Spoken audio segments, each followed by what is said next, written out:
You were never the target audience for your own life. At some point, you probably noticed this quiet tension in your chest, the sense that your life keeps moving, but not exactly in your direction. You hit milestones that were supposed to feel meaningful, yet the satisfaction fades almost instantly.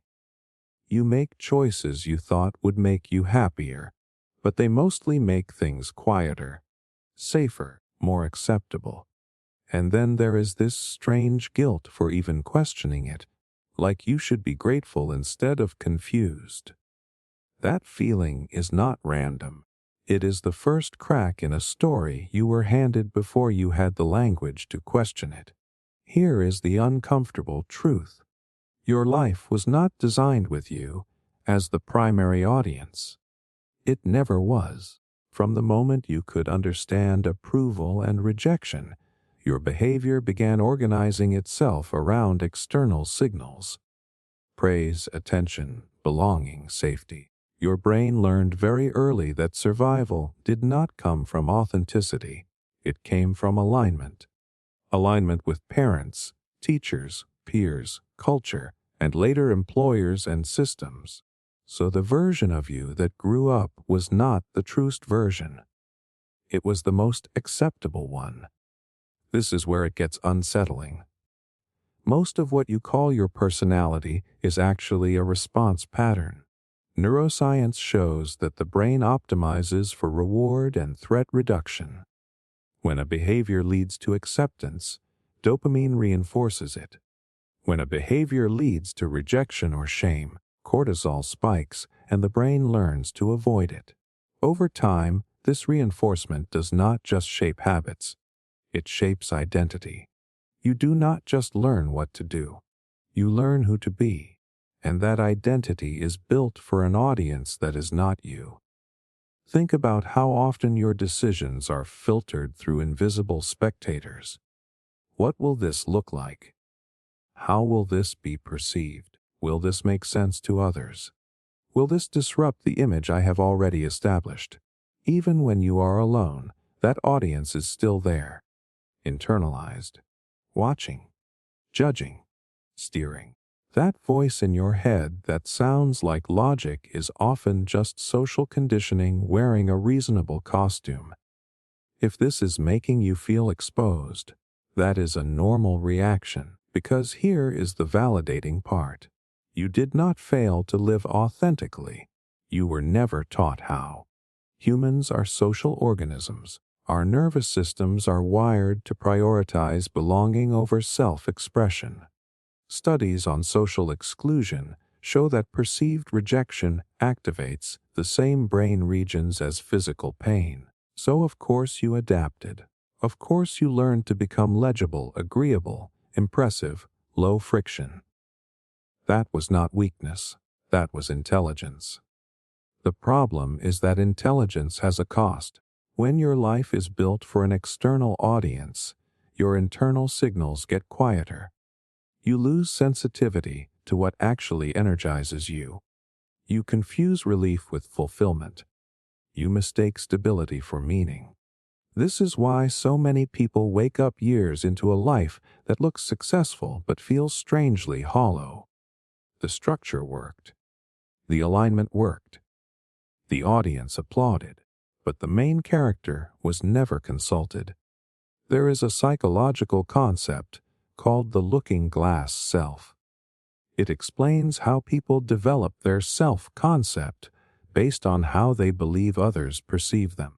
Not how others actually perceive them, but how they imagine they are being seen.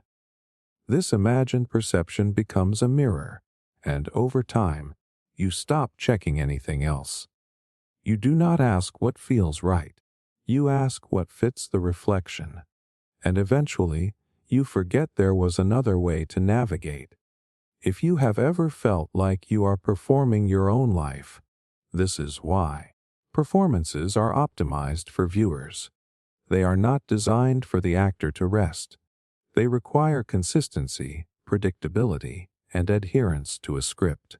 Breaking character feels dangerous because it threatens coherence. People might be confused, disappointed, distant. So you keep going, even when the role no longer fits. Here is the part most people never realize.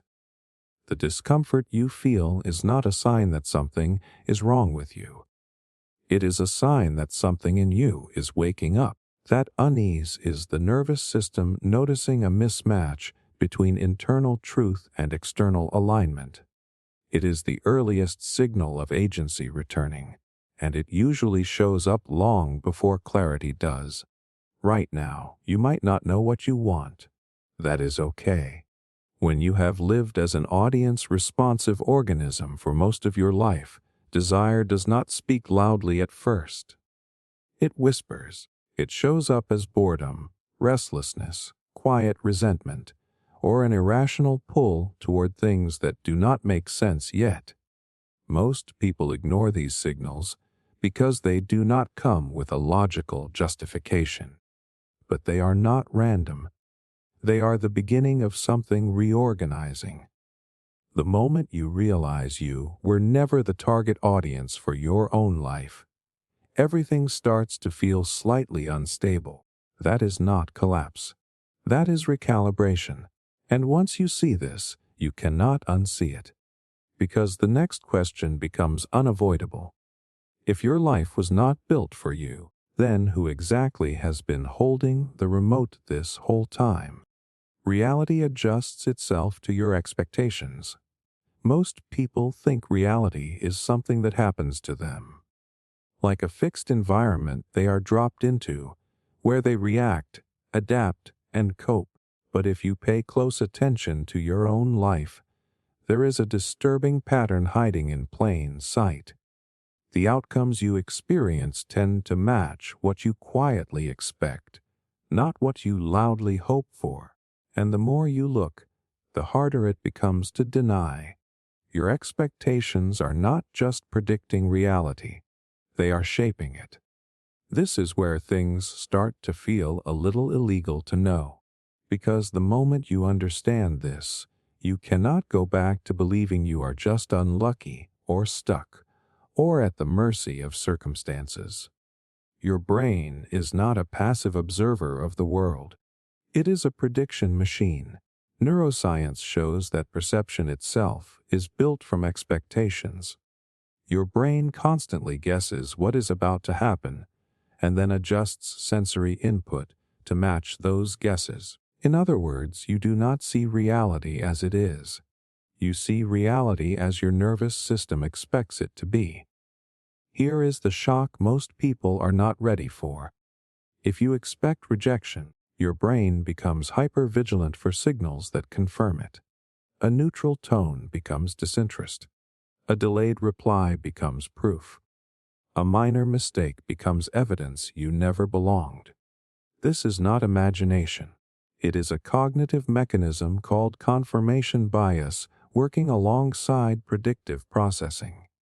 Your brain filters massive amounts of information every second, and it keeps what aligns with its internal model. Anything else gets downgraded or ignored.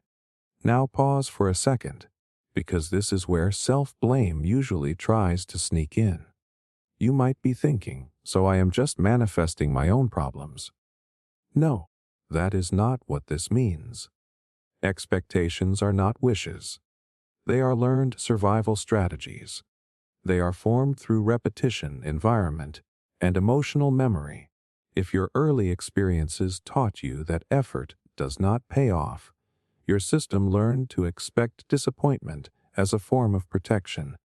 If love felt unstable, your body learned to anticipate loss even in safe moments. That was not weakness. That was adaptation. The validating part is this. Your expectations make sense given what you have lived through. The brain hates uncertainty more than pain, so it chooses familiar outcomes over hopeful ones. Familiar disappointment feels safer than unfamiliar success. At least you know how to survive it. This is why people often sabotage opportunities right before things improve. Not because they are broken, but because improvement violates their internal predictions. There is a well-studied psychological effect called the self-fulfilling prophecy. When someone expects a certain outcome, their behavior subtly shifts in ways that make that outcome more likely. Tone changes, body language tightens, risk tolerance drops, opportunities are missed, not consciously, but automatically. Reality then responds to those behaviors.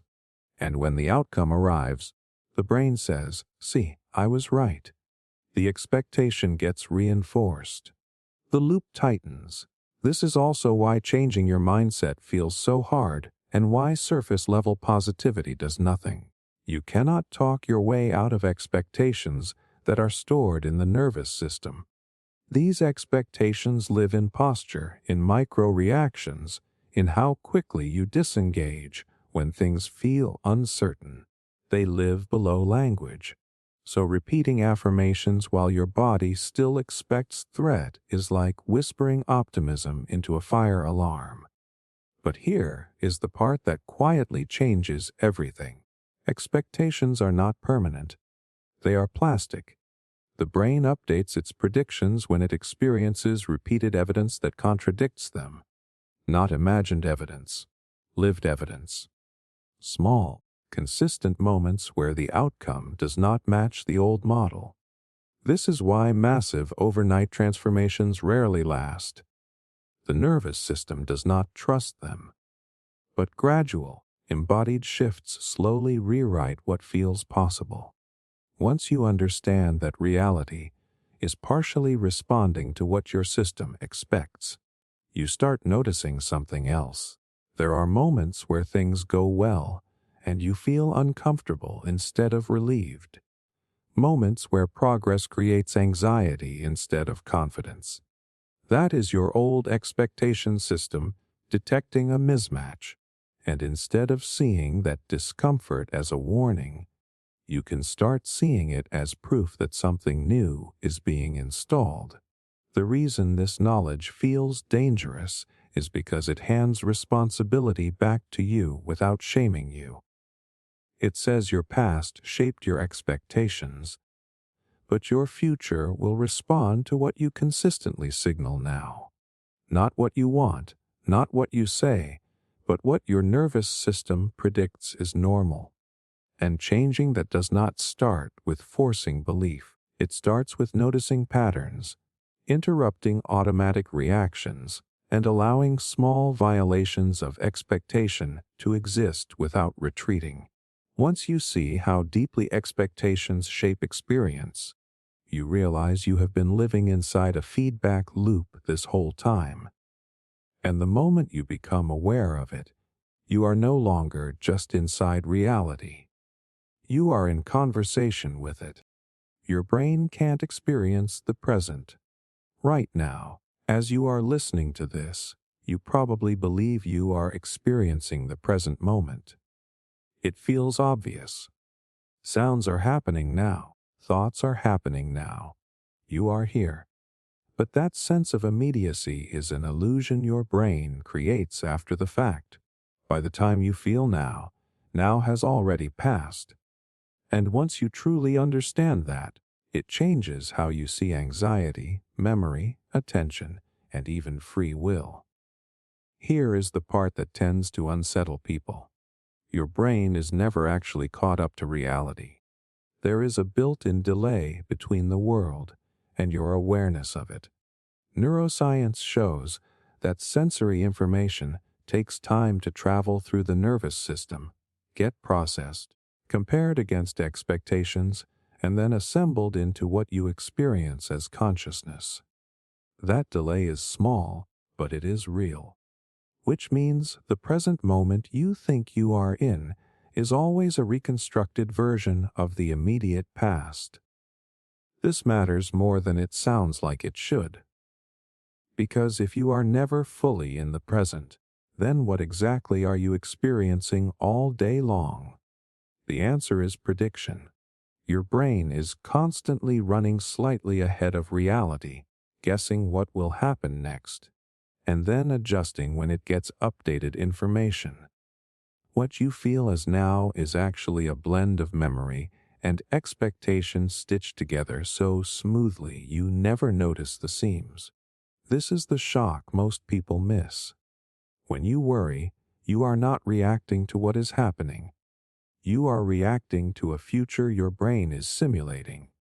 When you ruminate, you are not revisiting the past. You are replaying it through your current emotional filters. The brain cannot access raw time. It can only model it. And those models feel real enough to hijack your nervous system. If that realization feels destabilizing, here is the grounding part. This is not a flaw. This is how humans survived. A brain that waited to experience danger in the present would not last long, so evolution favored anticipation. Your nervous system learned to prioritize what might happen over what is happening. The cost of being wrong was lower than the cost of being late. That bias is still running your life, even though most modern threats are psychological, not physical. This is why being told to just be present feels frustrating or impossible. You are asking a prediction machine to stop predicting. Meditation does not work because you suddenly access pure now. It works because you temporarily reduce how far ahead the brain is projecting. You are not eliminating the delay. You are softening the grip of the future simulation. There is a phenomenon called the specious present. It refers to the short window of time your brain treats as now, even though it spans several milliseconds or more. That window is why music sounds continuous instead of like separate notes. It is why speech flows instead of stuttering.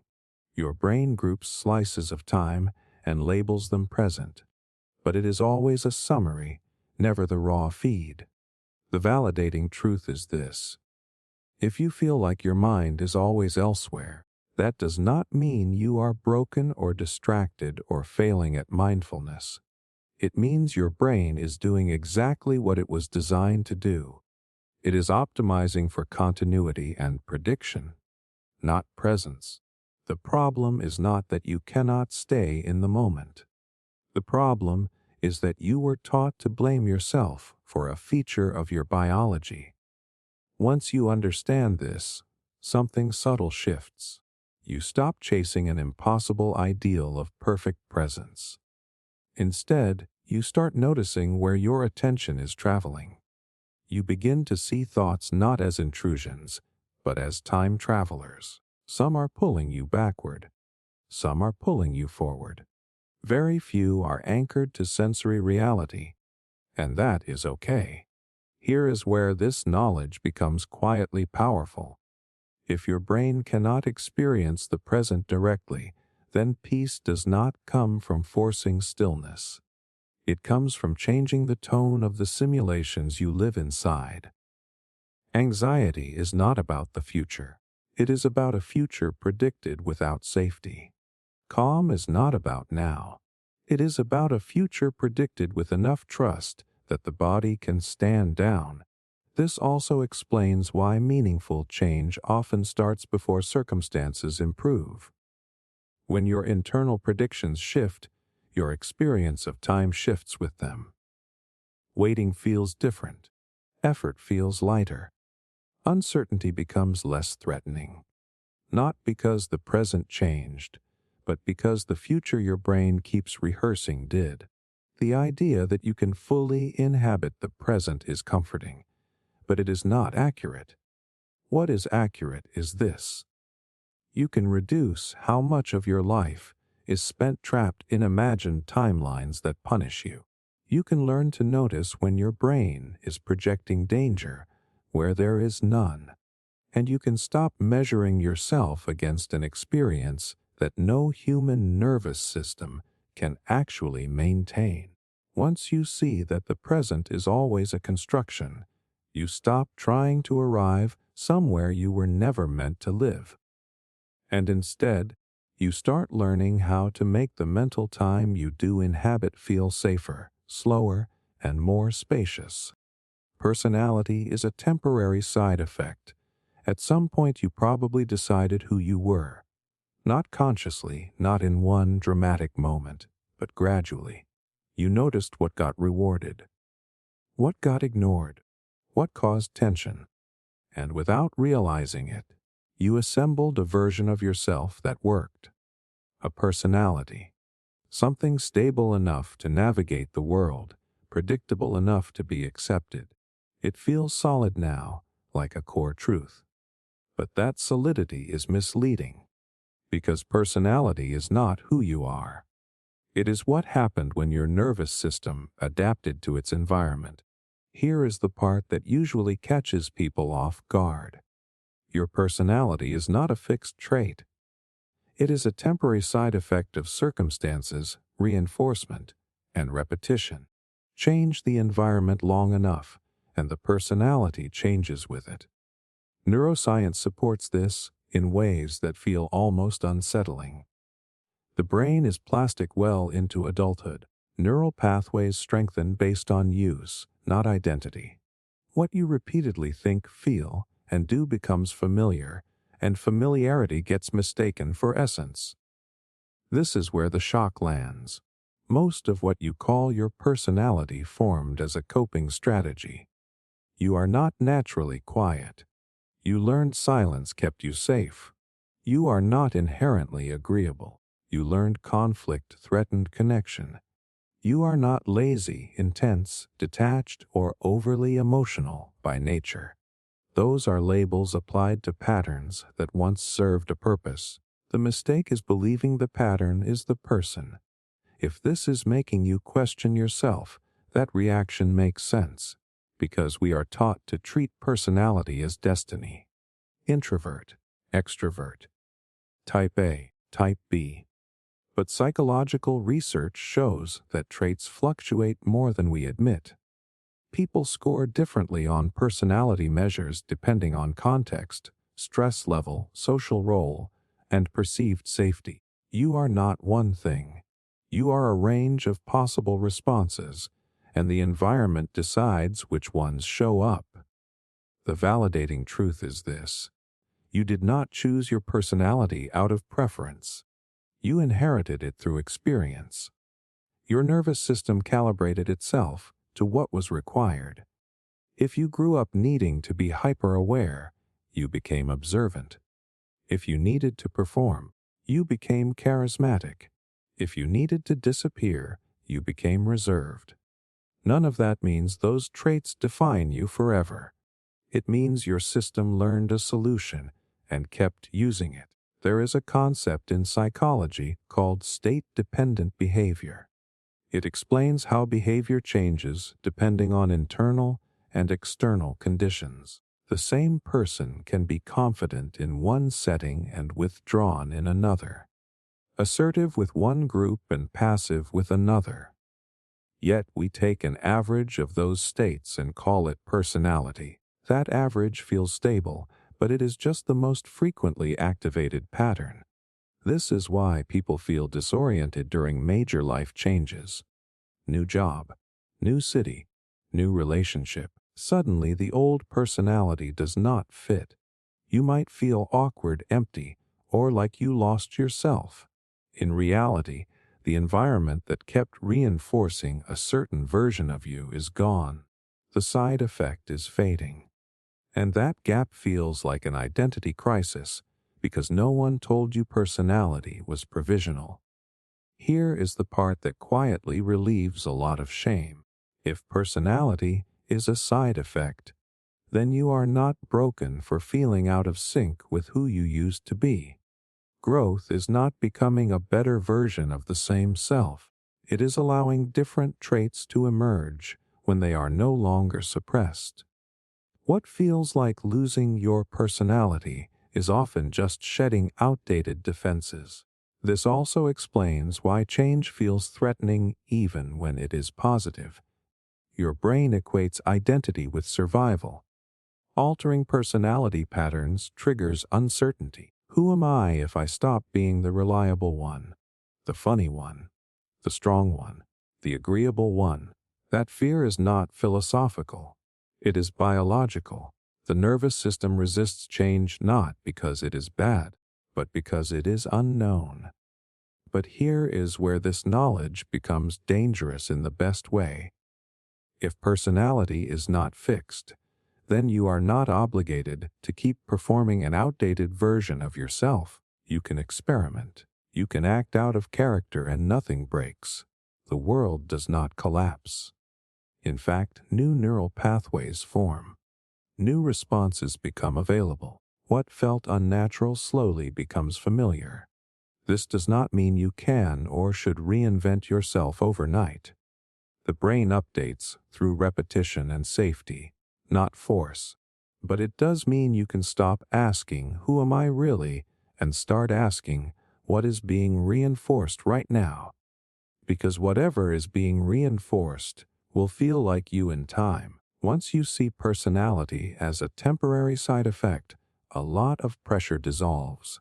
You do not need to defend your traits or justify your tendencies. You do not need to cling to labels that once explained you but now limit you. You are not a static character. You are a dynamic system responding to inputs. And when the inputs change, so do you. Not because you were pretending before, but because you were adapting. The mistake was believing adaptation had to become an identity. Thoughts are environmental artifacts. If you sit quietly and pay attention for a moment, something strange becomes obvious. Thoughts just appear. You do not schedule them. You do not approve them. They arrive already formed, carrying tone, urgency, and emotion. And yet most people treat these thoughts as personal possessions, as if they were handcrafted truths emerging from some inner core. That assumption is where the confusion begins. Here is the unsettling reality. Most of your thoughts are not generated by you in the way you think they are. They are reactions to your environment. They are artifacts. Residue left behind by stimuli, patterns, language, stress, media, memory, and social exposure. Your mind is not a sealed container producing original content all day. It is an open system constantly being shaped by what surrounds it. The shock comes when you realize how little authorship you actually have. Walk into a tense room and your thoughts tighten. Scroll through alarming headlines and your inner dialogue darkens. Spend time around anxious people and your mind starts rehearsing problems you did not have an hour ago. This is not coincidence. The brain is designed to mirror and model its environment. Long before conscious reasoning kicks in, your nervous system has already adjusted its internal narrative to match external conditions. Neuroscience explains this through something called priming. When the brain is exposed to certain cues, words, images, tones, or emotional states, related neural networks activate automatically. Those activations feel like spontaneous thoughts, but they are triggered responses. If you are primed with threat, your thoughts skew negative. If you are primed with scarcity, your mind starts calculating loss. The content of your thinking shifts because the environment pulled a lever, not because you chose a belief. This is where people usually feel uneasy, and that reaction deserves validation. If thoughts are environmental artifacts, it can feel like you have no control, like your mind is being invaded. But that discomfort comes from a misunderstanding. The issue is not that you are powerless. The issue is that you were taught to over-identify with mental noise that was never meant to define you. Cognitive science shows that the brain evolved to be responsive, not sovereign. Thoughts are tools for orientation, not declarations of truth. They help you scan for danger, opportunity, and meaning based on context. The problem arises when you mistake situational output for personal identity. A stressed environment produces stressed thoughts. That does not mean you are a pessimistic person. It means your system is responding accurately to inputs. Think about how different you feel in different places. One room makes your mind race. Another makes it slow down. One conversation fills your head with doubt. Another makes everything feel possible. If thoughts came from a stable inner self, this would not happen so dramatically. The variability is the clue. Your thinking is state-dependent and context-driven. This is also why trying to fight thoughts rarely works. You cannot argue with smoke while standing in a fire. If the environment keeps generating the same signals, the brain keeps producing the same artifacts. Telling yourself to think positively while living in chronic stress is like asking a mirror to reflect something else. The mirror is not the problem. Here is the validating part most people never hear. You are not your intrusive thoughts. You are not your anxious loops. You are not the random, repetitive, or disturbing ideas that pass through your mind. Those are environmental echoes. They say more about what your system has been exposed to than who you are at your core. Blaming yourself for them is like blaming your lungs for polluted air. There is a reason why changing surroundings can feel more powerful than changing beliefs. When the environment shifts, the thought stream follows. Reduced noise lowers mental chatter. Safety cues reduce catastrophic thinking. Supportive relationships soften inner criticism. This is not magic, it is biology. The brain updates its outputs based on new inputs. Once you understand this, a subtle shift happens. You stop treating every thought like a message that needs interpretation. Some thoughts are just residue. Some are leftovers from earlier stress. Some are borrowed from voices you have heard too often. You can let them pass without meaning making. That alone reduces their grip. This does not mean you ignore your mind. It means you contextualize it. Instead of asking, "Why am I thinking this?" you ask, "What might have triggered this?" That question restores agency without blame. You move from self-judgment to system awareness. Here is where this becomes quietly powerful. If thoughts are environmental artifacts, then shaping your environment is a form of mental hygiene. What you consume, who you spend time with, how much stimulation you allow, and how safe your body feels all influence the quality of your thinking. You do not need to control every thought. You need to curate the conditions that generate them. Most people spend their lives trying to fix their minds while leaving the environment untouched. That is exhausting and ineffective. When you shift the environment, the mind follows naturally. The thoughts change not because you forced them to, but because the system recalibrated. Once you see thoughts as artifacts rather than identities, they lose their authority. They become information, not commands. And that realization opens a door most people never walk through. If your thoughts are shaped by what surrounds you, then changing what surrounds you can quietly change everything you thought was fixed about yourself. You only feel real when observed. There is a strange moment that happens when you are completely alone for too long. Not peaceful alone, not restful alone, but unseen alone. Time starts to blur, motivation thins out. Your sense of self gets quieter, almost fuzzy. You still exist, obviously, but something feels muted, like you are slightly less solid than usual. Most people dismiss this feeling. They call it boredom or loneliness. But it is pointing to something much deeper. Here is the unsettling idea. You feel most real when you are being observed. Not just watched physically, but perceived, mirrored, acknowledged. When no one is there to reflect you back to yourself, your sense of identity weakens. This is not insecurity. This is how the human mind is built.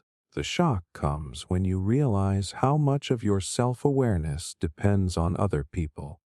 Developmental psychology shows that identity does not form in isolation.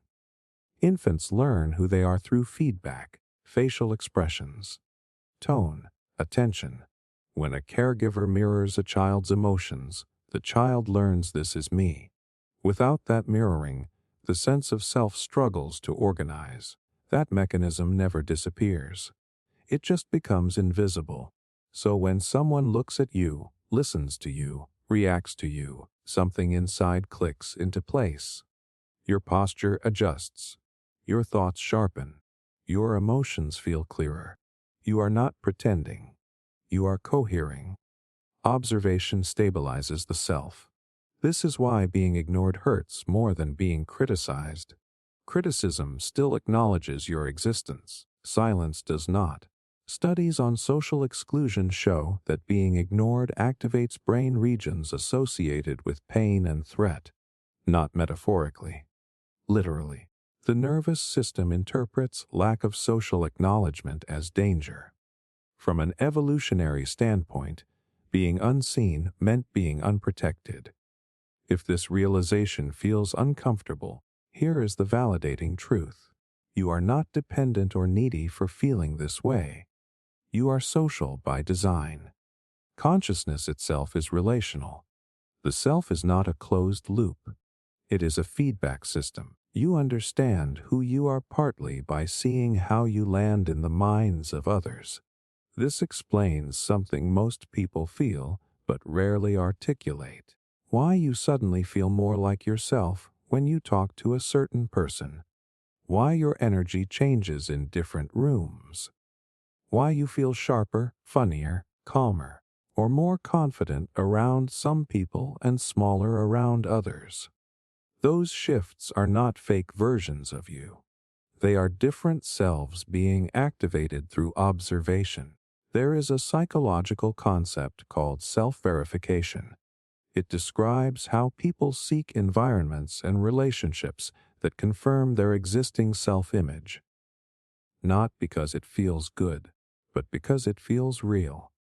Being seen in a familiar way stabilizes identity, even if that identity is limiting or painful. This is why people stay in dynamics where they are misunderstood but consistently misunderstood. Consistency creates solidity. This also explains the quiet addiction to social media. It is not just attention people crave, it is existence. Being seen, even briefly, even shallowly, produces a hit of coherence. Likes, views, replies. Each one says you are here, you are registered, you are acknowledged. The problem is that this kind of observation is fragmented. It makes you visible without making you known. So you keep seeking it, hoping the next signal will finally make you feel fully real. Here is the part that reframes everything. Feeling real through observation does not mean you do not exist on your own. It means your sense of self sharpens through relational feedback. Alone, the self becomes diffuse. With others, it condenses. Neither state is wrong. But when observation becomes the only way you feel real, you start outsourcing your existence. That is where anxiety creeps in. You start monitoring how you are perceived, adjusting in real time, curating reactions. The self becomes something that happens between you and others instead of something you inhabit. Being unseen starts to feel like disappearing, so you stay available, visible, on, even when you are exhausted. The validating part is this. If you have ever felt more alive in conversation than in solitude, that does not mean you lack depth. It means your nervous system is tuned for connection. The danger is not needing to be seen.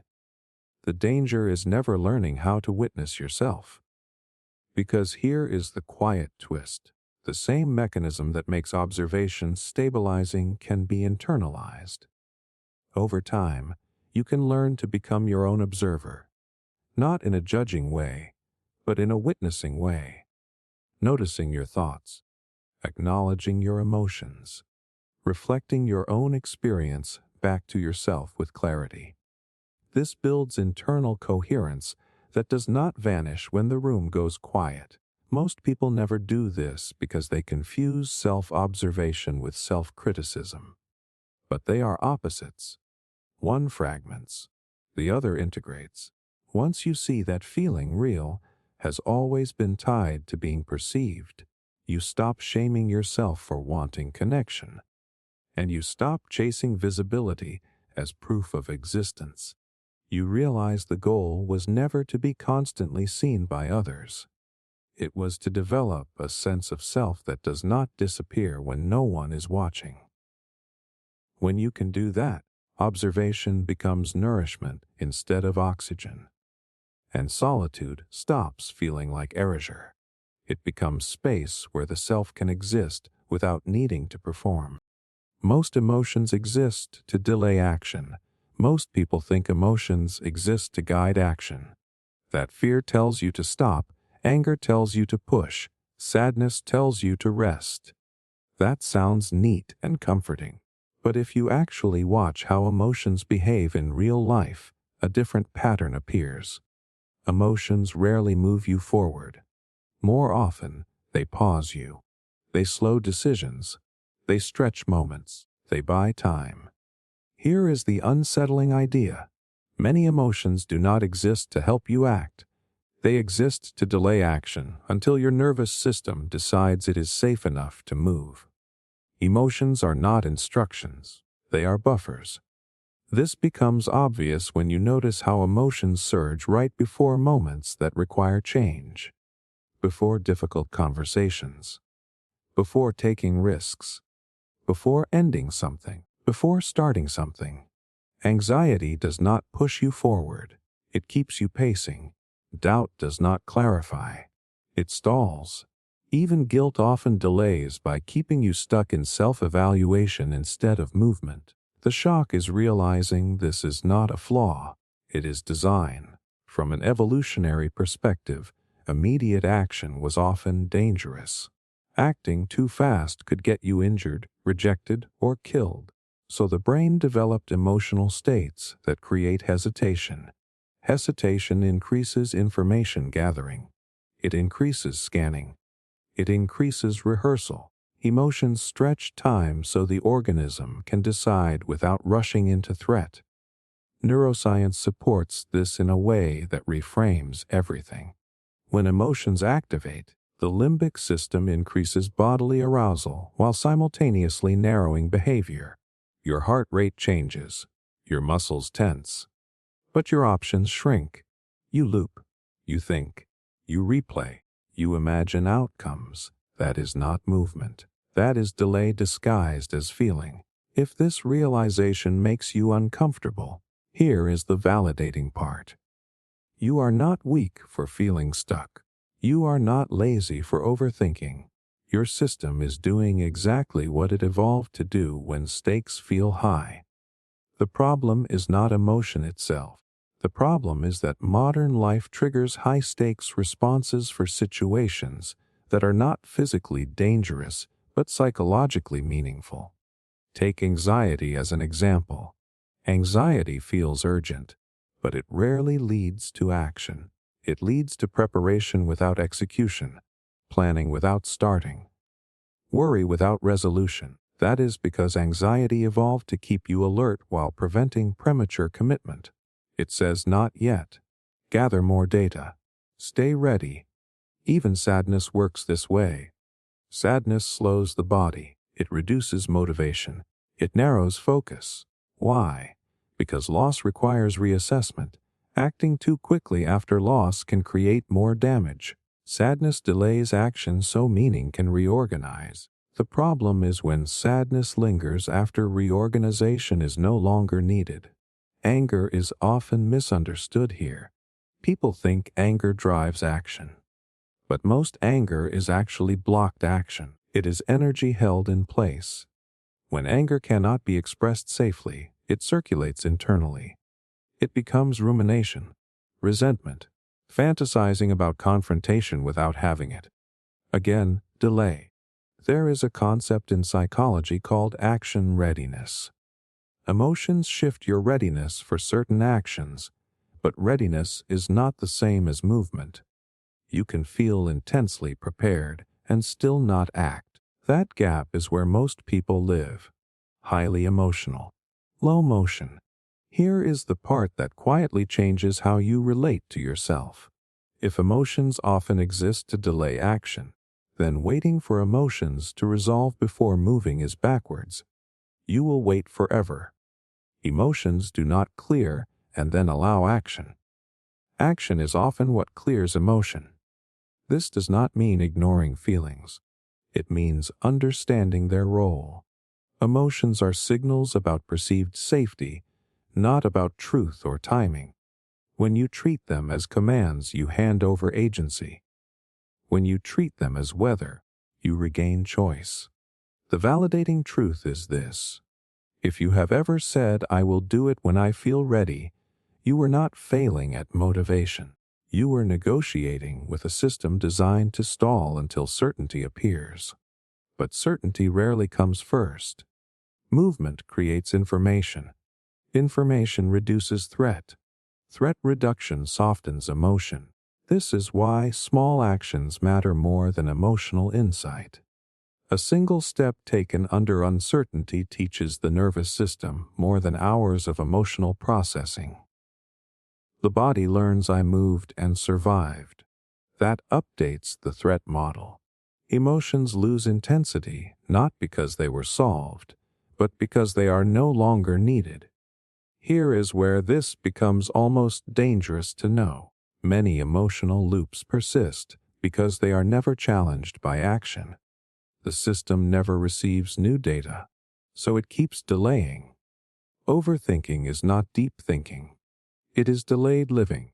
Once you see emotions as delays rather than directives, you stop asking, "What am I feeling?" and start asking, "What is this feeling preventing me from doing?"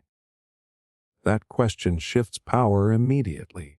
You move from being inside the emotion to observing its function. This does not mean forcing yourself through terror or grief. It means choosing movement that is proportionate, small enough to be safe, real enough to update the system. Action does not need confidence. It needs willingness. Most people are waiting for emotions to green light their lives. But emotions are yellow lights. They caution. They slow. They signal attention.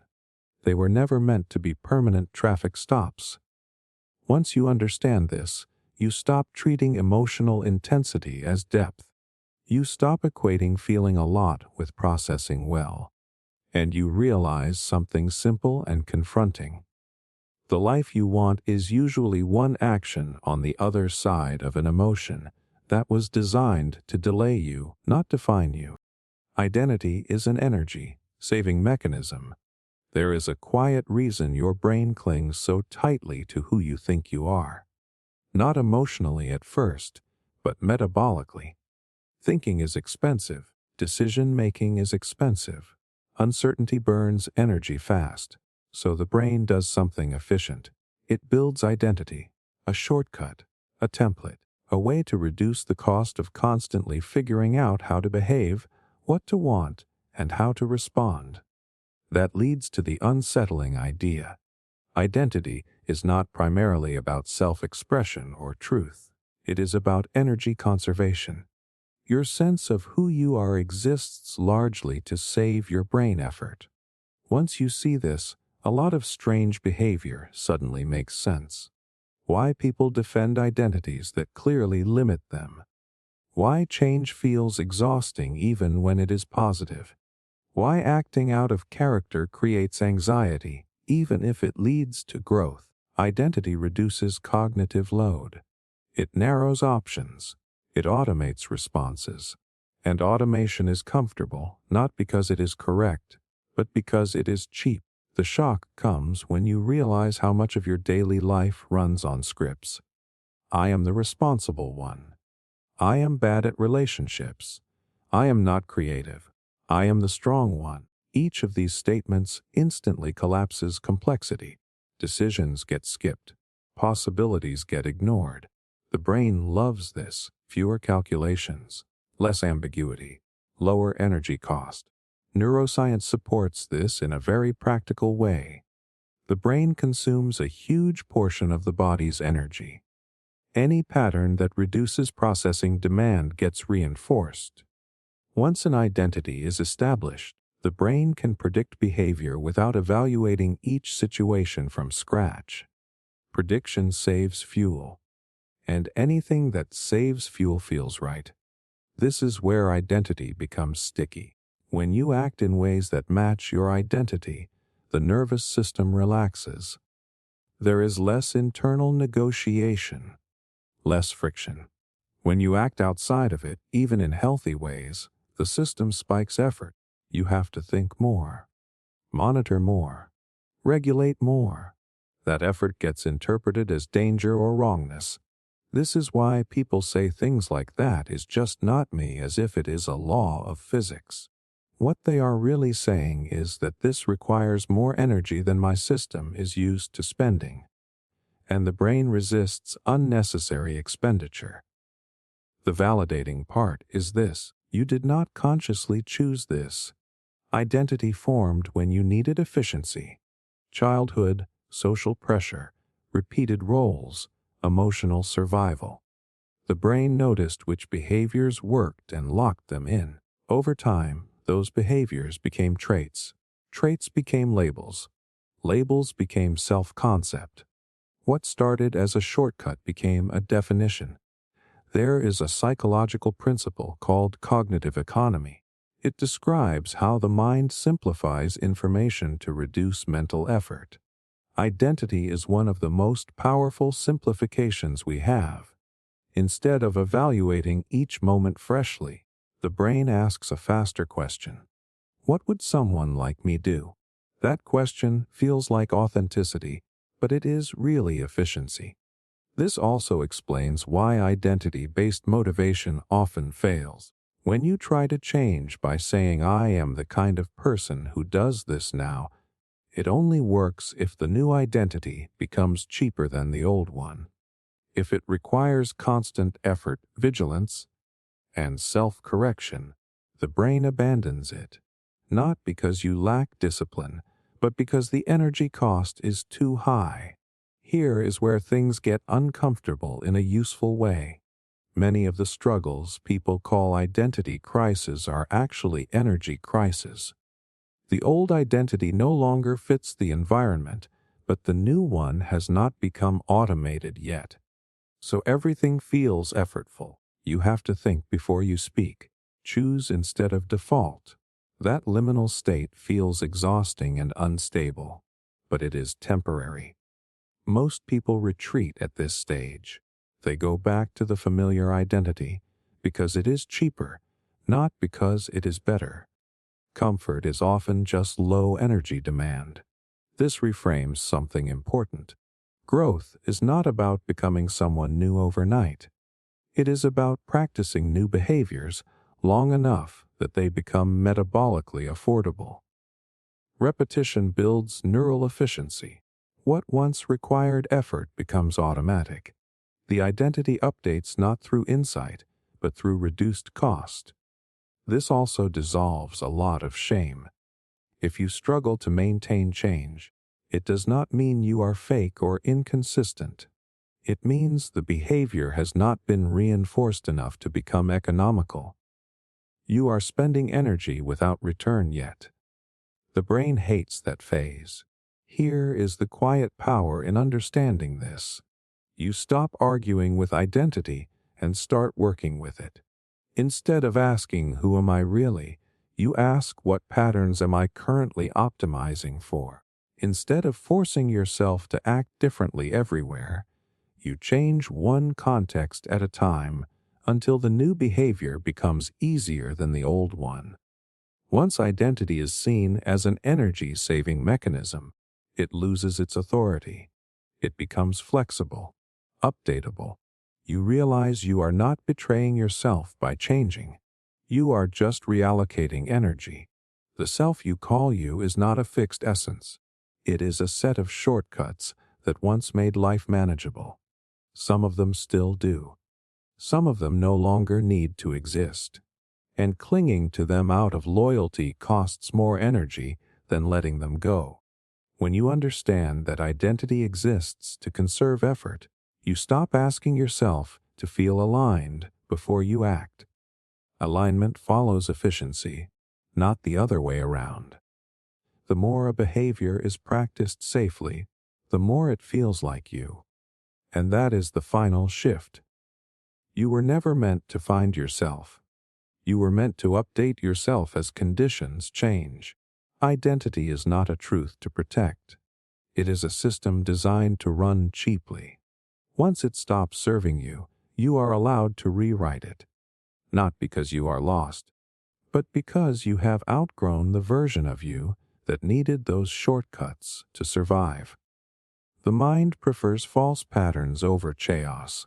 There is a moment that happens when something does not make sense and your body reacts before your mind does. A tightening, an urge to explain, a need to connect dots even when there are none. That impulse is not curiosity, it is discomfort. Your mind does not fear being wrong nearly as much as it fears not knowing. Chaos is the real threat. Here is the unsettling truth. The mind prefers false patterns over no patterns at all. Given the choice between an inaccurate explanation and uncertainty, the brain will choose the explanation almost every time, not because it is logical, but because it is stabilizing. This becomes obvious when you look at how quickly people invent meaning. A coincidence happens twice and suddenly it is a sign. A random setback appears, and it must mean something about fate or worth or timing. A single bad interaction becomes proof of a larger narrative. The facts are thin, but the story feels solid. That solidity is soothing. Chaos is not. The shock comes when you realize this is not a personality flaw. It is a survival feature. The human brain evolved in environments where not understanding patterns could get you killed. If you heard a noise in the bushes, it was safer to assume predator than randomness. A false positive cost less than hesitation. So the brain learned to over-detect patterns. It would rather be wrong than uncertain. Neuroscience explains this through pattern completion. The brain is constantly filling in gaps based on limited information. It predicts, extrapolates, and smooths over ambiguity. When data is missing, the mind does not wait patiently. It completes the picture. That completion feels like insight, but it is often fabrication. If this makes you uneasy, here is the validating part. You are not gullible for doing this. You are efficient. The brain hates open loops. Unresolved information creates cognitive tension. That tension consumes energy. So the mind closes loops as fast as possible, even if the closure is inaccurate. This is why conspiracy theories are so compelling. They offer clean explanations for messy realities. They replace randomness with intention. Intention is easier to tolerate than chaos. Even malicious order feels safer than meaningless disorder. At least someone is in control. You see this in personal life too. When a relationship ends without explanation, the mind invents one. When effort does not lead to reward, the brain assumes a hidden rule. When someone pulls away, the story becomes personal even if the cause was unrelated.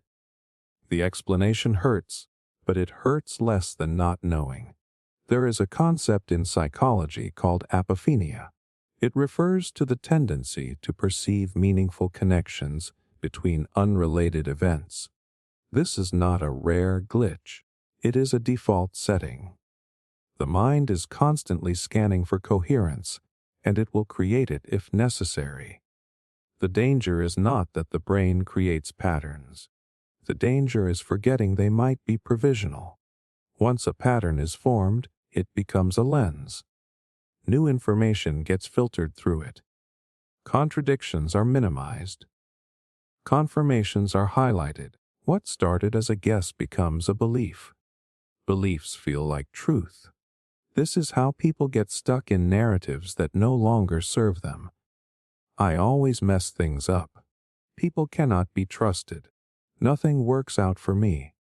These are not objective conclusions. They are pattern completions built from limited data during emotionally charged moments. But once installed, they organize perception. The validating truth is this: if your mind jumps to conclusions, it is trying to protect you from uncertainty.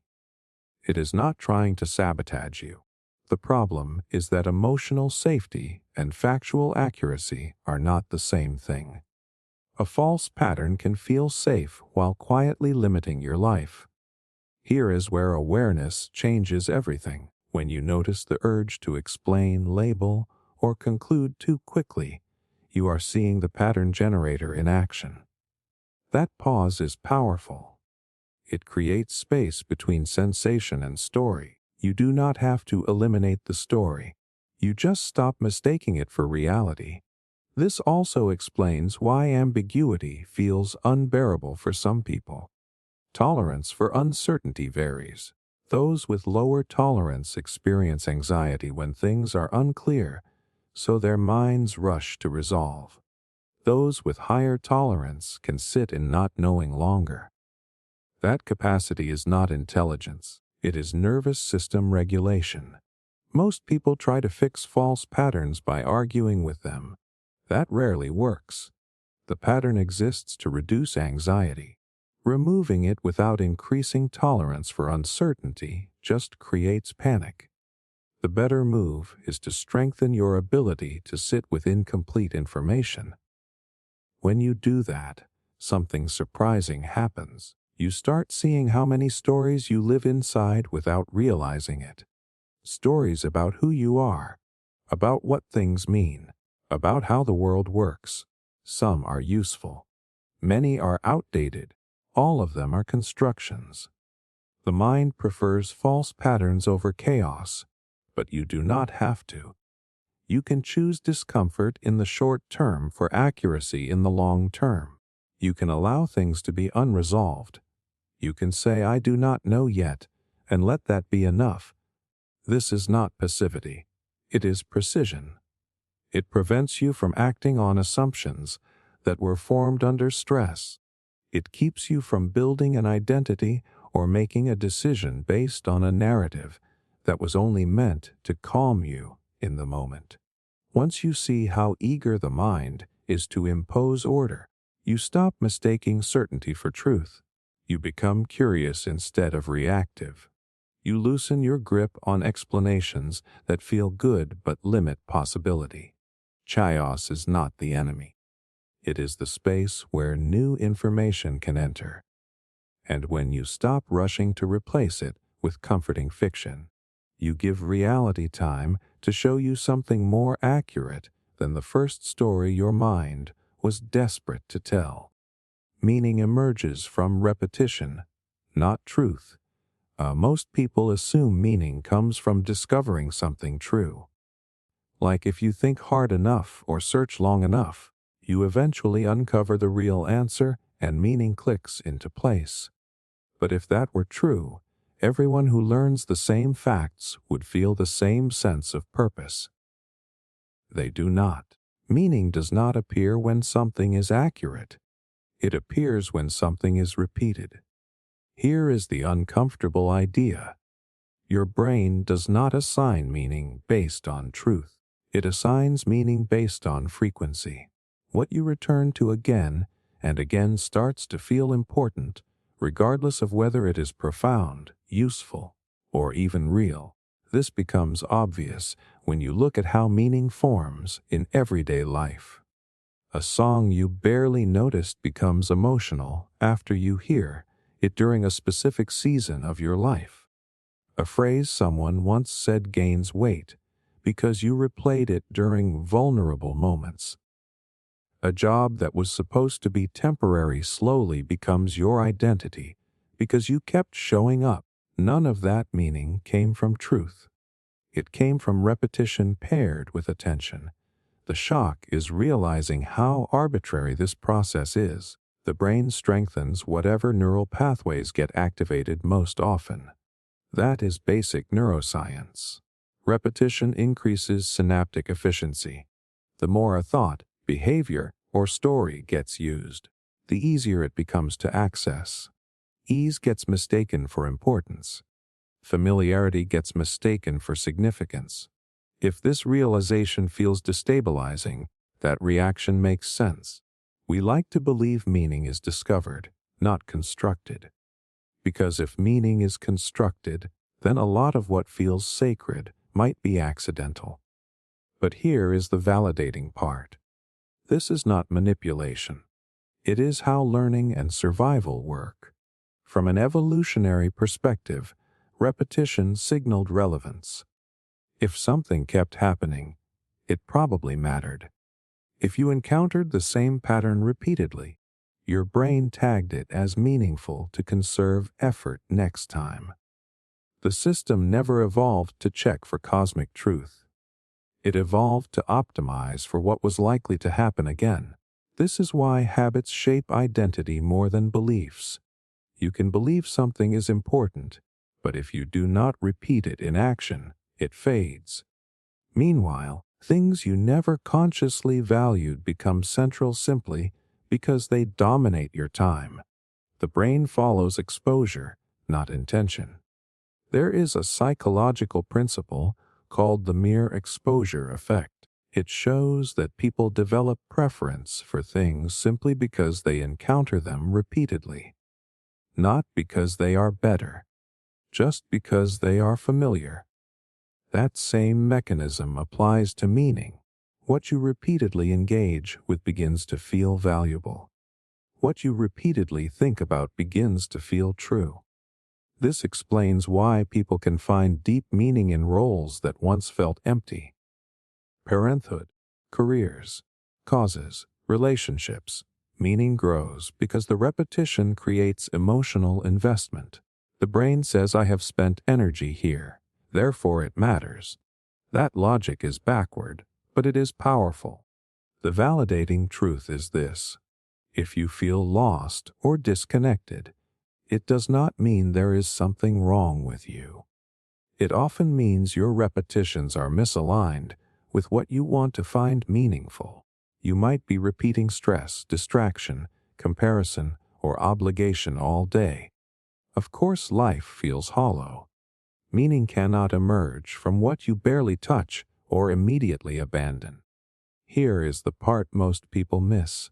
Waiting to feel meaning before committing is a trap. Meaning follows repetition. It does not precede it. This is why purpose cannot be found through thinking alone. It is built through sustained engagement, through showing up even when the feeling is not there yet. This does not mean you should force yourself into things you hate. It means you should stop expecting instant resonance. The brain needs time and repetition to attach significance. Early stages feel flat because the neural pathways are weak. People interpret that flatness as a sign to quit. In reality, it is just the beginning. There is a reason rituals work, not because they reveal truth, but because they repeat focus. The same actions, the same symbols. Over time, the repetition creates emotional gravity. Meaning condenses. Truth is optional. This is also why negative meaning forms so easily. Repeating a story about failure makes it feel central. Replaying regret gives it weight. The brain does not discriminate. It strengthens whatever you loop. If you repeat suffering mentally, it becomes meaningful suffering. Not because it is noble, but because it is familiar. The quiet power in understanding this is that meaning becomes something you can cultivate instead of chase. You stop asking, what is my purpose, and start asking, what am I repeating? Because whatever you repeat is shaping what feels important to you, whether you like it or not. This does not cheapen meaning. It makes it actionable. You are not waiting for the universe to reveal something. You are building significance through where you place your attention and time. Small repetitions compound. A little focus each day becomes attachment. Attachment becomes care. Care becomes meaning. Once you see that meaning emerges from repetition, not truth, you stop expecting certainty to save you. You realize clarity often comes after commitment, not before. And you understand something quietly liberating. You do not need to find the one true thing that matters. You need to choose what you are willing to return to long enough for meaning to take root. Meaning is not hidden. It is grown. And whatever you consistently water will eventually feel like it matters. Self-improvement strengthens the illusion. At first, self-improvement feels like clarity. You notice a flaw. You identify a weakness. You decide to fix it. There is relief in that decision, like you finally grabbed the steering wheel. Books get bought. Routines get optimized. Language shifts. You feel sharper, more intentional, more in control. But underneath that momentum, something subtle is happening that most people never notice. Here is the uncomfortable idea. Much of self-improvement does not dissolve illusion. It reinforces it. Not because growth is bad, but because of what is quietly being protected in the process. The shock comes when you realize what the self in self-improvement actually refers to. It assumes there is a stable, central you that needs upgrading, a solid entity that can be perfected, optimized, and completed. But earlier you learned something that contradicts this. The self is not fixed. It is adaptive, contextual, and constructed. So what exactly are you improving? What often happens instead is this. Self-improvement gives the mind a more sophisticated identity to defend. Before, the illusion was unconscious. Now it is disciplined, structured, justified. You are no longer lost. You are working on yourself. And that story is powerful enough to hide deeper discomfort. This is not an attack on growth. This is a closer look at motivation. Many people turn to self-improvement not because they want truth, but because they want relief from uncertainty. Improvement offers a clear narrative. I am not confused. I am becoming. I am not uncomfortable. I am evolving. The illusion becomes more refined, not removed. Psychologically, this makes sense. The brain craves coherence. Self-improvement provides it. You get metrics, frameworks, progress markers, before and after images of the mind. This reduces anxiety, but reducing anxiety is not the same as increasing awareness. The validating part is this. If self-improvement helped you survive a chaotic period, it did its job. Structure is stabilizing. Goals are regulating. Discipline creates safety for the nervous system. The problem only arises when improvement becomes a substitute for self-inquiry. There is a concept in psychology called ego reinforcement. When behaviors are framed as identity-enhancing, the ego tightens around them. You are no longer just meditating, you are a meditator. You are not just productive, you are disciplined. These labels feel empowering, but they also create something to protect. Now, failure is not just a setback. It is a threat to who you are becoming. This is where the illusion strengthens. The mind shifts from curiosity to maintenance. You stop asking what is actually happening and start asking, am I progressing? You compare. You measure. You optimize. The self becomes a project that can never be finished, because finishing would remove the structure holding everything together. If this is making you uncomfortable, that is a good sign, because it means you are seeing the difference between growth and fixation. Growth loosens identity. Fixation hardens it. Notice how much self-improvement language is future-oriented. Better version, higher self, best self. These ideas subtly devalue the present experience. Now is never enough. Now is a draft. Meaning is postponed. Peace is conditional. You are always almost there. The shock is realizing how similar this is to the very dissatisfaction self-improvement claims to solve. The loop just sounds more productive. Neuroscience adds another layer here. When you pursue improvement, dopamine is released in anticipation of progress, not completion. The brain gets rewarded for chasing, not arriving. So you feel motivated, energized, driven. But that energy depends on the sense that something is still missing. If the lack disappears, the drive does too. This explains why people feel lost after achieving major goals. The illusion collapses for a moment.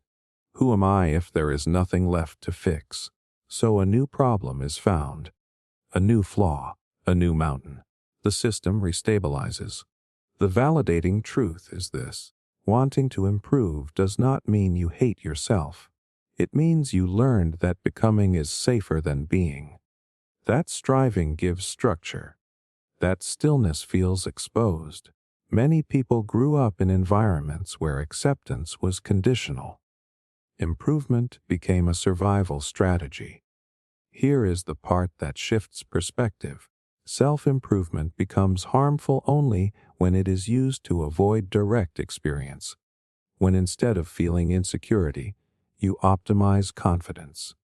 Instead of sitting with grief, you reframe it. Instead of questioning identity, you upgrade it. The illusion stays intact, just better dressed. This does not mean you stop learning or growing. It means you change the direction of inquiry. Instead of asking, how do I become better, you ask, what am I trying not to feel right now? That question cuts through more illusion than any habit tracker ever will. Real growth often feels like subtraction, not addition. Fewer stories, fewer labels, less urgency to fix, more willingness to notice. The illusion weakens when you stop trying to perfect the self and start examining the need to perfect it at all. Self-improvement strengthens the illusion when it promises arrival. But there is nowhere to arrive. There is only awareness expanding or contracting around experience. The moment you realize this, growth stops being a ladder and starts being a lens. You still act. You still change behaviors. But you are no longer trying to build a better mask. You are learning how to see through the one you already have. And that shift feels quieter than motivation, less impressive than transformation, but far more honest. Because the deepest freedom does not come from becoming someone better. It comes from no longer needing the illusion that someone needs to be fixed. Consciousness is late to every decision. There is a moment after you say something where you wonder why you said it. A split second after a decision where you realize it was already made before you were aware of choosing. Most people brush past these moments. They assume they hesitated, or acted on impulse, or were not thinking clearly. But those moments are actually revealing something fundamental about how the mind works. Here is the unsettling idea. Consciousness is not the driver of your decisions. It is the narrator that arrives late and explains what already happened. This feels offensive at first, because we like to believe awareness equals control. That you think, then you act. But neuroscience has been quietly dismantling that story for decades. Brain activity related to decisions consistently shows up before conscious awareness of deciding. Your nervous system initiates actions milliseconds, sometimes seconds, before you experience the thought, I chose this. The shock is realizing how much of your life runs on pre-conscious processes. Your body shifts posture before you decide to be confident. Your tone changes before you decide to be defensive. You reach for your phone before you decide you are bored. Consciousness shows up afterward and takes credit. It tells a story that makes the action feel intentional. This is not a flaw. It is architecture. The brain evolved to act fast. Waiting for conscious deliberation would have been too slow in environments where hesitation meant danger. So decisions are distributed across neural systems. Emotional memory, habit circuits, pattern recognition. Conscious awareness comes in last, not first. There is a famous class of experiments showing this effect. When people are asked to make a simple choice, brain scans reveal the outcome can be predicted before the person reports deciding. The decision was already underway. Consciousness did not initiate it. It noticed it. If that idea makes you uncomfortable, here is the validating part. You are not less free because of this. You were never meant to micromanage every action. Consciousness exists to integrate, interpret, and learn from outcomes, not to pilot every movement in real time. The problem is not that consciousness is late. The problem is believing it is early. Once you think awareness is the source of action, you start blaming yourself for reactions you did not consciously choose. Why did I feel that? Why did I do that? What is wrong with me?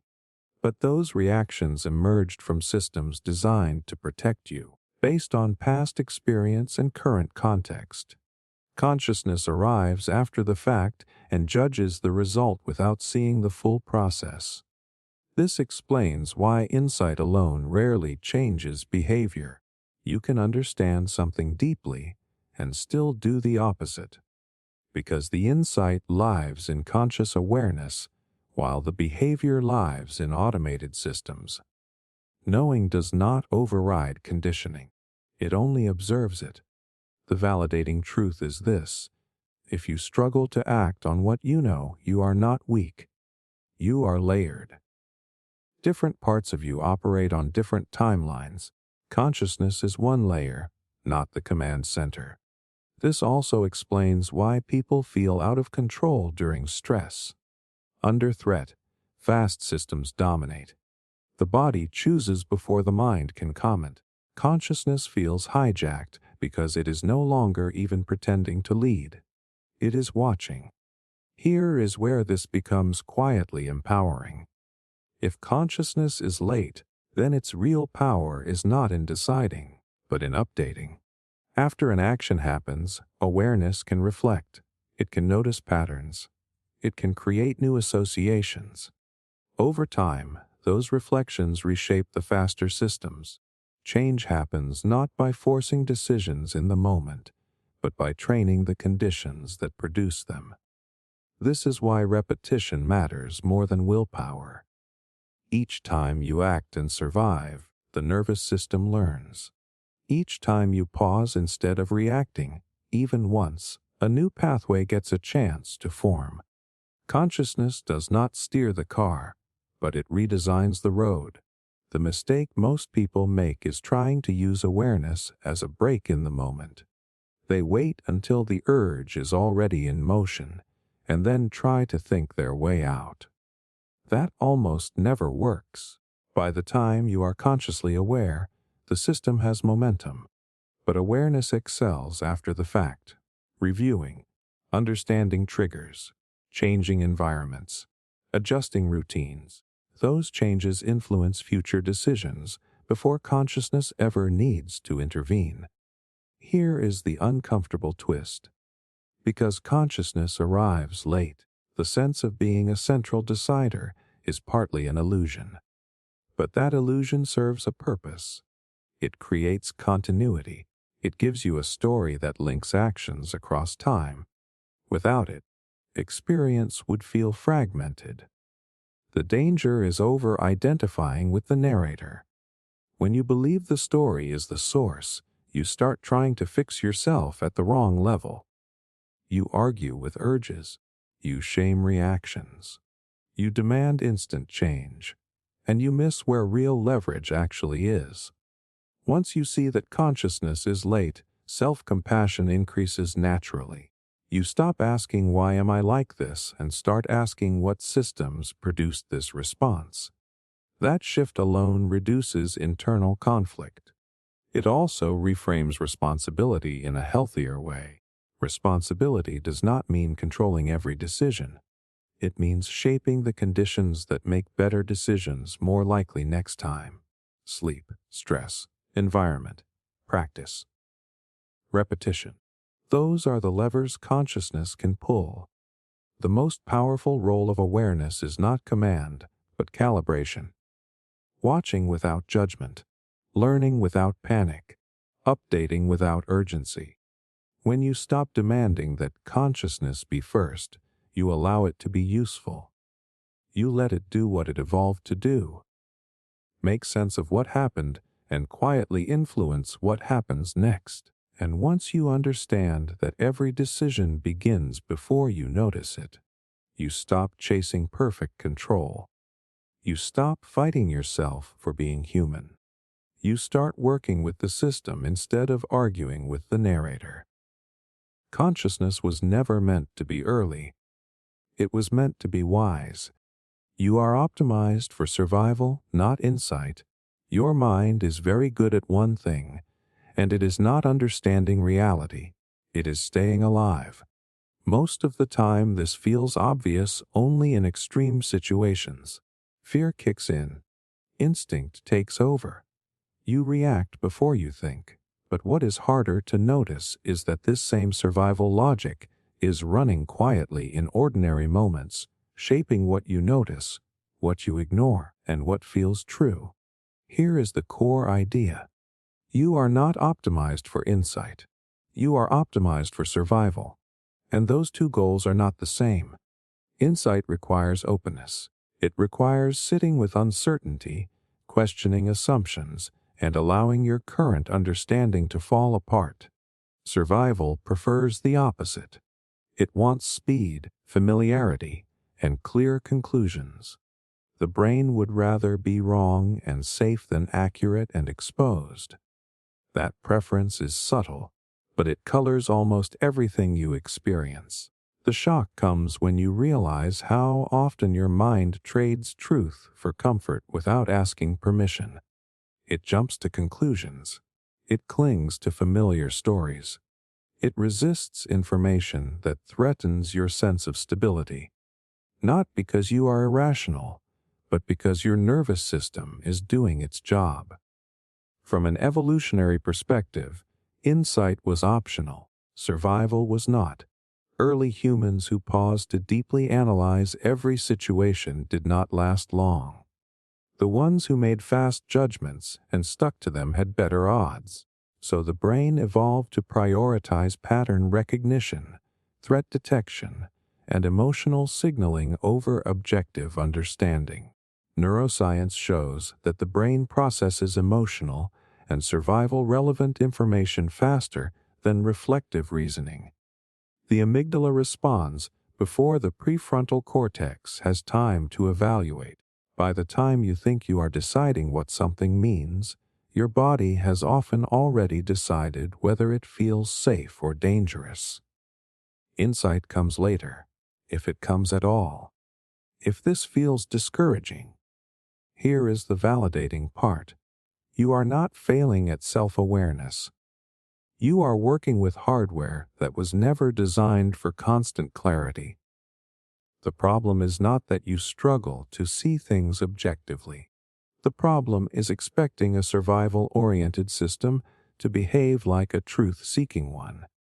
This explains why certain ideas feel threatening even when they are reasonable. Why feedback can feel like an attack. Why changing your mind feels uncomfortable instead of neutral. Your system interprets belief change as instability. Instability feels like risk, so the mind resists, even when the new information would ultimately help you. It also explains why people can be very intelligent and still deeply avoidant of insight. Intelligence helps you build better explanations, but it does not override survival priorities. In fact, it often strengthens them. A smart brain can rationalize avoidance more convincingly.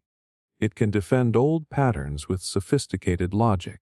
The illusion becomes harder to see through, not easier. The validating truth is this: if you find yourself avoiding certain questions, certain feelings, or certain realizations, it does not mean you lack depth. It means your system senses vulnerability. Insight often destabilizes identity, relationships, and routines. Survival systems notice that and apply the brakes. There is a psychological concept called motivated reasoning.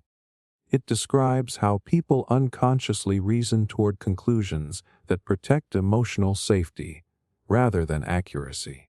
You do not just believe what is true. You believe what allows you to stay regulated. This is not lying to yourself. It is self-preservation. The issue is that what kept you safe once can keep you stuck now.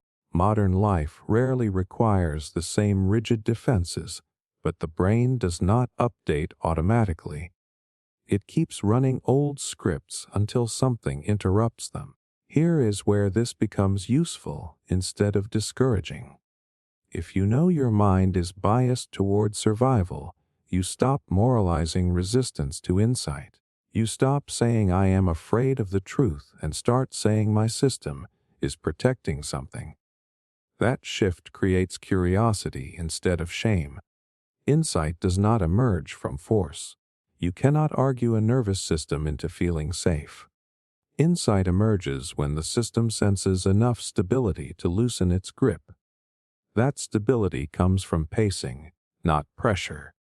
From grounding, not confrontation. This is why moments of real clarity often happen when you are relaxed, not when you are trying to figure everything out. Walking, showering, laughing. The survival system stands down slightly, and insight slips through the cracks. Understanding that you are optimized for survival also reframes growth. Growth is not about relentlessly seeking truth. It is about increasing your tolerance for uncertainty. The more uncertainty your system can handle without panicking, the more insight becomes accessible. You do not need to eliminate survival instincts. You need to reassure them. When the body feels safe, the mind becomes curious. When the mind becomes curious, insight has room to form. Once you see this, you stop expecting constant self-awareness. You stop demanding that every reaction be conscious and every belief be examined immediately. You work with timing instead of against it. Insight is not your default mode. It is a state that emerges under the right conditions. And those conditions begin not with thinking harder, but with making your system feel safe enough to question itself. You were never built to understand everything. You were built to survive long enough that understanding could occasionally happen. And when it does, it is not because you forced it, but because your system finally decided it was safe to see a little more. Certainty is a nervous system response. Most people think certainty is a product of evidence, logic, or understanding. You believe that if you know enough, think enough, analyze enough, you can arrive at certainty. But that is not how it works. Certainty is not about truth. It is a nervous system response. Your brain produces certainty to feel safe, not to see clearly. Here is the unsettling part. Every time you feel completely sure about something, your nervous system is signaling stability, predictability, and low threat. You interpret that as understanding. You interpret it as knowledge. But often, the underlying information is incomplete, biased, or even wrong. Certainty feels real because your body is relaxed, not because the world is settled. The shock comes when you realize how malleable this is. Two people can look at the same facts, and one feels absolute confidence, while the other is paralyzed by doubt. The difference is not intellect, it is nervous system calibration. One brain has judged the situation safe enough to commit. The other has detected instability and refuses closure. Certainty is a state, not a fact. Evolution made this system for good reason. Acting with complete hesitation could be fatal. Your ancestors could not endlessly analyze. When the system judges safety, certainty appears. It tells the body, you can move, you can decide, you can act. The world may still be chaotic, but the nervous system demands coherence, even if that coherence is partially fabricated. This is why certainty is seductive and dangerous. It feels like truth, but it can be entirely constructed from context, habit, or cultural signals. Beliefs reinforced repeatedly create a sense of certainty, even when evidence is thin. The more your system detects familiarity and safety in a pattern, the stronger that certainty feels. Logic may disagree, but the body believes it anyway. Here is the validating part. If you cling to certainty, it does not mean you are closed, minded, or deluded. It means your nervous system is doing exactly what it evolved to do: reduce anxiety, simplify decisions, and signal safety. Certainty is comfort disguised as clarity. That is why changing long-held beliefs feels threatening. The body resists, not the intellect. The interesting shift happens when you recognize this. You stop treating certainty as truth and start treating it as a signal. It tells you about your nervous system state, not the world. High certainty can mean stability or bias. Low certainty can mean danger or opportunity. Either way, noticing the difference gives you choice. This also explains why curiosity often emerges when the body is relaxed, not stressed. Relaxation reduces the need for rigid certainty. When the system feels safe, you can tolerate ambiguity. When the system feels threatened, you cling to certainty like a life raft, even if the raft is leaky.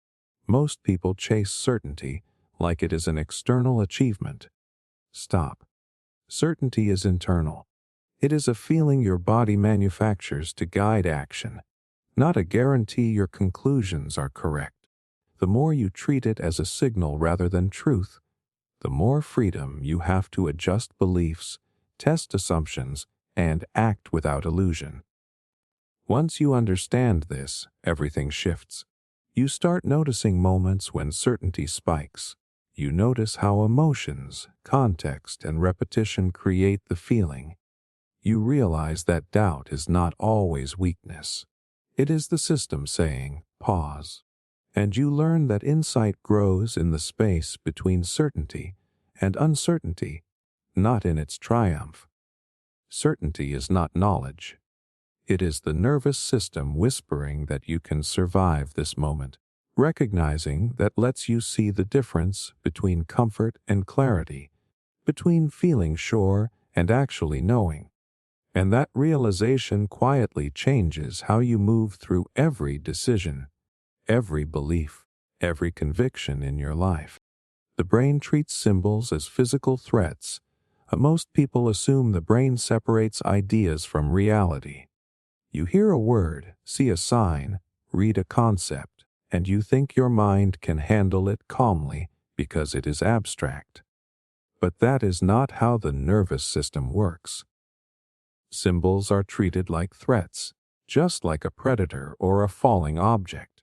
The brain does not distinguish imagination from immediate danger in the ways you expect. Here is the unsettling truth.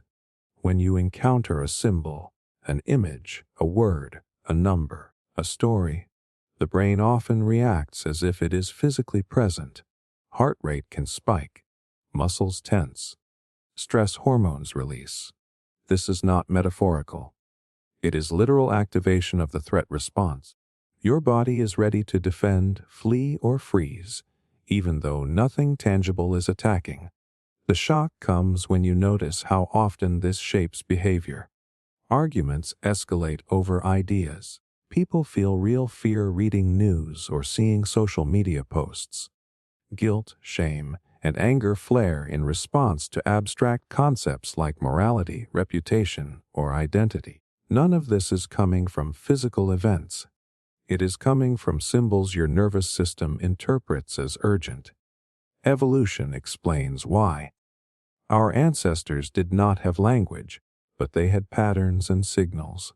Anything interpreted as relevant to survival, sight, sound, context, triggered the body to respond immediately. The system evolved to overreact to potential threat because overreacting kept people alive. Modern symbols hijack that system. Words and images now carry survival weight, even when logically they are safe. This is why repetition amplifies reactions. A repeated insult, criticism, or reminder of danger produces stronger stress responses. The nervous system does not wait for analysis. It registers pattern, threat detected, and mobilizes energy. Emotional intensity rises not because the situation is dangerous physically, but because the brain treats the symbol as if it were. Here is the validating part. If you notice overreaction to ideas or concepts, it does not mean you are fragile or irrational. It means your nervous system is doing exactly what it evolved to do: protect you. Abstract threats feel immediate because the body cannot easily distinguish symbolic danger from real danger. That is biology, not weakness. This also explains why people cling to narratives so fiercely. A belief is more than an idea. It is a symbol that represents stability, safety, or belonging. Threaten the belief, and the nervous system reacts. People defend abstract concepts with physical energy because that is how the brain interprets risk. Debate, criticism, or dissonance feels bodily, not intellectual. The interesting shift happens when you recognize this pattern. You stop blaming yourself for emotional intensity. You stop confusing the feeling of threat with the literal danger of the situation.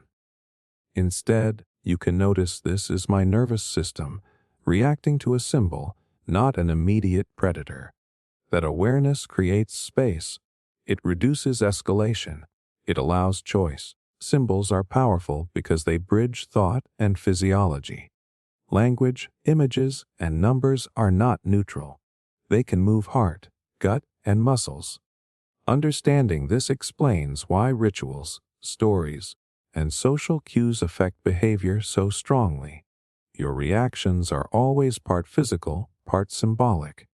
Ignoring the body's response to symbols leaves insight incomplete. This also clarifies why exposure changes perception. Repeatedly confronting a symbol in controlled, safe contexts reduces the automatic threat response. Nervous system learns the symbol is not actually dangerous. The body calms. Cognitive flexibility grows. Understanding and adaptation become possible. Most people experience symbols as harmless until they notice the energy surge, the tension, the automatic readiness. That surge is not imaginary. It is your body treating ideas like predators. The more you see this, the more you realize how much of daily emotional experience is about symbolic survival, not literal events. Once you understand that, emotional regulation is no longer just about thinking differently.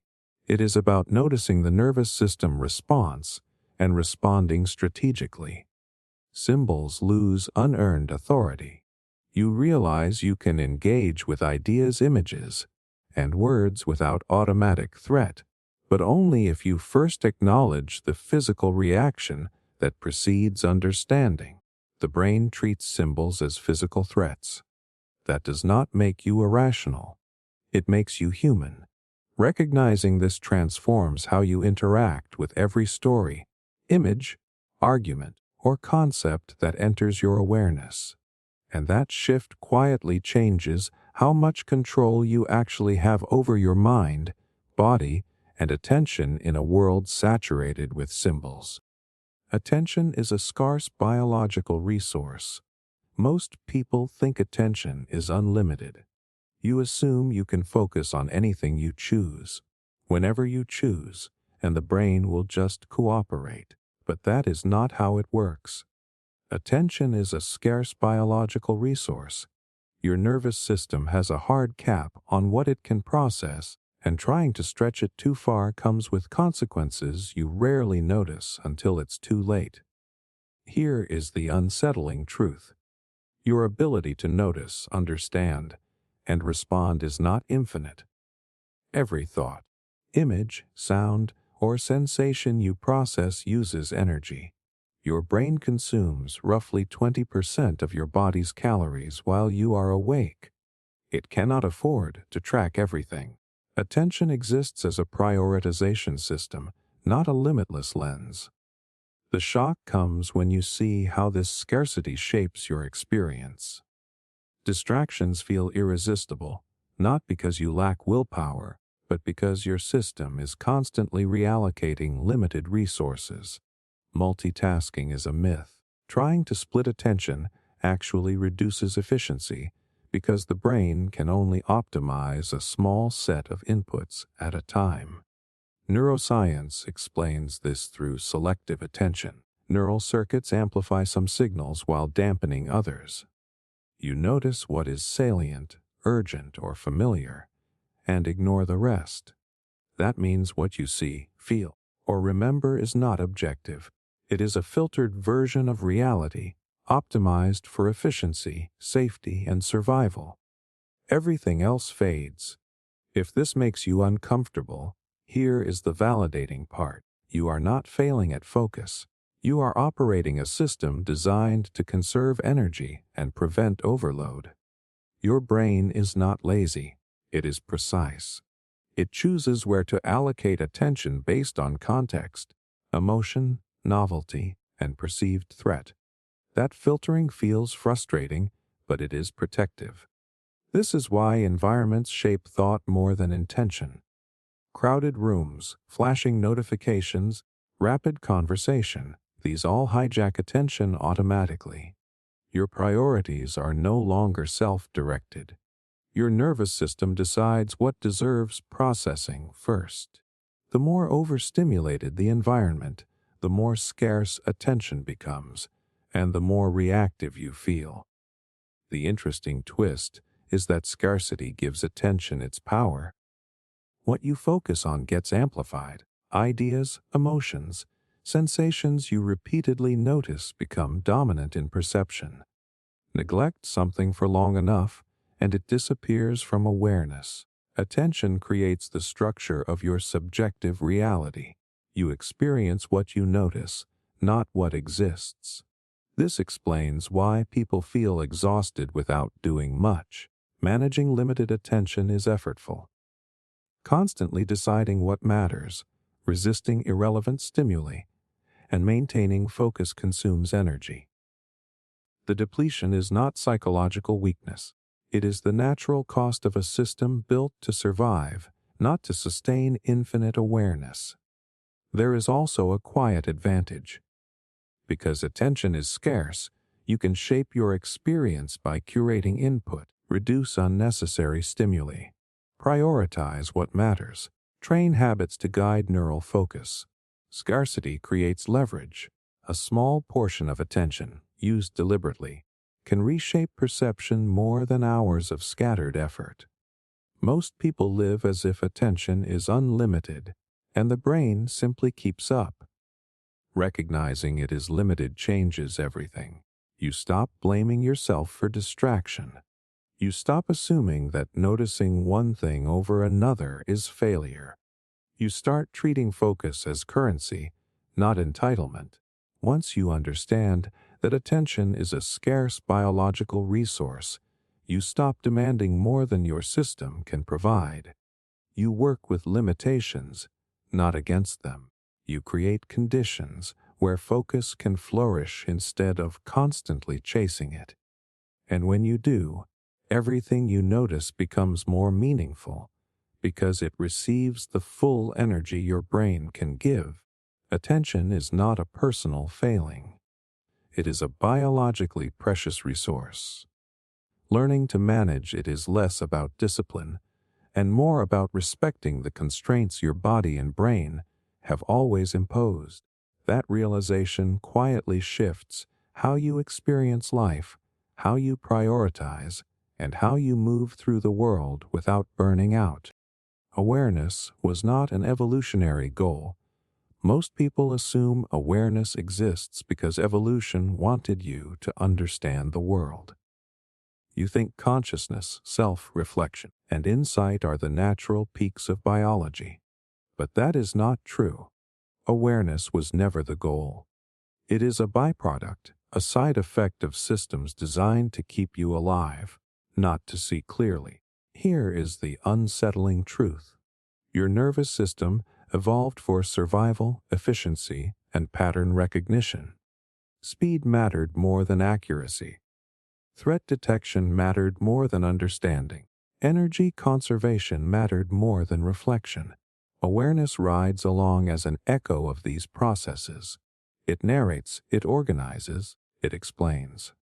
But it was never intended to guide or optimize life in the way you imagine. The shock comes when you realize how much of life moves before awareness can catch up. You make decisions, feel emotions, and react to the world all before consciousness arrives. Your body prepares, your mind predicts, and your nervous system runs simulations that you never notice. Insight is optional. Survival is mandatory. Consciousness is a witness, not the pilot. Every time you feel overwhelmed by life, distracted or reactive, it is because your system is operating exactly as it evolved to. You assume that awareness should prevent mistakes, regulate every impulse, and clarify every decision.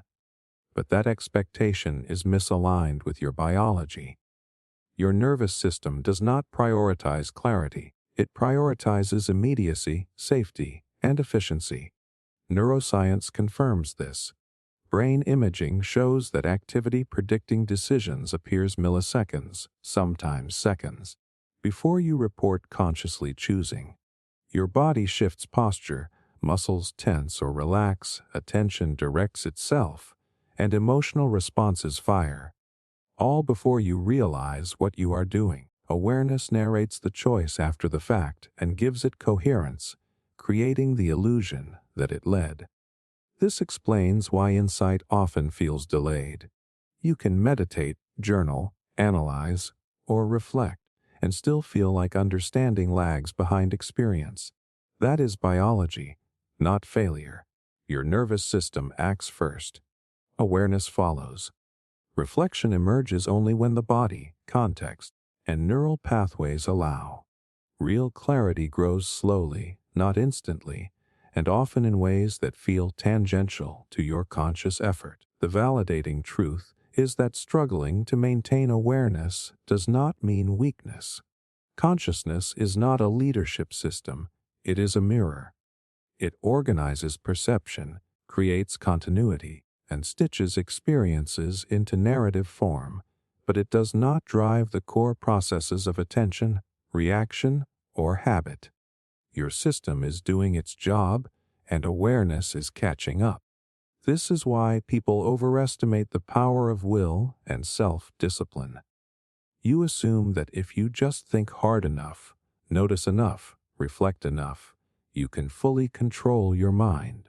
But the systems that actually produce behavior, emotions, instincts, habits, and automatic pattern detection are largely unconscious. Awareness is feedback, not a lever of control. Influence comes from shaping these underlying systems, not from hoping consciousness will act as a pilot. The shock is subtle but profound. Most human suffering is tied to expecting consciousness to lead. You blame yourself for distraction, reactive emotions, procrastination, or rigid patterns, when in reality your awareness is arriving after the body and mind have already acted. It is documenting the behavior, not generating it. That misalignment creates tension, guilt, and frustration. Once you realize this, you begin to approach awareness differently. You stop demanding that clarity precede action. You stop trying to force insight in moments when your nervous system is preoccupied with threat, energy, or habit.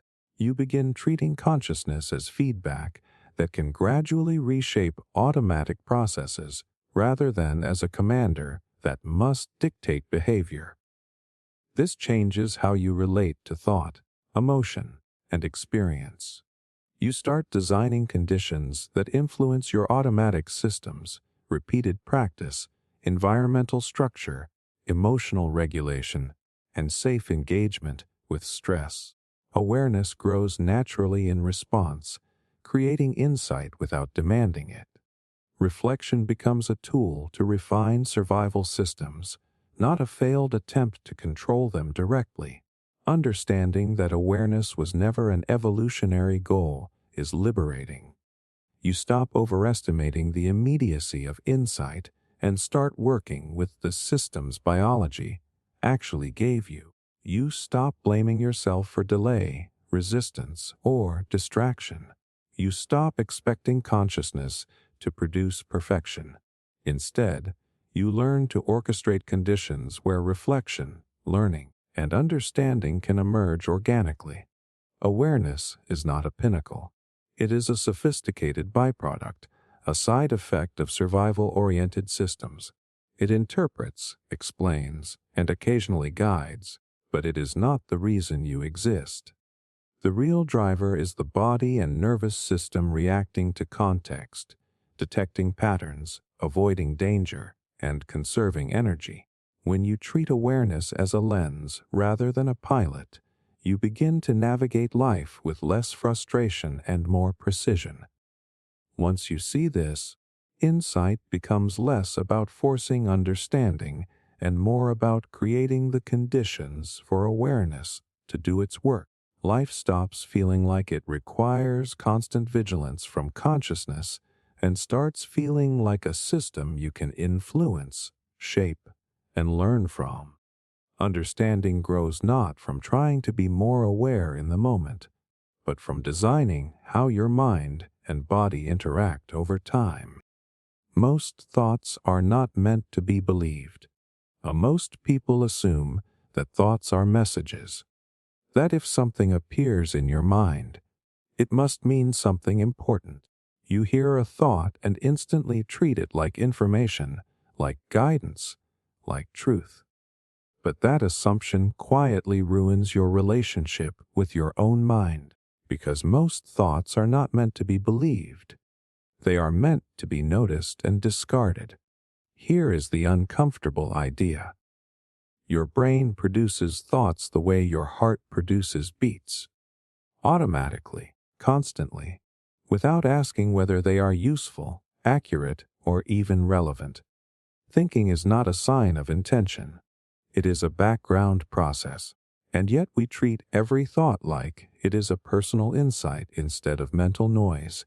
The shock comes when you realize how random many thoughts actually are. A memory pops up for no reason. A worry appears without evidence. A judgment forms before you understand what you are judging. None of this was chosen. None of it was vetted. And yet the moment it appears, you feel compelled to believe it or argue with it. Your brain evolved to simulate possibilities. It runs scenarios to predict danger, opportunity, and social outcomes. Most of these simulations are deliberately exaggerated. The system prefers false alarms over missed threats. That means anxious thoughts, catastrophic predictions, and self-critical narratives are not signs of accuracy. They are signs of a brain doing what it evolved to do. The problem is that modern humans treat simulation as instruction. You assume that because a thought feels vivid or emotional, it must be meaningful. But emotional intensity is not a truth detector. It is an urgency signal. The brain is saying pay attention, not this is correct. Neuroscience supports this. The default mode network generates spontaneous thought when the brain is not focused on a task. It pulls from memory, fear, desire, and habit. It does not fact-check. It does not prioritize usefulness. It fills silence. Most thoughts come from this background system, not from deliberate reasoning. Here is the validating part. If your mind feels busy, negative, repetitive, or intrusive, it does not mean something is wrong with you. It means your brain is active. Thoughts are not evidence of character, intention, or truth. They are outputs. Treating them as commands creates unnecessary suffering. This explains why believing thoughts feels exhausting. You spend energy defending, suppressing, or correcting mental content that never needed engagement in the first place. You argue with ideas that were not proposals. You identify with narratives that were not written for you. The mind produces far more material than the self needs. The shift happens when you stop asking, "Is this thought true?" and start asking, "Is this thought useful?" Or even simpler, "Do I need to do anything with this?" Most of the time, the answer is no. The thought can pass without consequence. No analysis, no reaction, no belief required. This is not about positive thinking or replacing thoughts. It is about demoting them. Thoughts are not leaders. They are signals, drafts, and background chatter. Belief is optional. Engagement is optional. Meaning is optional. Notice how different life feels when you do not immediately merge with what appears in your mind. A thought arises. It is seen. It moves on. No identity is formed. No emotional spiral begins. The nervous system stays calmer because it is not responding to imagined threats as if they were real. This also explains why meditation works. Not because it stops thoughts, but because it breaks the reflex of believing them. You learn, through repetition, that a thought can exist without action following. That realization alone reduces anxiety more than any argument ever could. The brain will continue producing content. That will never stop. But you can change the relationship. Thoughts become weather instead of instructions. They pass through awareness instead of defining it. Most people suffer not because of what they think, but because they believe what they think. They assume the mind speaks with authority. It does not. It speaks with frequency. Once you see this, you stop fighting the mind and stop trusting it blindly. You let it do what it does best, generate possibilities, while you choose what deserves belief, attention, and action. Most thoughts were never meant to be believed. They were meant to appear, be noticed, and disappear. And the moment you stop treating every mental event like a verdict, your experience of being alive becomes quieter, clearer, and far more under your control. The self exists only under cognitive stress. The self feels like the most solid thing you have. Your name, your personality, your story, your preferences. It feels continuous, stable, always there. But that feeling hides something strange. The self does not exist all the time. It shows up under pressure. The self exists only under cognitive stress. Here is the unsettling idea. When life is simple, fluid, or fully absorbing, the sense of self fades. You are not thinking about who you are. You are just doing. But the moment tension appears, confusion, conflict, uncertainty, evaluation, the self snaps into place. It tightens. It becomes loud. Identity wakes up when the system is stressed. The shock comes when you notice how conditional the self actually is. Think about moments when you were fully immersed, playing a sport, listening to music, deep in conversation. Time disappears. Self-awareness thins out. There is no internal narrator asking, "How am I doing?" or "What does this say about me?" The self dissolves because it is not needed. Now contrast that with moments of judgment or threat. Being criticized, feeling uncertain, making a high-stakes decision. Suddenly the self is everywhere. Am I good enough? What does this mean about me? How do I look? How will I be perceived? The self appears not as a truth, but as a defensive structure. Cognitive stress is any situation where the brain has to evaluate, compare, predict, or protect. When outcomes matter and clarity is low, the nervous system activates self-representation. The self becomes a reference point, a way to organize threat and meaning. Identity is deployed to stabilize the system. Neuroscience supports this more than people realize. Brain regions associated with self-processing become more active under uncertainty, social evaluation, and conflict. When the brain needs to manage risk, it pulls in the self as an organizing tool. When risk is low, those networks quiet down. This is why anxiety strengthens identity. The more stressed you are, the more defined you feel. Labels harden, stories intensify, personality feels rigid. Under pressure, the brain narrows, it needs fast rules. Who I am, what I believe, what side I am on, the self becomes armor. The validating part is this. If your sense of self feels strongest when you are struggling, that does not mean you are broken or ego-driven. It means your system is trying to maintain coherence. The self is not a flaw, it is a stabilizer. It shows up when things feel unstable. This also explains why self-questioning increases during stress. You do not ask, "Who am I?" when life is flowing. You ask it when something feels wrong, when expectations are violated, when certainty collapses. The self emerges to patch the gap between reality and prediction. Notice how much suffering is tied to self-activation, rumination, shame, comparison, overthinking. These all require a strong sense of self. When the self loosens, suffering often loosens with it, not because problems vanish, but because the internal reference point softens.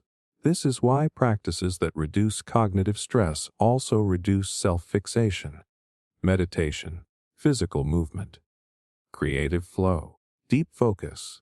They do not destroy the self. They make it unnecessary. The system does not need identity to function when attention is stable and threat is low. The strange irony is that people chase the self as if it were the core of existence. Finding yourself, expressing yourself, building yourself. But the self is loudest when something is wrong. Silence is not emptiness. It is regulation.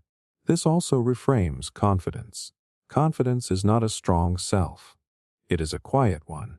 When you are regulated, identity relaxes. You act without constant self-reference. You respond instead of narrating. The self fades into the background because it is no longer needed to manage stress. Once you see this, you stop trying to strengthen the self. You stop polishing identity as if it were the answer. You start reducing unnecessary cognitive stress. You simplify inputs. You regulate the nervous system. You allow uncertainty without forcing narrative closure. The self still appears. It has a role. It helps you navigate complexity and social reality. But you no longer confuse its presence with truth. You recognize it as a state, not a constant. A response, not an essence. The self exists only under cognitive stress. When life becomes simple, embodied, or fully engaged, it dissolves naturally. Not because you disappear, but because there is nothing left to defend. And once you realize that, you stop asking, "How do I become more myself?" and start asking, "What conditions make the self unnecessary?" That question quietly changes how you relate to thought, identity, and what it actually feels like to be alive. Comfort is a stronger motivator than pleasure. Most people think pleasure drives behavior, that we chase happiness, excitement, rewards. That if something feels good enough, we will move toward it. But that idea misses something deeper and more powerful. Comfort is a stronger motivator than pleasure. And once you see it, a lot of human behavior stops being confusing. Here is the uncomfortable truth. Pleasure is optional. Comfort feels necessary. Pleasure is something you enjoy. Comfort is something your nervous system demands. You can live without pleasure for long stretches. You cannot live long without a sense of safety, predictability, and familiarity. So the brain prioritizes comfort first, even when it costs pleasure. The shock comes when you realize how many choices are driven by avoiding discomfort rather than seeking joy. People stay in jobs they dislike, relationships that no longer work, habits they openly complain about, not because these things are pleasurable, but because they are familiar. Familiarity calms the nervous system. Novelty does not.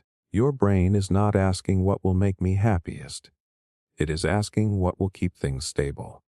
Stability reduces cognitive load. It lowers uncertainty. It conserves energy. From a biological standpoint, comfort equals survival. Pleasure is a bonus, not a requirement. This is why change feels threatening even when it promises improvement.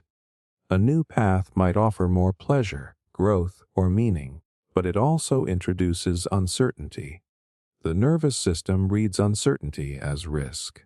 So it pulls you back toward what you know, even if what you know feels dull, frustrating, or limiting. Neuroscience backs this up. The brain is constantly predicting what will happen next. When predictions are accurate, stress drops. When predictions fail, stress rises. Comfort comes from predictable patterns, not necessarily enjoyable ones. An unpleasant routine can feel safer than a pleasurable unknown. Here is the validating part. If you feel stuck choosing comfort over growth, it does not mean you lack ambition or courage. It means your nervous system is prioritizing regulation. You are not lazy. You are regulated, or at least, you are trying to be. This explains procrastination better than any motivation theory. You are not avoiding the task because it lacks reward. You are avoiding the discomfort it creates in your body, uncertainty, effort, possible failure. Your brain chooses comfort now over potential pleasure later because comfort immediately reduces stress.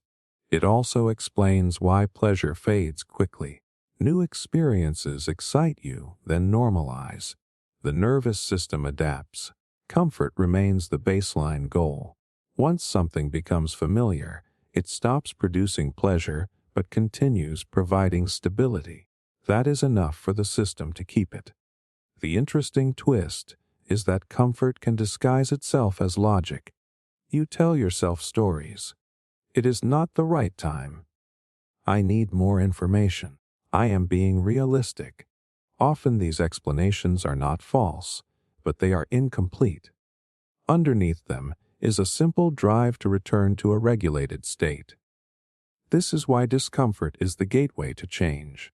Growth requires tolerating instability long enough for new patterns to become familiar. Until then, the nervous system will resist. Not because the change is wrong, but because it has not yet become safe. Once you understand this, you stop relying on motivation and start working with regulation. You stop asking, how do I force myself to want this? And start asking, how do I make this feel safe enough to approach? Small steps, repetition, predictable structure. These reduce threat and slowly convert discomfort into comfort. This also reframes discipline. Discipline is not overriding comfort seeking. It is redesigning comfort. You make the desired behavior familiar. You remove unnecessary friction. You let the nervous system learn that the new pattern does not equal danger. Most people believe they are chasing pleasure when they are actually protecting comfort. Recognizing that removes shame. It also gives leverage. You stop fighting yourself and start guiding the system you actually have. Comfort is not weakness. It is a biological priority. Pleasure comes and goes. Comfort sustains. When you mistake one for the other, you stay confused about why you do what you do. Once you see that comfort is the stronger motivator, you stop moralizing behavior and start understanding it. You realize that lasting change does not come from chasing highs, but from slowly teaching your nervous system that a new way of living is safe. And when safety is established, pleasure has room to appear naturally, not as a chase, but as a side effect. The mind avoids precision. Most people think the mind wants clarity, that it wants exact answers, clean definitions, precise understanding. You assume confusion is a problem the brain is trying to solve, but that is not quite right. The mind avoids precision, not because it is incapable of it, but because precision is expensive, risky, and often unnecessary for survival. Here is the uncomfortable truth. Precision requires effort. It requires slowing down, holding multiple variables, tolerating uncertainty, and resisting easy conclusions. The brain is not designed to do that by default. It is designed to conserve energy and act quickly. Vague understanding is usually good enough. The shock comes when you realize how often you operate on approximations. You do not think in exact probabilities. You think in feelings. You do not calculate outcomes carefully. You rely on impressions. Someone seems trustworthy. A situation feels off. An idea sounds right. These are not precise judgments. They are efficient shortcuts. From an evolutionary perspective, this makes sense. Early humans did not need perfect models of reality. They needed fast ones. If something looked like danger, hesitation was costly. The brain evolved to prefer coarse categories over fine detail. Friend or threat, safe or unsafe, worth it or not worth it. Precision slows response. Ambiguity invites paralysis. Neuroscience reflects this bias. The brain relies heavily on heuristics, mental shortcuts that simplify complex information. These shortcuts reduce cognitive load. They allow decisions to happen with limited data. Precision would require more processing, more energy, and more time. The nervous system avoids that unless absolutely necessary. This is why vague beliefs feel more stable than precise ones. Saying I am bad at this is easier than identifying exactly what skill is missing. Saying they do not respect me is easier than analyzing specific behaviors and contexts. Precision introduces complexity, and complexity destabilizes simple narratives. The validating part is this. If you notice yourself resisting specifics, avoiding detailed analysis, or feeling overwhelmed by nuance, it does not mean you are unintelligent. It means your brain is functioning normally. Precision is metabolically costly. The mind defaults to generalities to stay efficient. This also explains why arguments escalate so easily. People debate vague positions instead of precise claims. Labels replace definitions. Emotional certainty replaces careful distinction. Precision would require slowing down and questioning assumptions, which feels unsafe in moments of social or emotional threat. The mind also avoids precision because it creates accountability. The more precise your understanding, the harder it is to hide. Vague goals protect you from failure. Vague beliefs protect you from contradiction. Vague identities protect you from having to update who you think you are. Precision forces contact with reality. This is why clarity often feels uncomfortable. When you get precise, you see limits. You see trade-offs. You see where responsibility actually lies. Vague thinking allows hope without commitment. Precision demands adjustment. Notice how often the mind substitutes explanation for understanding. You tell a story that feels coherent enough, then stop. Not because it is accurate, but because it reduces uncertainty. The brain prefers a rough story now over a precise one later. This also explains why learning feels hard at first. Precision initially increases confusion. You see more variables, more exceptions, more uncertainty. Only later does true understanding simplify things again. But most people quit during the messy phase. The nervous system wants closure, not refinement. Once you see this, you stop blaming yourself for mental resistance. You recognize that the mind avoids precision unless conditions are right. Safety, time, low pressure, curiosity. Without these, the brain will default to broad strokes and emotional certainty. This insight gives you leverage. You stop demanding precision from yourself in moments of stress. You stop expecting clarity when the system is overloaded.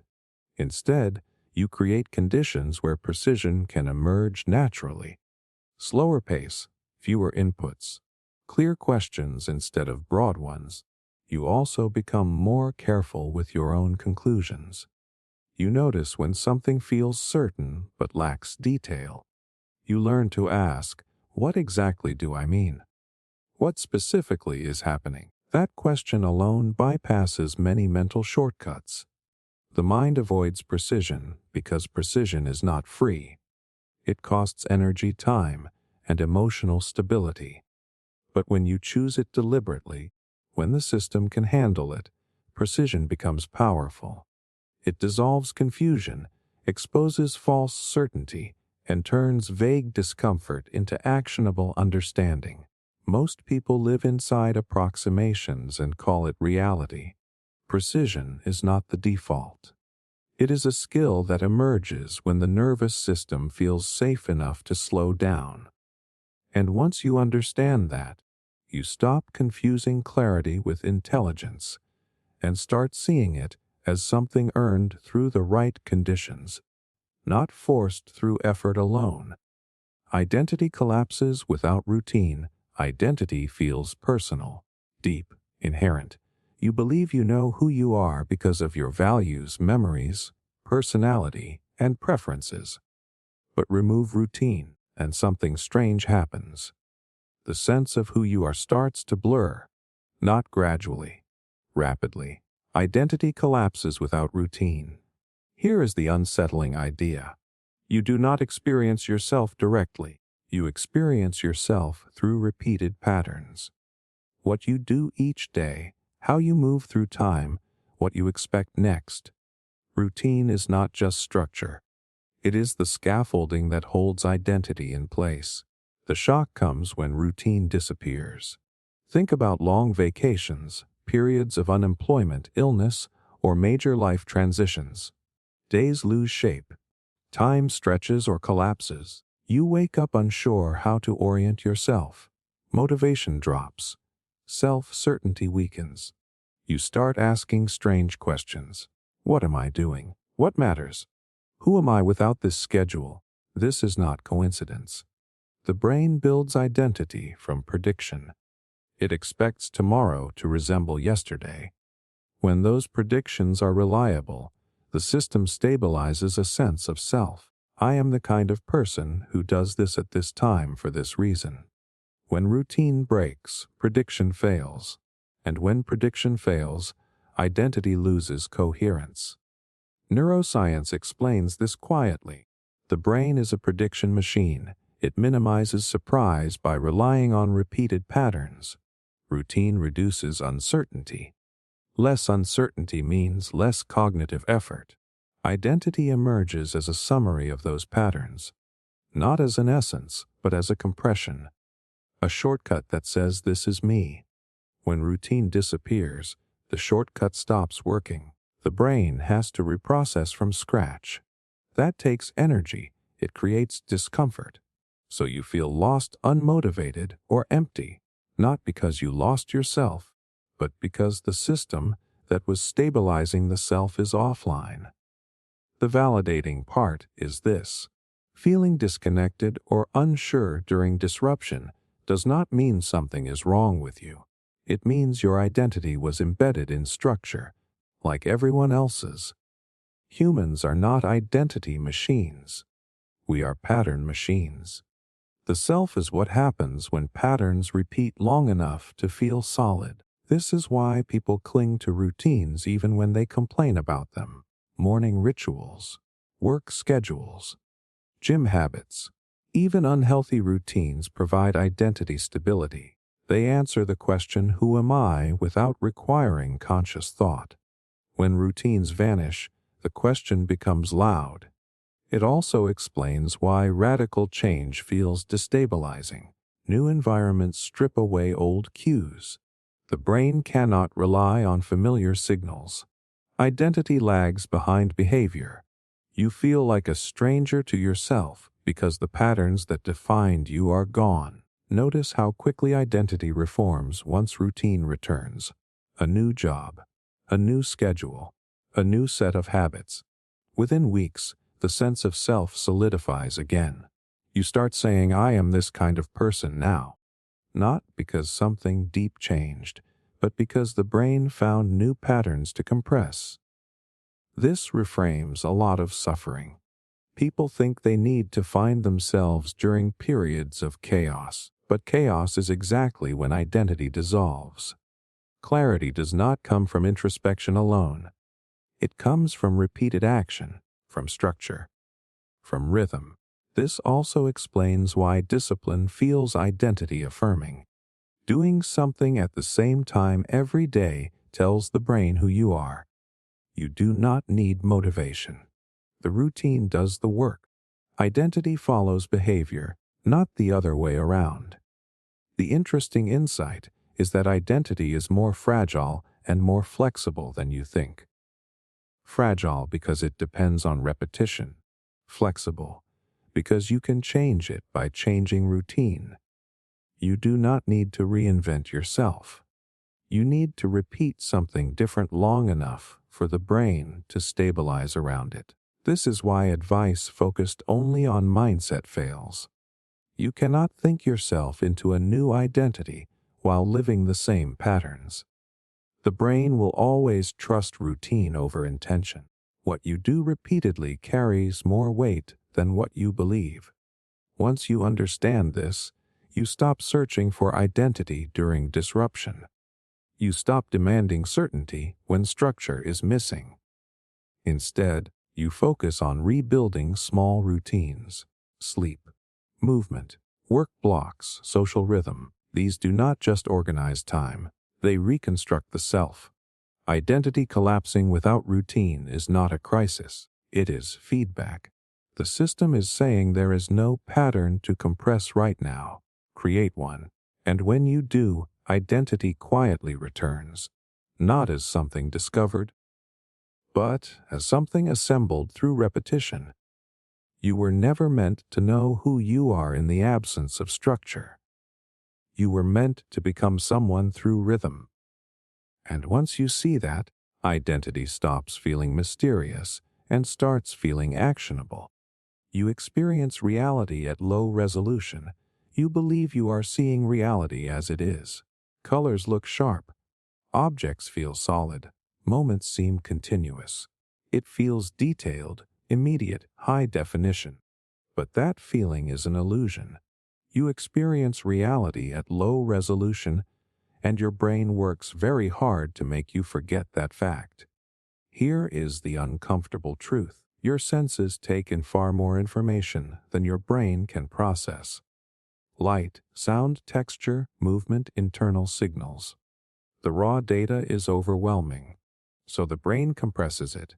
It throws away detail, fills in gaps, and delivers a simplified version that feels complete enough to act on. The shock comes when you realize how aggressive this compression is. You do not see everything in front of you. You see what your brain predicts is there. Vision studies show that only a small central area of your visual field is sharp. The rest is blurry, vague guessed. But you never notice, because the brain stitches it into a smooth image. Your mind works like a low-resolution feed with smart upscaling. It prioritizes edges, motion, and change. Static detail is discarded. If nothing seems to matter, it fades. Reality feels rich, not because it is fully processed, but because your brain is excellent at filling in missing pixels. This is not just vision. Memory works the same way. You do not store full experiences. You store summaries, emotional highlights, rough narratives. When you remember, the brain reconstructs the event, not replay it. Each recall updates the memory. Precision is lost. Confidence remains.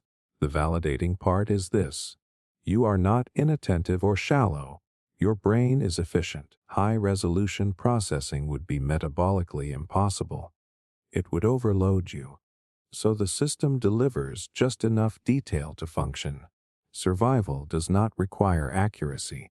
It requires adequacy. This explains why people miss obvious things, why eyewitnesses disagree, why two people experience the same moment completely differently. Each brain compresses reality according to its own priorities, fears, habits, and expectations. You are not seeing the world. You are seeing a usable draft of it. Neuroscience supports this through predictive processing. The brain constantly guesses what is happening and checks incoming data against those guesses. If the data roughly matches, it is ignored. Only mismatches get attention. That means most of what you experience is prediction, not perception. This is why novelty feels vivid. New environments temporarily increase resolution. The brain cannot rely on old predictions, so it processes more detail. Everything feels sharp, intense, alive. Over time, as patterns stabilize, resolution drops again.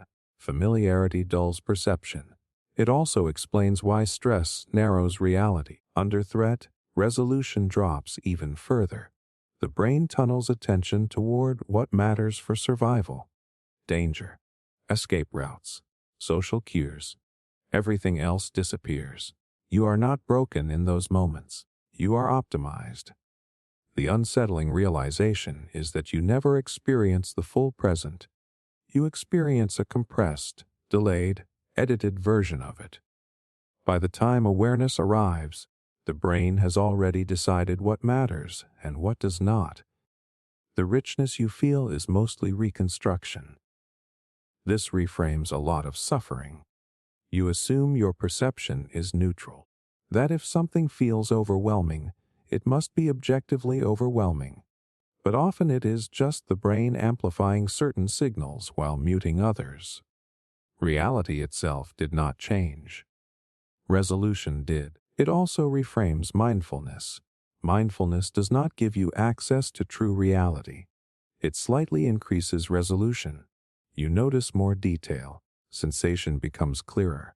Thought slows.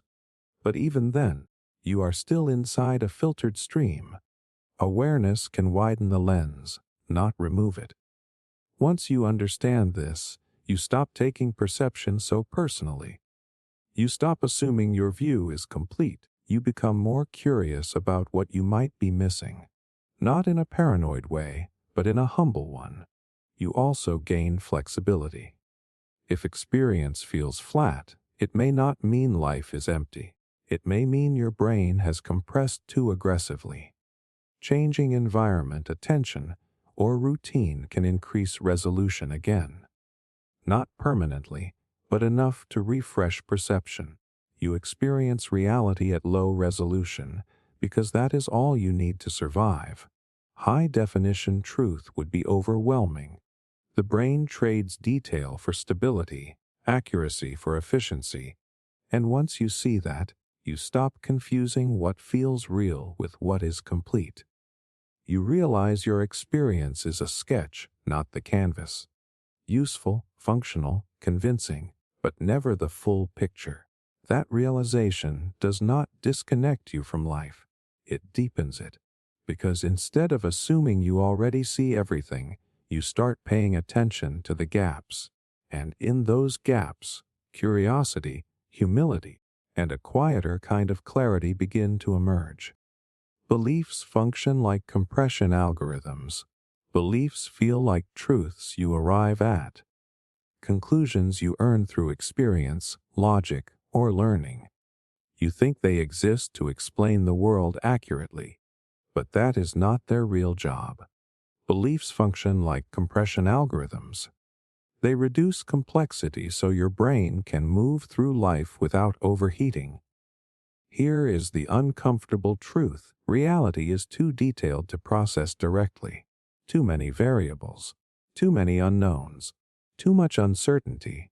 If you tried to evaluate everything fresh each time, you would freeze. So the brain compresses reality into beliefs. Shortcuts that summarize how the world works well enough to act. The shock comes when you realize accuracy is optional in this process. A belief does not need to be true. It needs to be efficient. It needs to reduce cognitive load, guide behavior, and create predictability. That is it. If a belief accomplishes those goals, the brain keeps it, even if it distorts reality. Think about how compression works in technology. You remove detail to save space and speed. You lose nuance but gain usability. Beliefs work the same way. They collapse complex patterns into simple rules. People are untrustworthy. Hard work pays off. I am bad at conflict. These ideas save energy. They let you decide quickly without recalculating every situation from scratch. Your nervous system prefers compressed understanding. Precision is expensive. Nuance creates uncertainty. Uncertainty creates stress. So beliefs act as buffers. They smooth reality into something manageable, even if it means throwing away information that does not fit. This explains why beliefs feel so stable. Once installed, they quietly filter perception. You notice what confirms them and ignore what does not. Not because you are dishonest, but because the compression algorithm is doing its job. Updating a belief requires decompressing reality again. That takes effort. It feels destabilizing. The validating part is this. Holding rigid beliefs does not mean you are closed-minded. It means your brain is protecting itself from overload. Beliefs keep the world predictable enough to function. Without them, everything would feel raw, overwhelming, and uncertain. This also explains why belief change feels threatening. When a belief breaks, the brain loses its shortcut. Suddenly, it has to process more detail. Ambiguity increases. Cognitive stress rises, so the system resists. Not because the belief is true, but because losing it increases mental cost. Notice how beliefs often simplify people into categories. Good or bad. Safe or unsafe. Like me or against me. Humans are far more complex than this, but complexity is hard to process. Compression flattens individuality into labels that make social navigation easier. It also explains why ideologies are so attractive. They offer high compression. They explain many things at once with a single framework. The more uncertainty someone feels, the more appealing these systems become. Not because they are accurate, but because they reduce mental noise. Beliefs also compress identity. Saying I am this kind of person saves you from renegotiating yourself in every situation. It reduces decision fatigue. It gives continuity. Even limiting beliefs serve this function. I always fail may be painful, but it is predictable. Predictability feels safer than ambiguity. The problem is not that beliefs compress. The problem is forgetting that they are compression. When you mistake the shortcut for reality itself, you lose flexibility. You stop seeing exceptions. You stop updating. The algorithm becomes outdated, but the brain keeps running it because it still saves energy. This is why insight feels disruptive. Insight decompresses. It introduces nuance. It shows you that reality is messier than your belief allowed. At first, this feels worse, not better. Confusion increases, certainty drops, but accuracy grows. The brain only tolerates this when conditions are right: safety, time, low threat, curiosity. Without those, it will default back to compression. This is why arguing rarely changes beliefs. It increases threat, which increases the need for compression. Once you understand beliefs as compression algorithms, you stop treating them like moral commitments. You stop defending them reflexively. You can ask a different question. Is this belief still efficient? Does it still help me navigate reality, or is it compressing too much? You also become gentler with yourself and others. When someone clings to a belief, you see the function. It is holding their world together. Challenging it without providing safety only strengthens it. The goal is not to delete beliefs. That would be impossible. The goal is to update them consciously, to allow selective decompression when it matters, to trade outdated shortcuts for ones that handle complexity better. Beliefs are tools, not truths. They exist to make reality usable, not accurate. Once you see that, you stop asking which beliefs are right and start asking which ones are worth the cost. Reality is vast. Your mind is limited. Compression is unavoidable. But awareness of the compression changes how tightly you hold it. And in that looseness, there is room for growth, curiosity, and a quieter kind of intelligence that knows the map is never the territory, only a way through it. Curiosity is a controlled leak.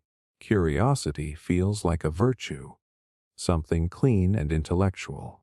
You are taught to celebrate it as openness, intelligence, growth. But underneath that friendly image, curiosity serves a very specific biological function. Curiosity is a controlled leak in a system that would otherwise stay sealed. Here is the uncomfortable truth. Your mind prefers stability. It wants predictable patterns, familiar explanations, closed loops. Left alone, it would recycle the same beliefs, habits, and interpretations indefinitely. That is efficient. That is safe. Curiosity exists not to blow that system open, but to let in just enough novelty to keep it functional. The shock comes when you realize curiosity is not unlimited. You are not endlessly curious by default. You become curious only when the system decides it is safe to leak information. Too much uncertainty triggers anxiety. Too little novelty triggers stagnation. Curiosity sits in between. It is regulation, not rebellion. Think about how curiosity actually shows up. It is selective. You do not want to know everything. You want to know specific things that feel interesting, but not destabilizing. You scroll. You watch videos. You read ideas that stretch you slightly, not ones that threaten your identity all at once. That is not weakness. That is the leak being controlled. Biologically, this makes sense. New information is risky. It can contradict beliefs, disrupt social alignment, or force behavioral change. The nervous system monitors this carefully. When safety is high, curiosity expands. When stress rises, curiosity collapses. The leak seals shut. This is why anxiety kills curiosity. When the system feels threatened, it does not want new input. It wants certainty. It wants familiar explanations. That is also why boredom increases curiosity. When the environment is too predictable, the system opens a small leak to refresh itself. The validating part is this. If you notice your curiosity shrinking under pressure, it does not mean you are becoming closed-minded. It means your nervous system is protecting stability. Curiosity is not a moral trait. It is a state-dependent function. This also explains why curiosity often feels playful. Play only happens when survival demands are low. The system can afford exploration because the stakes feel manageable. Curiosity is exploration with guardrails. You are allowed to peek, but not fall apart. Notice how curiosity avoids precision at first. You skim, you sample, you get the gist. Deep understanding comes later, if at all. That is intentional. Precision is destabilizing. Curiosity opens the door slowly, letting in small doses of uncertainty so the system can adapt without panic. This is why insight often comes sideways. You are curious about something adjacent. You are not attacking the core belief directly. You circle it. You explore the edges. The leak widens gradually. Then one day, the structure shifts and you do not even remember when it happened. It also explains why forced learning fails. When information is pushed too aggressively, curiosity shuts down. The leak becomes a rupture. The system responds with resistance, defensiveness, or disengagement. You cannot bully a nervous system into curiosity. Curiosity also explains why people can consume massive amounts of information without changing. The leak is open but narrow. New data enters, but core structures remain intact. The system learns just enough to feel engaged, not enough to require reorganization. This is not accidental. Curiosity evolved to update models incrementally, not rewrite them constantly. A mind that changed everything it believed every time it encountered new information would be unstable. Curiosity protects coherence while allowing adaptation. This reframes growth. Growth is not about becoming endlessly curious. It is about widening the leak safely, increasing tolerance for uncertainty, building enough internal stability that curiosity does not feel threatening. It also reframes intellectual humility. True humility is not saying I know nothing. It is knowing how much uncertainty your system can handle at once. Curiosity respects that limit. It moves at the speed of safety. Once you see curiosity as a controlled leak, you stop shaming yourself for not wanting to know certain things yet. You stop forcing exploration when you are overwhelmed. You start noticing when curiosity naturally appears and following it without overloading the system. You also become more patient with others. When someone is not curious, it is rarely because they are ignorant. It is because their system is saturated. The leak is sealed to prevent collapse. Curiosity is not the opposite of fear. It is fear regulated just enough to allow exploration. It is uncertainty with a seatbelt. And once you understand that, you stop treating curiosity like a personality trait and start treating it like a signal. A sign that the system feels safe enough to learn something new. Curiosity does not break the mind open. It keeps it from becoming airtight. It is not chaos, it is maintenance. A slow, careful leak that lets reality in without letting the structure fall apart. Emotional reactions predict beliefs. You think beliefs come first. That you evaluate information, reason it through, and then decide what you believe. But if you pay close attention to how belief actually forms, something uncomfortable appears. Emotional reactions arrive first. Beliefs come later. Emotional reactions predict beliefs long before logic ever gets involved. Here is the quiet truth. The nervous system does not wait for understanding. It reacts. Tightness in the chest. A spike of anger. A sense of relief. Disgust. Excitement. These signals happen in milliseconds. By the time you feel like you are thinking, your body has already taken a position. The shock is realizing that belief is often just the story you build to justify that position.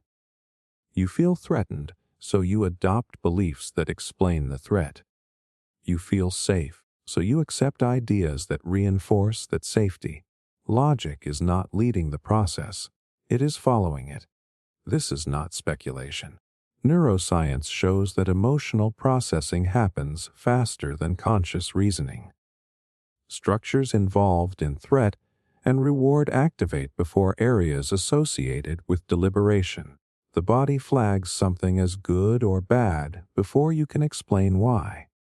Belief formation rides on that signal. Think about how quickly you decide whether you like or dislike an idea. A sentence lands and you feel resistance, or relief, or excitement. Only after that do you start assembling reasons. Those reasons feel convincing, but they are often post hoc. They exist to make the emotional reaction feel justified. The validating part is this: you are not irrational or weak for this. This is how human cognition works. Emotions evolved to guide decisions when time and information were limited. They compress complex evaluations into fast signals. Beliefs then stabilize those signals into something coherent. This explains why debates rarely change minds. When an argument triggers threat, the emotional system tightens. Beliefs harden. Counterarguments bounce off. Not because they are wrong, but because the body has already decided the outcome. The belief is protecting the emotional state. It also explains why beliefs feel personal. Challenging a belief often triggers the same reaction as a personal attack. The nervous system does not distinguish between an idea being threatened and the self being threatened. Emotional response predicts defensive belief maintenance. Notice how beliefs cluster around emotions.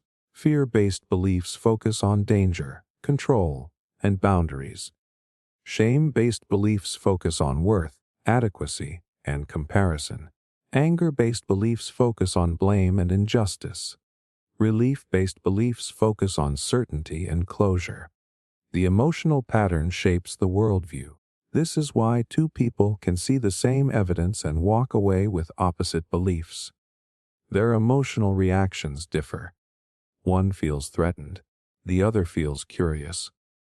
One experiences loss of control, the other experiences relief. The belief follows the emotion, not the data. It also explains why changing emotional state can temporarily change beliefs. When you feel calm, ideas feel more flexible. When you feel stressed, beliefs become rigid. The content did not change. The emotional baseline did. Once you see this, you stop assuming belief equals conviction. Often belief equals regulation. It is the mind trying to keep emotional equilibrium. A belief that calms anxiety will feel true, even if it is incomplete. A belief that destabilizes safety will feel false, even if it is accurate. This reframes self-reflection. Instead of asking, "Why do I believe this?"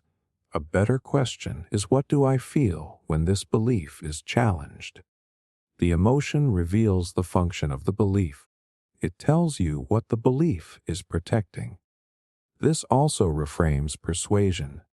You cannot argue someone out of a belief without addressing the emotional reaction underneath it. Facts that increase threat strengthen belief resistance. Safety is the prerequisite for belief change. The unsettling insight is that you do not choose most beliefs consciously. They are installed quietly through repeated emotional reinforcement. Each time an idea reduces discomfort, it gains strength. Each time it increases discomfort, it weakens, regardless of truth. But this also gives you leverage. If emotions predict beliefs, then regulating emotion changes the landscape of belief. When you slow down reactions, tolerate discomfort, and stay present with uncertainty, beliefs loosen. New interpretations become possible. This is why emotional awareness matters more than intellectual debate. Noticing your reaction before you explain, it gives you a moment of choice. You can ask whether the belief you are about to adopt is serving understanding or just soothing a feeling. Beliefs are not enemies. They are adaptive responses to emotional signals. But when left unexamined, they harden into identities and worldviews that feel inevitable. Once you understand that emotional reactions predict beliefs, you stop mistaking intensity for truth. You stop assuming certainty means correctness. You become more curious about what your body is responding to before your mind speaks. And in that pause, something shifts. Beliefs stop feeling like fixed conclusions and start feeling like adjustable models. Not because emotion disappears, but because you finally see it driving the process. You are not your beliefs. You are the system reacting first, explaining second. And that awareness alone begins to change what you are capable of believing. Language was not built for accuracy. Language feels like a tool for truth. You assume words exist to describe reality accurately, to transmit precise meaning from one mind to another. But language was never built for accuracy. It was built for coordination, influence, and survival. Here is the uncomfortable truth. Reality is far too detailed to be captured in words. Sensations, emotions, intentions, timing, context, subtle differences. Language does not even try to represent all of that. It compresses experience into symbols that are good enough to guide action. Accuracy is optional. Function is mandatory. The shock comes when you realize how often language distorts instead of clarifies. The moment you put an experience into words, you flatten it. You remove tone, timing, internal sensation, and ambiguity. What remains is a rough sketch that feels solid only because everyone agrees to treat it that way. Think about emotions. Saying I am angry does not describe what is happening in the body. It points vaguely toward a state so others can respond. Language does not care whether the label is precise. It cares whether it triggers the right social reaction. This is because language evolved socially, not scientifically. Early humans did not need accurate descriptions of reality. They needed to warn, coordinate, persuade, and bond. Words evolved to move people, not to mirror the world. Saying danger over there mattered more than explaining exactly what the danger was. The validating part is this: miscommunication is not a failure of individuals. It is a feature of language. Two people can use the same word and mean different things because words are placeholders, not containers. They point toward experience. They do not deliver it. This also explains why abstract concepts cause so much confusion. Words like freedom, success, love, meaning. These are not precise ideas. They are emotional anchors. They trigger feelings, values, and motivations without specifying details. That vagueness is not accidental. It allows flexibility across contexts. Notice how often arguments are really about definitions. People agree on words but disagree on what they refer to. That is because language hides difference behind shared symbols. It creates the illusion of agreement where there is none. Language also prioritizes speed over precision, short sentences, simplified categories, binary distinctions, good or bad, true or false, us or them. These structures make communication fast and decisive. Precision would slow everything down and increase uncertainty. Language avoids that. This is why nuance feels unnatural to speak. You can think in gradients, probabilities, and contradictions, but speaking them is clumsy. Language pushes thought into clean shapes that reality rarely matches. Over time, thought adapts to fit language instead of the other way around. It also explains why stories feel more true than statistics. Narratives align with how language evolved. They compress complexity into cause and effect, heroes and villains, beginnings and endings. Accuracy is sacrificed, but coherence is gained. The brain prefers coherence. The unsettling insight is that once something is named, it feels understood. The label creates closure. You stop investigating. Naming becomes knowing. This is why language can block insight as much as it enables it. Scientific language tries to fight this by adding precision. Definitions, measurements, probabilities. But even science struggles to escape linguistic limits.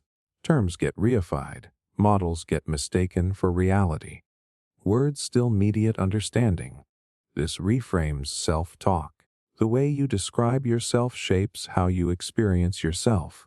Saying I am anxious, or I am broken, or I am disciplined turns temporary states into fixed identities. Language freezes motion. It turns processes into things. It also reframes conflict. Many disagreements persist not because people are far apart, but because language collapses subtle differences into opposing labels. The fight happens at the level of words, not reality. Once you see that language was not built for accuracy, you stop demanding truth from it. You start treating words as tools. Useful, limited, context dependent. You listen for what language is doing, not just what it is saying. You also become more careful with certainty.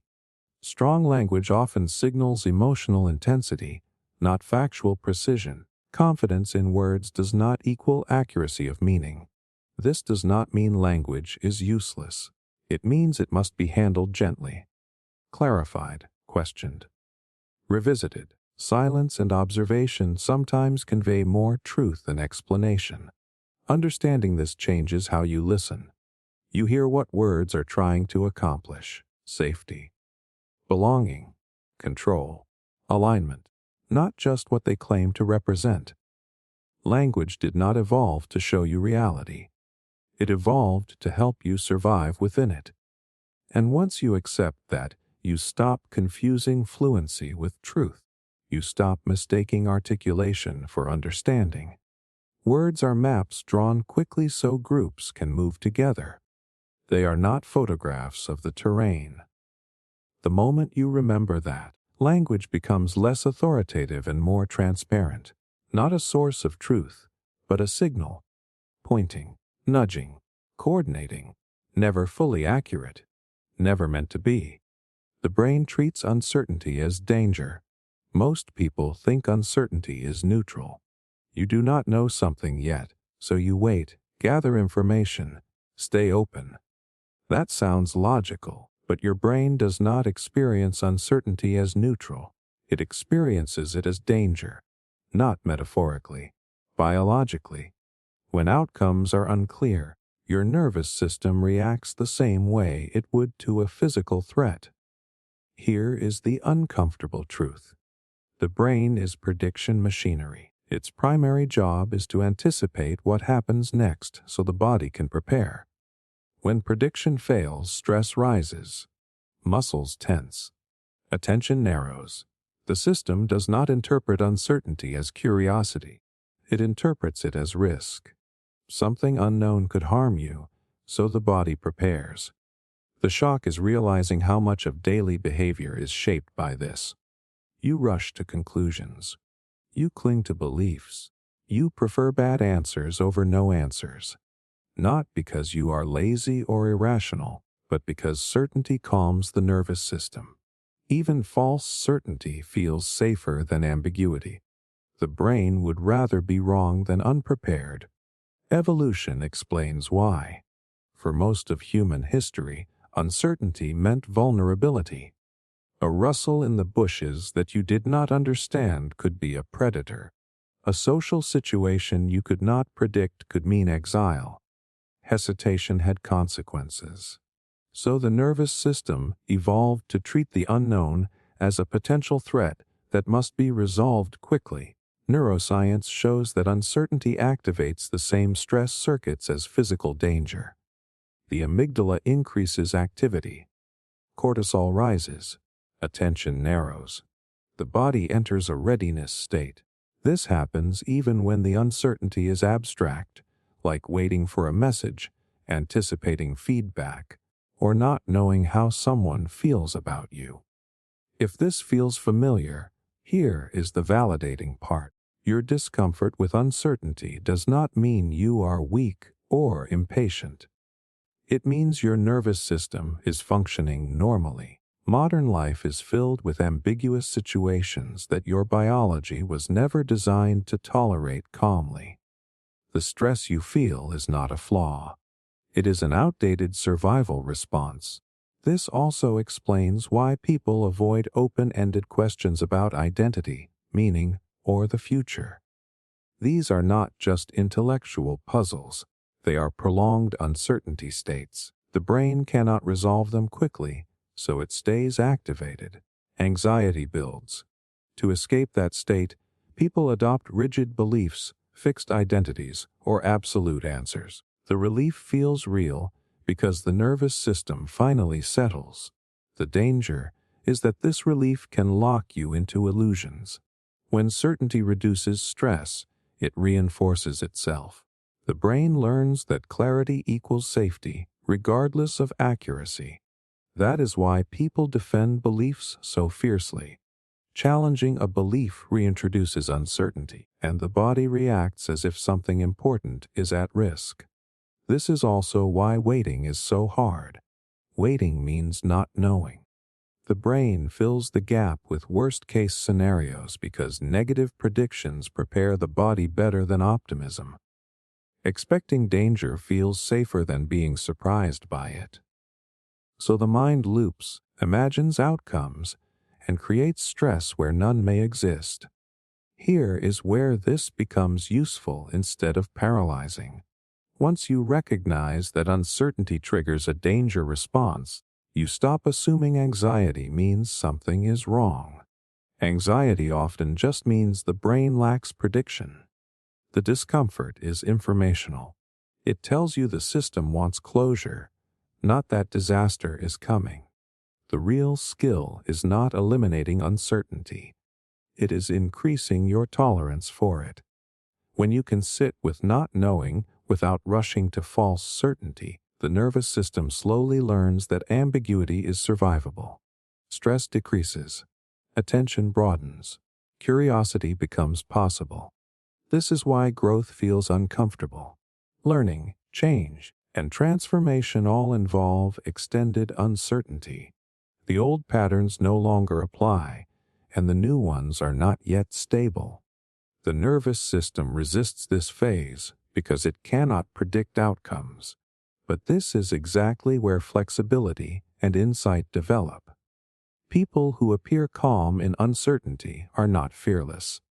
Their nervous systems have learned that not knowing does not equal danger. That learning comes from repeated exposure, not intellectual understanding. You cannot think your way into tolerance. You experience it gradually. Once you see this, you stop fighting your reactions. You stop demanding immediate clarity. You recognize the urge for certainty as a biological signal, not a command. You can acknowledge it without obeying it. The brain treats uncertainty as danger because, for most of history, it was. But you no longer live in that environment. Learning to sit with the unknown is not about becoming passive. It is about teaching your nervous system that safety does not always require answers. When that lesson takes hold, something subtle changes. You become less reactive. You make better decisions. You stop mistaking certainty for truth. And you realize that many of the things you feared were never threats at all. Just unanswered questions your biology did not know how to hold. Understanding is socially risky. Most people think understanding is always rewarded, that if you see things clearly, connect ideas deeply, or notice patterns others miss, life becomes easier. But that belief ignores something fundamental. Understanding is socially risky. Seeing clearly often puts you out of sync with the group, and the human nervous system is extremely sensitive to that risk. Here is the uncomfortable truth. Humans did not evolve primarily to understand reality. They evolved to belong. Belonging meant safety, food, protection, and survival. Being out of alignment with the group was dangerous. So the brain learned a quiet rule early on: understanding is acceptable only when it does not threaten connection. The shock comes when you realize how often insight creates distance. You notice a harmful pattern in a family dynamic. You see manipulation in a workplace. You question a belief your friends rely on. The moment you understand something others are invested in not seeing, tension appears. Not because you are wrong, but because your clarity destabilizes shared narratives. Social systems run on agreed-upon illusions. Every group has them, unspoken rules, stories about who is good, who is right, what matters, and what must not be questioned. These shared beliefs create cohesion. When you understand something that challenges them, you are no longer just thinking differently. You are introducing risk into the system. The nervous system detects this immediately. Speaking insight can lead to rejection, conflict, or isolation. So even when you understand something clearly, you may feel hesitation, anxiety, or the urge to stay quiet. That hesitation is not cowardice. It is biology protecting social safety. This is why people often downplay their understanding. They soften language. They joke instead of stating things directly. They pretend not to notice what they clearly see. Understanding threatens belonging, and belonging is a survival priority. The brain weighs the cost instantly. The validating part is this: if you feel pressure to hide insight or feel uncomfortable sharing what you see, it does not mean you are dishonest. It means your nervous system is balancing two competing needs: truth and connection. And for most of human history, connection mattered more. This also explains why groups resist whistleblowers, truth tellers, and deep thinkers. Understanding exposes instability. It disrupts roles. It challenges power. Even accurate insight can feel like an attack when it threatens the structure people rely on to feel safe. Psychologically, this is reinforced through social punishment. People who question norms are labeled difficult, negative, or dramatic. These labels are not about accuracy. They are tools to discourage destabilizing awareness. The group does not need you to be right. It needs you to be predictable. Once you see this, many confusing experiences make sense. Why saying nothing feels easier than saying something true. Why insight can feel lonely. Why growth sometimes leads to fewer connections, not more. You did not suddenly become unlikable. You moved outside shared illusions. There is also an internal version of this risk. Understanding can threaten your own identity. Seeing clearly may force you to admit you were wrong, complicit, or avoiding something uncomfortable. That threatens internal coherence, which the brain treats similarly to social danger. So insight meets resistance from inside and outside. The key shift happens when you stop assuming understanding is socially neutral. It is not. Insight changes dynamics. It alters power. It introduces instability. That does not mean you should avoid it, but it means you should respect the cost. Understanding does not require broadcasting everything you see. Discernment matters. Timing matters. Context matters. Insight shared without awareness of social risk often backfires, not because it is wrong, but because the system is not ready. People who navigate this well are not less honest. They are strategic. They know when clarity will create growth and when it will create defense. They choose when to speak and when to observe. That choice is not suppression. It is intelligence. The real danger is not that understanding is risky. The danger is believing that clarity should automatically be welcomed. When it is not, people turn insight inward as shame, thinking something is wrong with them. Nothing is wrong. You are just seeing something that changes the social equation. Once you accept that understanding carries social risk, you stop expecting validation to follow insight. You stop tying truth to approval. You become steadier, less reactive, less desperate to be agreed with. Understanding was never meant to make you popular. It was meant to help you navigate reality. And sometimes navigating reality means knowing when to speak, when to stay silent, and when to let insight exist without forcing it into spaces that are not built to hold it. That realization does not make you colder. It makes you clearer. You stop confusing rejection with error. You stop equating discomfort with danger. And you learn that insight does not always want an audience. Sometimes it just wants to be carried carefully until the conditions are safe enough for it to matter. Most inner conflict is simulated. Most people assume inner conflict is real in the same way an external problem is real. You feel torn, stuck, divided, and you believe two parts of you are genuinely fighting. One wants this, the other wants that. It feels intense, exhausting, personal. But most inner conflict is not happening in the present moment. It is simulated. Your brain is running scenarios, not responding to reality. Here is the uncomfortable truth. Much of what you call inner conflict is your nervous system rehearsing outcomes that are not happening yet. You are not choosing between two actual actions. You are imagining consequences, reactions, judgments, losses, and rewards. The tension you feel comes from prediction, not action. The shock is realizing how convincing this simulation feels. Your heart rate changes. Your body tenses. Your mood shifts. It feels like something urgent is at stake, even when you are sitting still doing nothing. The brain does not wait for reality. It generates conflict internally to prepare you for potential futures. Evolution explains why this exists. Predicting danger before it happens increases survival.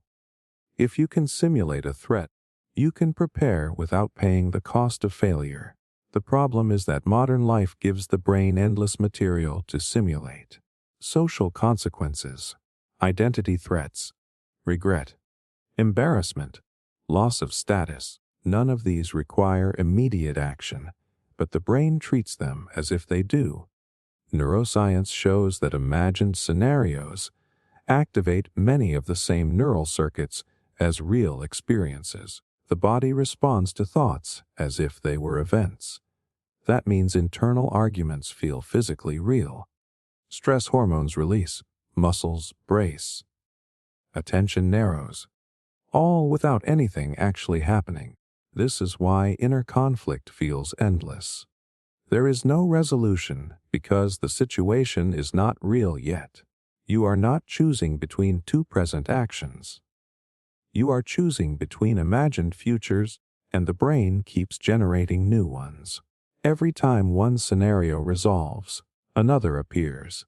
The validating part is this: if you feel constantly conflicted, it does not mean you are indecisive or broken. It means your brain is doing what it evolved to do: simulate outcomes to reduce risk. The problem is not that you think too much. It is that the system has no natural off switch. This also explains why clarity often appears only after action. Once something actually happens, the simulation collapses. The nervous system no longer needs to predict. Reality replaces imagination. Many people are shocked by how calm they feel after making a decision they agonized over for weeks. The conflict was never about the action. It was about imagined consequences. Most inner conflict is not about what you want. It is about what you fear might happen if you choose. Disapproval, failure, loss, regret. These are symbolic threats, not immediate dangers, but the brain treats them as serious. So it keeps you suspended in rehearsal instead of movement. This is also why talking through conflict sometimes makes it worse. Each time you analyze, you generate more scenarios, more angles, more imagined outcomes. The brain interprets this as unresolved risk and keeps running simulations. Insight does not always resolve simulated conflict. Sometimes it feeds it. The shift happens when you recognize the difference between real conflict and simulated conflict. Real conflict exists when two actions must be taken now and cannot coexist. Simulated conflict exists when no immediate action is required. Most daily inner struggle falls into the second category. Once you see this, your relationship to thought changes. You stop treating every internal argument as a signal that something needs to be solved immediately. You realize many thoughts are rehearsals, not instructions. They are predictions, not commands. This does not mean ignoring responsibility. It means understanding timing. You do not need to resolve imagined futures in the present moment. The brain wants closure, but closure is not always available, and forcing it creates exhaustion. People who feel mentally lighter are not free of conflict. They are better at distinguishing simulation from reality. They notice when the mind is rehearsing and choose not to fully engage. They let scenarios pass without turning them into emergencies. Once you understand that most inner conflict is simulated, you gain a new kind of control. Not control over thoughts, but over how seriously you take them. You stop escalating imagined problems into emotional crises. You conserve energy for what is actually happening. Inner conflict feels real because your body experiences it as real. But its source is often a future that does not exist yet. Recognizing that does not eliminate difficulty, but it changes how much power those internal battles have over you. When you stop living inside simulations, action becomes simpler. Decisions become lighter. You move forward without needing every imagined outcome to feel safe. And you realize that many of the hardest battles you thought you were fighting were never happening in the first place. You can't observe yourself without distortion. Most people believe self-observation is the path to truth. If you just watch yourself closely enough, notice your thoughts, analyze your emotions, you will finally see who you really are. That sounds reasonable, but it ignores a deeper problem. You cannot observe yourself without distortion. The act of looking changes what you see. Here is the uncomfortable truth. The brain cannot be both the observer and the observed without interference. The moment you try to watch your thoughts, your system shifts. Attention turns inward. Behavior adjusts. The thing you are observing is no longer operating naturally. It is responding to being watched. The shock comes when you realize how much self-understanding is built on this distortion. You sit with a feeling and try to label it. The feeling changes. You analyze a thought, and it loses its original shape. You try to notice who you are in a moment, and suddenly you are performing awareness instead of existing naturally. Observation alters the process. This is not philosophical speculation. It is biological. Attention is an active process. When attention is directed, neural activity changes. Brain imaging shows that monitoring thoughts activates different circuits than simply experiencing them. The observer is not neutral. It consumes energy and reshapes the experience. This is why people often feel fake or disconnected when they try to be self-aware. You are not imagining it. You are interrupting automatic systems that normally run smoothly.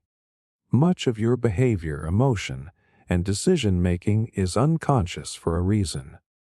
It operates efficiently when not monitored. Observation slows it down and alters its output. The validating part is this. If you feel like you lose authenticity when you overanalyze yourself, it does not mean you lack depth. It means your system was never designed to function under constant self-surveillance. Self-observation is a tool, not a default mode of being. This explains why some of the most genuine moments in life happen when you forget yourself entirely. Laughing uncontrollably, being absorbed in conversation, creating something without thinking about how it looks. In those moments, there is no observer. The system runs freely. As soon as you notice yourself in the moment changes. It also explains why trying to fix yourself through constant self-monitoring often backfires. You watch your anxiety closely, and it intensifies. You track your thoughts obsessively, and they multiply. The brain interprets constant observation as significance. What you watch becomes more salient, not less. Psychologically, this is related to performance anxiety. Athletes who overthink their movements perform worse. The skill exists at an automatic level, but conscious monitoring interferes. The same thing happens emotionally. You try to manage your inner world consciously, and the natural flow breaks down. This does not mean self-awareness is useless. It means timing matters. Observation is most accurate in hindsight, not in the moment. Patterns reveal themselves over time, not under a microscope. When you try to understand yourself only while watching yourself, you miss the broader structure. Most people make the mistake of thinking clarity comes from constant introspection. In reality, clarity often comes from living first and reflecting later. Action generates data. Distance provides perspective. Observation works best when it is intermittent, not continuous. There is also an identity trap here. When you observe yourself, you tend to freeze a snapshot and call it who I am. But that snapshot exists only under observation. You mistake the observed state for your true self. Then you try to live up to it, which creates more distortion. This is why people feel fragmented. They experience one version of themselves while acting and another while observing. They try to reconcile the two and assume something is wrong. Nothing is wrong. You are seeing the difference between automatic experience and monitored experience. Once you understand this, self-awareness becomes lighter. You stop trying to pin yourself down in real time. You let experiences happen without narrating them constantly. You trust that understanding will emerge through patterns, not moment-to-moment scrutiny. People who feel more grounded are not observing themselves more accurately. They are observing themselves less intrusively.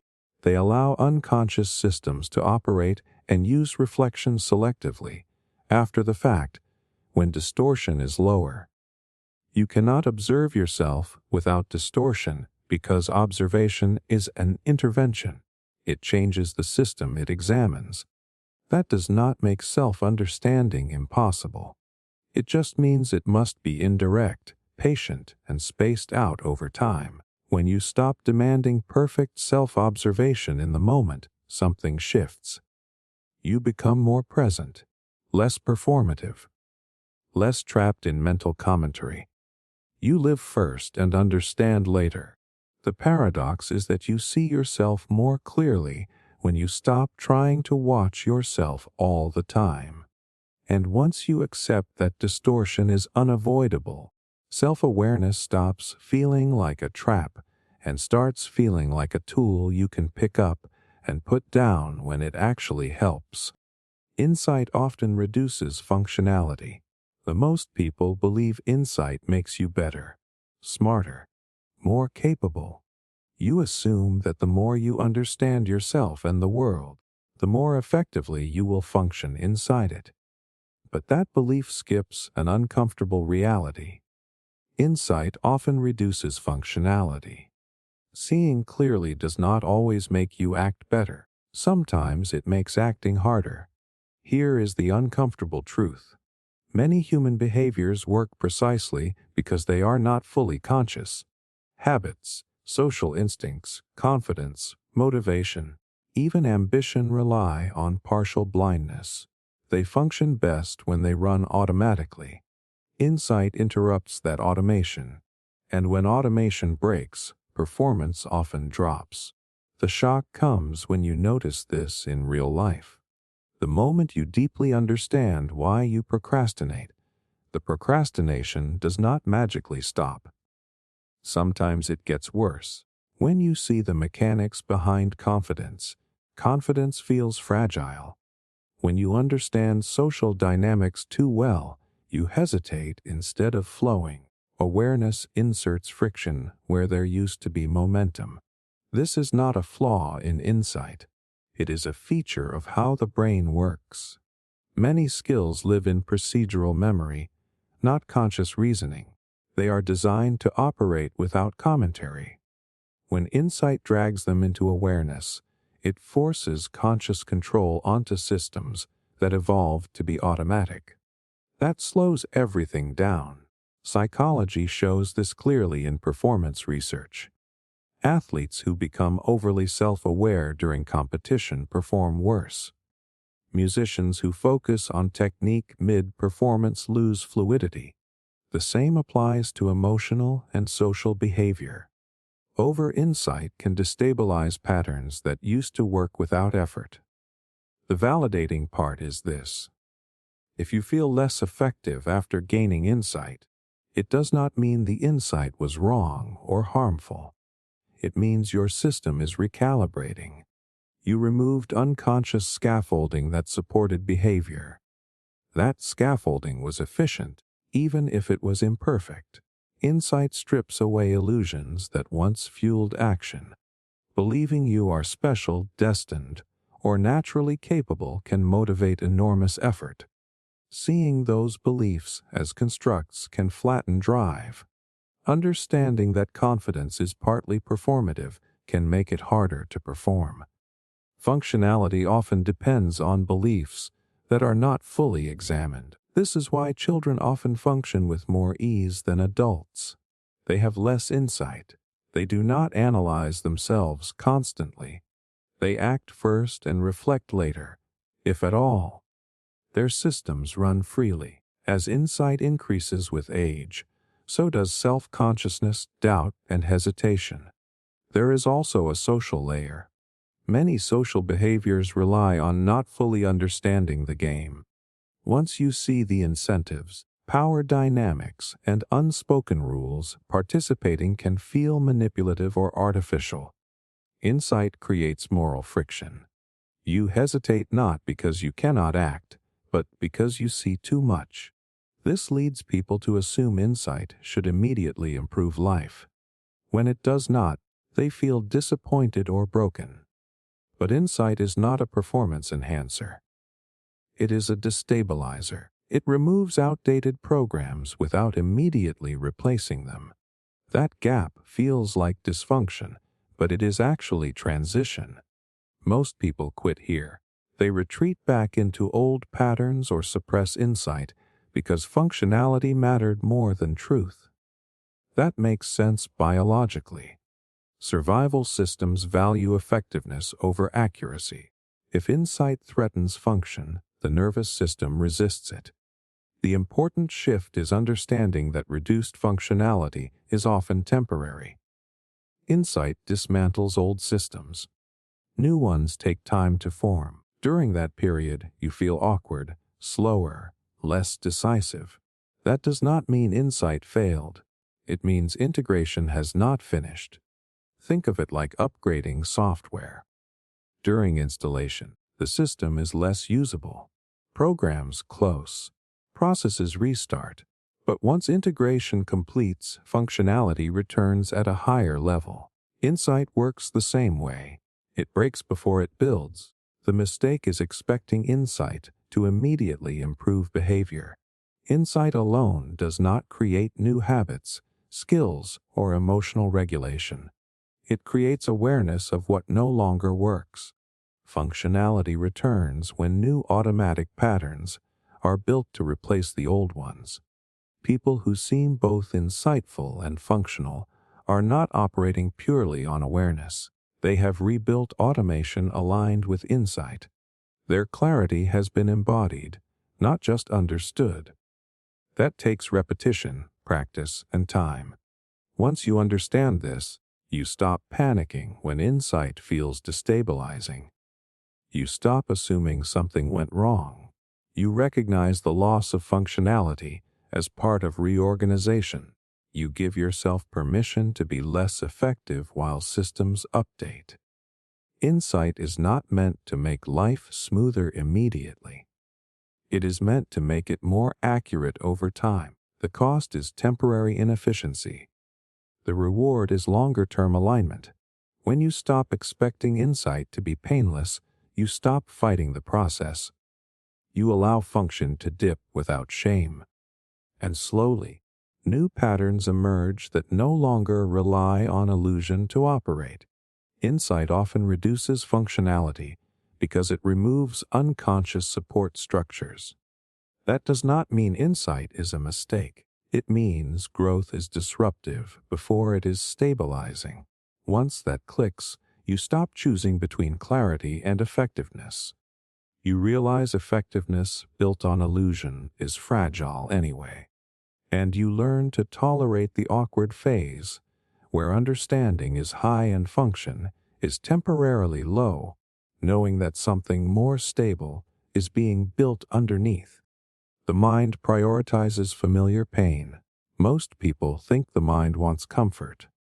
You assume it will avoid pain whenever possible, seek pleasure, and create safety. That seems logical, but the brain does not always operate that way. In fact, the mind prioritizes familiar pain. It prefers predictable discomfort over unknown experiences, even if the unknown might be better. Here is the uncomfortable truth. The brain is wired to conserve energy and reduce uncertainty. Familiar pain is predictable. You know its boundaries. You can anticipate its intensity and duration. Novel experiences, even positive ones, carry unknown risks. The nervous system interprets unpredictability as danger, and danger activates stress. Pain you already know is safer than potential pleasure you cannot measure. The shock comes when you notice how often this plays out. You stay in relationships that hurt, jobs that frustrate, routines that drain. Not because you enjoy suffering, but because the suffering is known. At least you understand it. At least you can prepare for it. The unknown, even if it could improve your life, feels threatening. Evolution explains this. Uncertainty historically meant survival risk. A new environment could contain predators or scarcity. A new social situation could bring conflict or ostracism.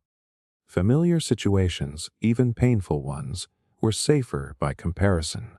The nervous system still treats modern life through that lens. Novelty triggers caution, familiarity, even painful, triggers relative calm. Neuroscience shows that familiar pain activates predictable neural pathways. Stress responses are triggered, but they are calibrated. The amygdala reacts, but not as violently as with uncertainty. Dopamine systems even create a kind of ritualized expectation around recurring pain. The nervous system knows what to expect and conserves resources. If this makes you uncomfortable, here is the validating part. Choosing familiar pain does not mean you are weak or masochistic. It means your system is prioritizing survival over growth. Predictability feels safer than risk, and the mind interprets safety as a higher priority than comfort or fulfillment. This is why breaking patterns is so difficult. You may intellectually know that leaving a toxic relationship or pursuing a different path is better, but your nervous system resists. The brain is trading short-term predictability for uncertain potential. Familiar pain is like a security blanket, and you cling to it without realizing it. It also explains self-sabotage. You chase scenarios that repeat old failures or disappointments. They feel familiar, even if they hurt. New opportunities trigger anxiety. The familiar discomfort is easier to navigate than the unknown, no matter how promising. The interesting twist is that the very strategies that keep you safe biologically are the ones that limit growth. Prioritizing familiar pain ensures survival, but it can prevent exploration, connection, and innovation. The nervous system's default mode is preservation, not fulfillment. That is why people often settle for mediocrity rather than risk discomfort. Most people do not notice this because the mind disguises it as rational choice. You think I know what I am doing. I understand the risks. I am being cautious. But the caution is not always rational. It is habitual. It is your system choosing the known, even if it limits your potential. Once you recognize this, your relationship to pain changes. You can notice when you are gravitating toward familiar suffering. You can pause and ask, is this truly safer or just known? Awareness creates a choice. The nervous system still prefers the predictable, but your consciousness can introduce calculated risk. Pain is not inherently bad, but repetition creates habit. Familiar pain reinforces patterns, expectations, and beliefs. Breaking free requires accepting temporary uncertainty, knowing that discomfort can be a signal of growth, not threat. The mind prioritizes familiar pain because it reduces unpredictability and conserves energy. Understanding this explains why people return to situations that hurt and why change feels threatening. Awareness does not erase the instinct. It lets you make conscious choices in spite of it. When that clicks, life shifts subtly. You stop mistaking predictable suffering for safety. You start tolerating the unknown. You begin taking actions that might hurt at first, but can ultimately expand your experience. And you realize that growth often begins where the mind's preference for familiarity ends. Thought is a delayed sensation. Most people think thought comes first. You believe you think, then you feel, then you act. It feels obvious. A thought appears, you interpret it, and your body responds. But that order is backwards. Thought is not the starting point. Thought is a delayed sensation. It arrives after something has already happened in the body. Here is the uncomfortable truth your body senses before your mind explains. Sensory input, emotional shifts, muscle tension, heart rate changes all occur before a thought ever forms. Thought shows up late and pretends it was in charge. It labels, explains, and narrates what the body already experienced. The shock is realizing how much of thinking is actually translation. Something happens in your nervous system first. A subtle tightening, a warmth, a drop in energy, a pull toward or away from something. Then thought arrives and says this means I am anxious, or this means I want this, or this means something is wrong. The thought feels original, but it is a response. Neuroscience supports this clearly. Sensory and emotional processing happens faster than conscious cognition. Signals move from the body to the brainstem and limbic system before the prefrontal cortex gets involved. By the time you are aware of a thought, your body has already reacted. Thought is a report, not an initiator. This explains why thoughts often feel intrusive or automatic. You did not choose them because you did not generate them from scratch. They emerged as interpretations of bodily states. The mind is constantly asking what is happening and answering with concepts. Thought is the answer to sensation, not the cause of it. If this feels unsettling, here is the validating part. You are not bad at controlling your thoughts. Thoughts were never designed to be controlled directly. They are downstream of sensation. Trying to manage thought without addressing the body is like arguing with smoke while ignoring the fire. This is why trying to think your way out of anxiety often fails. Anxiety is a physiological state first. The body is activated, heart rate elevated, muscles braced, breath shallow. Thought then interprets that activation and produces worry. If you only challenge the thought, but leave the body activated, new thoughts will keep forming. The sensation remains, so the narration continues. It also explains why the same thought feels different at different times. A thought that feels harmless one day feels overwhelming another day. The words did not change. The body state did. Thought adjusts its meaning based on sensation. It is context dependent. This reframes self-understanding completely. When you ask, "Why am I thinking this?" the more useful question is, "What am I sensing right now?" Tightness, fatigue, hunger, overstimulation, social threat. Thought is often just the brain trying to make sense of these signals using language. Even abstract thoughts follow this pattern. Existential dread, self-doubt, rumination. These feel intellectual, but they are anchored in sensation. A heavy chest, a restless body, a drained nervous system.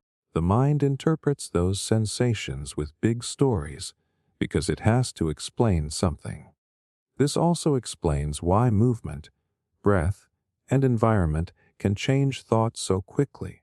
A walk can shift perspective. Deep breathing can quiet rumination. Changing posture can alter mood. You did not reason your way there. You changed the sensation, and thought followed. The validating truth is that you are not as trapped by your thoughts as you think. Thoughts feel powerful because they are the final layer of a deeper process. They are the visible part, but the leverage is often earlier in the chain. Sensation shapes thought more reliably than thought shapes sensation. This does not mean thought is useless. Thought is how you reflect, plan, and communicate, but it is not the root. When you treat thought as a sensation that arrived late, you stop giving it absolute authority. You listen to it without assuming it is truth. People who feel mentally flexible are not stopping thoughts. They are responding to the body. They notice when sensation shifts and allow thought to update. They do not argue endlessly with mental narratives because they know those narratives are responding to something deeper. Once you see thought as delayed sensation, self-regulation changes. You stop asking, "How do I stop thinking this?" and start asking, "What state am I in?" Tired, threatened, overloaded, understimulated, supported, safe. Those states determine what kinds of thoughts appear. This also reduces shame. You stop blaming yourself for negative thinking. You recognize it as information. Something in the system needs attention. Thought is the messenger, not the enemy. When you ignore sensation and focus only on thought, the system stays stuck. When you respond to sensation, thought reorganizes naturally. This is why insight alone does not always change thinking, but rest, safety, and regulation often do. Thought is not the beginning of experience. It is the echo, a delayed translation of what the body already sensed. Once you understand that, thoughts lose some of their grip. They become signals instead of commands. And in that shift, you gain something subtle but powerful. You stop living as if every thought is a decision or a truth. You start relating to them as reflections of state, and that makes the mind quieter without trying to silence it. Because when the body feels different, the thoughts have no choice but to follow. Psychological growth increases isolation. A growth is sold as expansion. More awareness, more clarity, more depth. You are told that psychological growth will connect you to people, make relationships richer, make life feel more aligned. But there is a side no one prepares you for.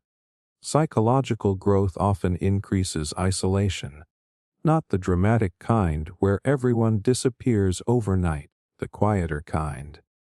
The kind where conversations feel thinner, where jokes land differently, where you start noticing pauses, where connection used to be automatic.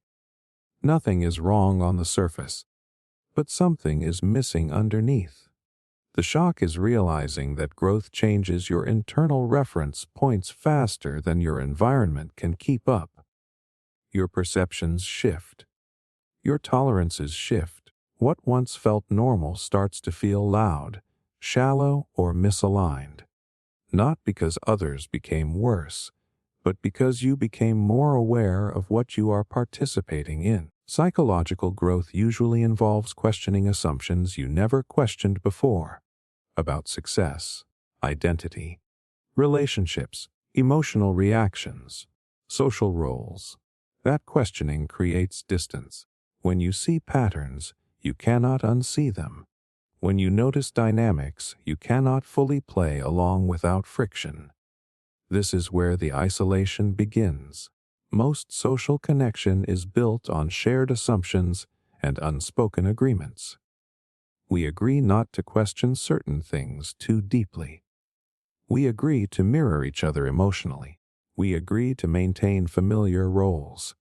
Growth disrupts those agreements without asking permission. You might notice it when you stop reacting the way people expect. You do not get as defensive. You do not gossip as easily. You pause instead of escalating. From the inside, this feels like regulation. From the outside, it can feel like distance. Here is the validating part. Feeling isolated during growth does not mean you are becoming superior, detached, or antisocial. It means your nervous system and worldview are reorganizing. You are no longer orienting primarily around external validation or group coherence. That shift naturally reduces frictionless belonging. Psychologically, belonging is expensive. It requires conformity at subtle levels: tone, timing, beliefs, emotional pacing. When you grow, you often stop paying those costs automatically. You notice when something feels inauthentic or misaligned, and once you notice, it is harder to ignore. This can feel lonely because humans are wired for social safety. Even when connection is shallow, it regulates the nervous system. Growth temporarily removes that buffer. You are less willing to numb yourself for connection, but you have not yet built deeper resonance elsewhere. Another layer is that growth changes how you listen. You hear subtext. You sense avoidance. You notice defense mechanisms in others. That awareness can make conversations feel heavier. Not because people are worse, but because you are less able to stay unaware with them. This creates a strange tension. You want connection, but you cannot unlearn what you see. You want depth, but not everyone is oriented toward it. You want honesty, but not everyone wants to be seen clearly. So you feel surrounded yet alone. The mistake many people make is assuming something went wrong. They think they became broken, cold, or disconnected. In reality, they are in a transitional phase. Old forms of connection no longer fit. New ones have not formed yet. Psychological growth often removes unconscious social glue, shared complaints, shared illusions, shared avoidance. When those dissolve, silence appears. That silence feels like isolation, but it is also space. This is why growth can feel socially risky. You stop performing certain identities. You stop reinforcing narratives that once bonded you. Others may feel subtly threatened or uncomfortable around you, even if they cannot explain why. You are no longer predictable in the same way. Importantly, this does not mean growth leads to permanent isolation. It means connection changes shape. Fewer connections, but more precise ones. Less noise, more resonance. Less automatic belonging, more intentional alignment. People who integrate growth learn to tolerate the gap. They stop trying to force old connections to fit new awareness. They let relationships fall away without turning that into a story of superiority or failure.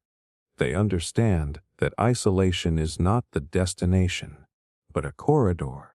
There is also a deeper reason isolation shows up. growth shifts your identity from externally referenced to internally anchored. You rely less on mirroring to feel real. That reduces the urgency to be seen constantly. Solitude becomes tolerable, sometimes even nourishing. But this phase requires honesty. You have to admit that growth can be lonely without turning that loneliness into self-pity. You have to resist the urge to either shrink back for belonging or inflate yourself to avoid the pain.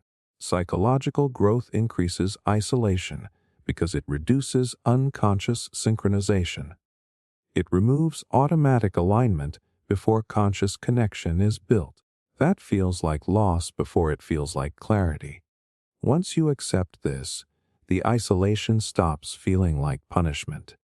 It starts feeling like signal, a sign that you are between identities, between relational patterns, between ways of being.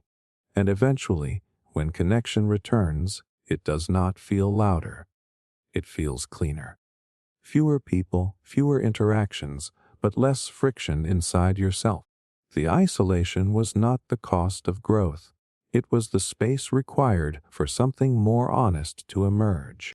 Most motivation is borrowed. Most people think motivation comes from inside them. That it is personal, internal, self-generated. You wake up motivated or unmotivated.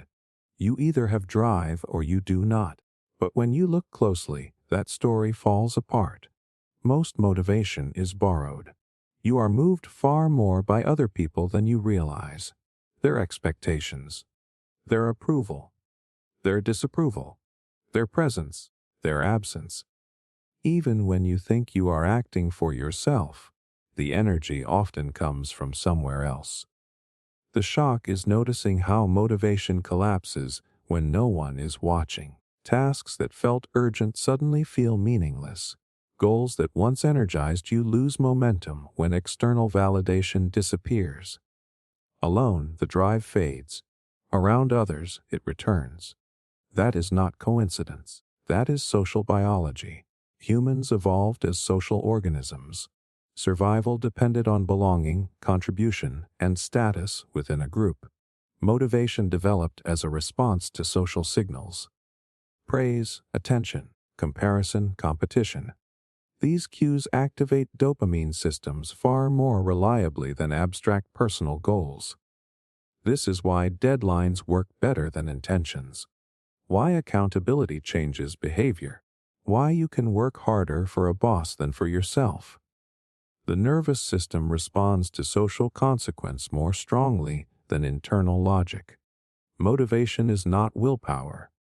It is responsiveness. Here is the uncomfortable part. Even your most personal ambitions are often shaped by borrowed desire. You want what is admired. You chase what is rewarded. You feel driven toward identities that earn recognition. That does not make you fake. It makes you human. Psychology shows this clearly. Motivation spikes in environments with visible peers. Gyms feel easier when crowded. Studying feels easier in libraries. Creative output increases when an audience exists, even an imagined one. The presence of others regulates effort. This explains why isolation drains motivation. Not because you are lazy, but because the social feedback loop is gone. Without signals, the nervous system conserves energy. Why try when no one will notice? Why push when nothing changes socially? The validating truth is this. Struggling with motivation does not mean something is wrong with you. It means you are trying to generate energy in a vacuum. Humans are not designed to be self-fueling machines. We are designed to respond. This also explains why motivation feels unstable. It depends on context. You feel motivated in one environment and depleted in another. The difference is not character. It is cues, social density, feedback, structure, meaning shared with others. Even rebellion borrows motivation. Wanting to prove someone wrong still depends on someone else. Even rejecting society is still referencing it.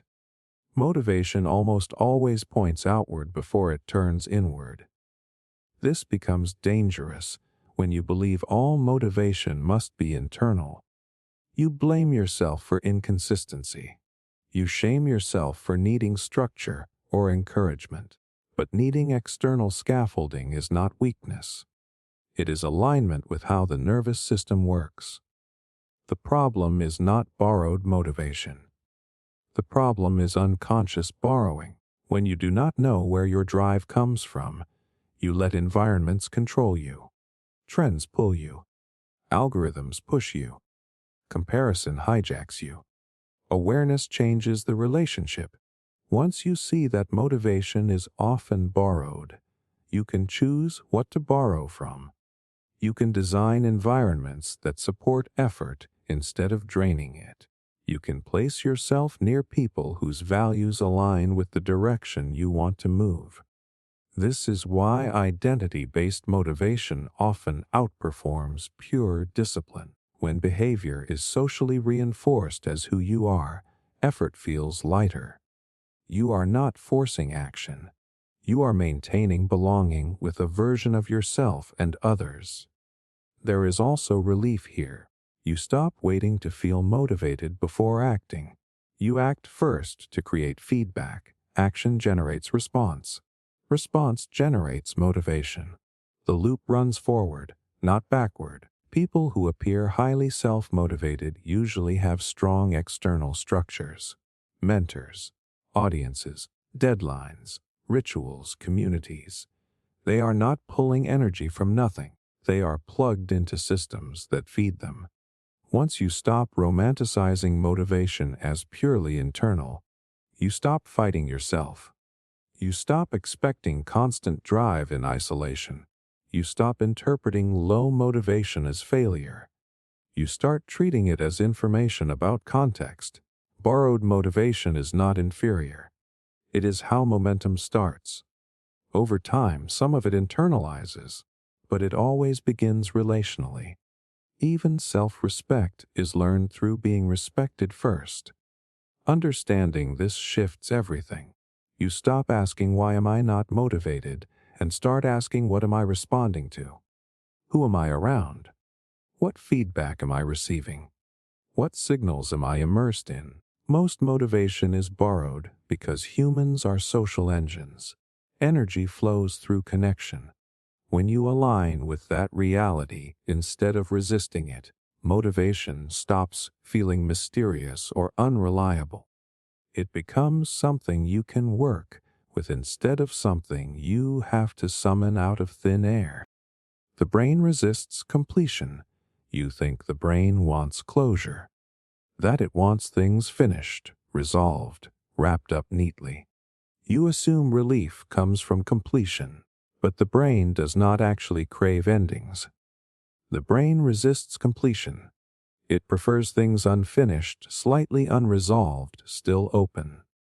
That sounds wrong at first, because consciously you want closure, you want answers, you want certainty, you want to be done. But the deeper systems running your behavior are motivated by tension, not resolution. Completion removes tension, and tension is fuel. The shock is noticing how often motivation drops the moment something is finished. You work obsessively toward a goal, and once you reach it, there is a strange emptiness. The excitement fades faster than expected. The energy disappears. You immediately look for the next problem, the next target, the next thing to chase. That is not because you are ungrateful. It is because the brain loses stimulation when a loop closes. Neurologically, unfinished tasks hold attention more strongly than finished ones. This is known in psychology as the effect, where incomplete actions stay active in memory while completed ones fade. The brain keeps unresolved loops alive because they signal potential relevance. Something unfinished might still matter. Something finished is no longer urgent. This is why cliffhangers work. Why open-ended questions linger in your mind. Why you keep thinking about conversations that never fully resolved. The brain treats incompletion as a signal to stay engaged. Completion tells the system it can power down. Here is the uncomfortable part. Many people unconsciously avoid finishing things because finishing removes identity.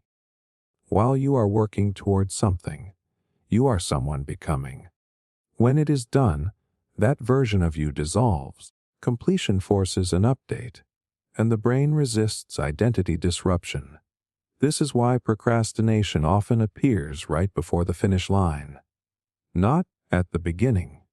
At the end, the task is almost done, and suddenly resistance spikes. Distractions multiply. Motivation collapses. The brain senses that completion will collapse a mental structure it has been maintaining. The validating truth is this: if you struggle to finish projects, relationships, or phases of life, it is not because you lack discipline. It is because your nervous system is attached to the tension those things create. The unfinished state provides meaning, direction, and stimulation. Completion is not neutral to the brain. It is loss. Loss of anticipation, loss of narrative, loss of structure. The brain has to search again, and search costs energy. This also explains why people reopen finished loops. You reread old messages, revisit old relationships, rehash old arguments in your head. You are not stuck. You are maintaining a sense of relevance. The brain prefers a familiar, unresolved loop to an empty space. Even anxiety functions this way. Chronic worry persists because resolution would remove the sense of control vigilance provides. Anxiety feels bad, but it feels active. Completion would mean letting go, and letting go feels risky to the nervous system. The brain evolved to stay alert, not satisfied. Satisfaction is passive. Alertness is protective. An unfinished loop keeps you scanning, planning, preparing. From a survival standpoint, that is useful. From a modern psychological standpoint, it is exhausting. This is why happiness does not come from finishing everything. The brain immediately looks for the next open loop. This is also why goals alone do not create fulfillment. You reach them, and the system quickly devalues them to restart tension. Understanding this reframes why rest feels difficult. When nothing is pending, the brain feels unanchored. It searches for problems. It invents concerns. It reopens old loops. Silence feels threatening because there is no task holding attention. The mistake people make is assuming completion will bring peace. Completion brings transition, and transition triggers uncertainty. The brain would rather keep an imperfect loop alive than face open ambiguity. But here is where awareness matters. Completion is not meant to satisfy the brain. It is meant to free capacity. When you finish consciously, you do not collapse into emptiness.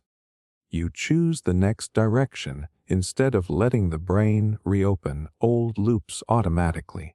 People who function well with completion do not expect it to feel good. They expect it to feel strange, flat, neutral. They understand that the reward was in the process, not the ending. This also explains why rituals around endings matter. Celebrations, reflections, closures. They help the brain mark completion as safe. Without that, the system keeps the loop alive. When you understand that the brain resists completion, you stop personalizing resistance. You stop calling yourself lazy or broken. You see resistance at the finish line as a predictable biological response. Completion threatens stimulation, identity, and narrative continuity. Of course, the brain resists it. The skill is not forcing completion through willpower. The skill is preparing the nervous system for what comes after. Naming the next loop, creating a soft landing, allowing the old identity to dissolve without panic. When you do that, completion stops feeling like loss. It becomes a handoff. Energy moves instead of collapsing. The brain may never crave completion, but you can learn to tolerate it. And once you do, you stop living trapped inside half-finished loops, constantly busy, never settled. Completion does not end momentum. Unconscious avoidance of it does. Awareness has diminishing returns. Awareness feels like the ultimate upgrade.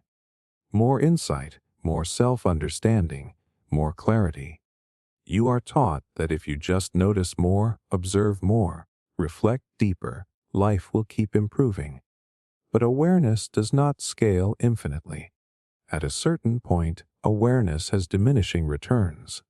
Early awareness is powerful. You notice patterns you were blind to. You stop reacting automatically. You understand why you feel what you feel. That phase feels liberating because each new insight removes friction. It gives you leverage. It feels like waking up. Then something subtle happens. The gains slow down. You become more aware, but life does not improve at the same rate.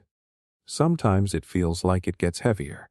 You see more, but move less. You understand more, but enjoy less. Awareness keeps increasing while relief plateaus. The shock is realizing that more awareness does not always equal better functioning. Past a certain point, it starts exposing complexity without offering resolution. You see every angle. You notice every contradiction. You perceive layers beneath layers. Action becomes harder because nothing feels simple anymore. This happens because awareness expands faster than integration. The mind can perceive complexity quicker than the nervous system can embody it. You can intellectually see 10 perspectives while your emotional system can only live inside one at a time. That mismatch creates tension. Early awareness solves problems. Later awareness reveals unsolvable trade-offs. You see that every choice costs something, that every identity excludes other identities, that every belief is partial. This is true, but it is not always helpful in daily living. Here is the validating part. If you feel like awareness used to help more than it does now, you are not regressing. You are hitting a natural limit. Awareness is not meant to be endlessly additive. It is meant to guide behavior, not replace it. Psychologically, excessive self-awareness can reduce performance and satisfaction. When you monitor yourself too closely, spontaneity drops, flow breaks. You become the observer instead of the participant. Life turns into commentary. This is why some people feel less alive after intense introspection. They are not less conscious. They are over-observing. Awareness becomes a spotlight that never turns off. Everything is seen, nothing is absorbed. The brain did not evolve to be constantly aware of itself. Self-awareness is metabolically expensive. It consumes attention and energy. When it exceeds usefulness, it stops adding value and starts draining capacity. This is where diminishing returns show up. Each additional unit of awareness costs more energy and gives less benefit. Eventually, the cost outweighs the gain. You feel mentally tired, emotionally flat, overly serious. Another layer is that awareness exposes ambiguity. Early insight replaces confusion with clarity. Later insight replaces certainty with nuance. Nuance is accurate, but it is harder to live inside. The nervous system prefers clear signals. Ambiguity keeps it slightly activated all the time. People often respond by chasing even more awareness, thinking the discomfort means they are missing something. But the discomfort is not from lack of insight. It is from excess observation without grounding. This is why some of the most functional people are not the most self-aware. They are aware enough, then embodied. They know when to stop analyzing and start acting. They let awareness inform behavior, then step out of the mirror. Awareness is a tool, not a lifestyle. Its job is to correct course, not hover indefinitely. Once course correction happens, staying hyper-aware adds little. There is also a social cost. High awareness makes you see dynamics others are not ready to see. You notice performance, avoidance, power games. This can make connection harder if awareness is not tempered with participation. Again, diminishing returns. The shift happens when awareness turns from discovery into maintenance. You are no longer uncovering new truths. You are circling known territory, watching the same patterns repeat. At that point, more noticing does not change much. Growth then requires something different, not more awareness, but commitment, embodiment, practice, limits, letting some things run without supervision. This does not mean becoming unconscious. It means trusting what you already know, letting insight sink into muscle memory, allowing life to be lived, not constantly inspected. The people who integrate awareness well learn when to turn it down. They allow themselves to be absorbed, engaged, imperfect. They stop needing to understand every internal movement before acting. When awareness has diminishing returns, the next phase is not deeper insight. It is simplicity. Fewer frameworks, less commentary, more presence. Awareness opens the door.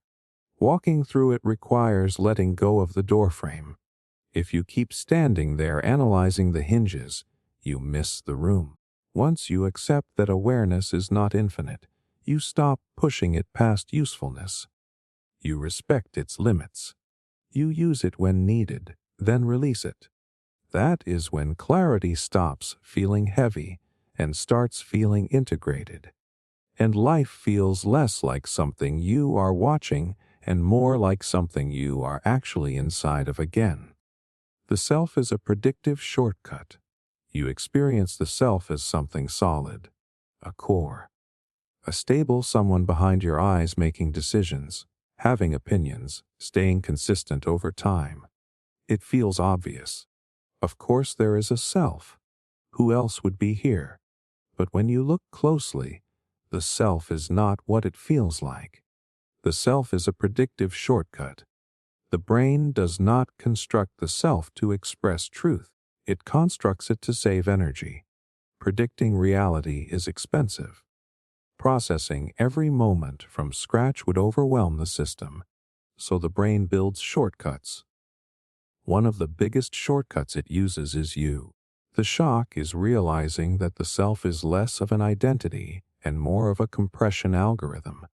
Instead of recalculating who you are in every situation, the brain stores a simplified model. Preferences, beliefs, personality traits, stories. This model allows the system to predict behavior quickly without reprocessing everything. I am the kind of person who does this. I do not like that. I always react this way. These are not truths. They are efficiency statements. They help the brain move faster. This is why the self feels consistent even when behavior changes. The model updates slowly because stability is useful. A stable self makes the world predictable. Others can anticipate you. You can anticipate yourself. That reduces cognitive load. Here is the uncomfortable part. Accuracy is not the priority. Speed is. The self does not need to be perfectly true. It just needs to be good enough to guide decisions.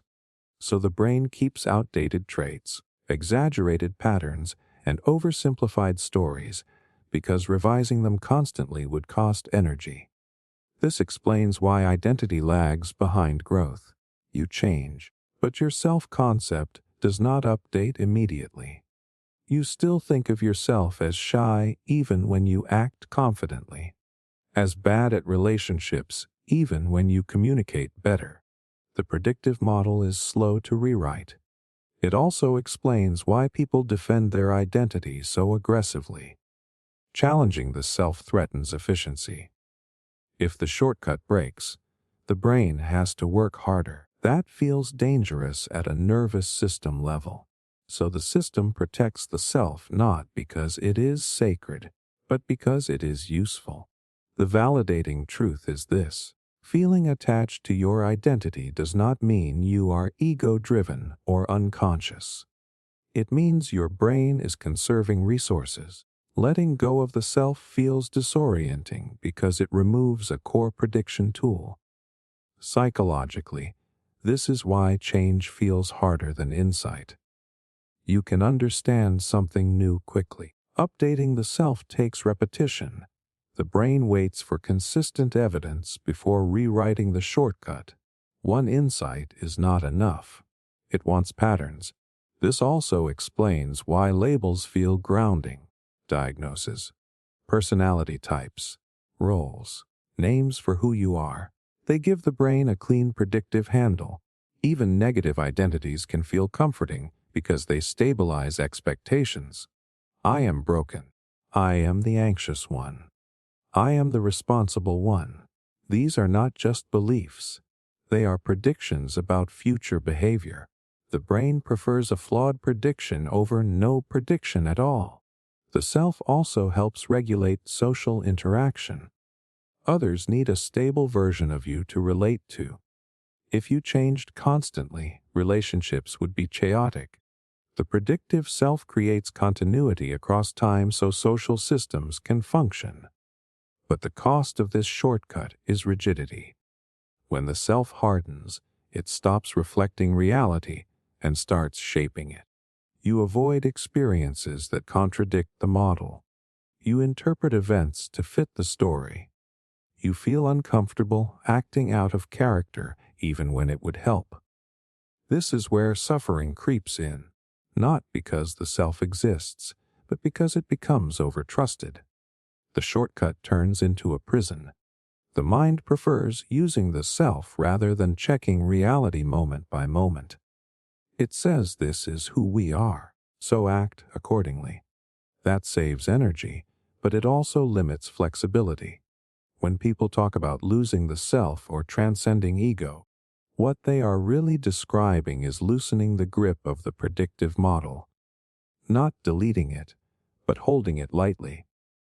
Letting behavior lead identity instead of the other way around.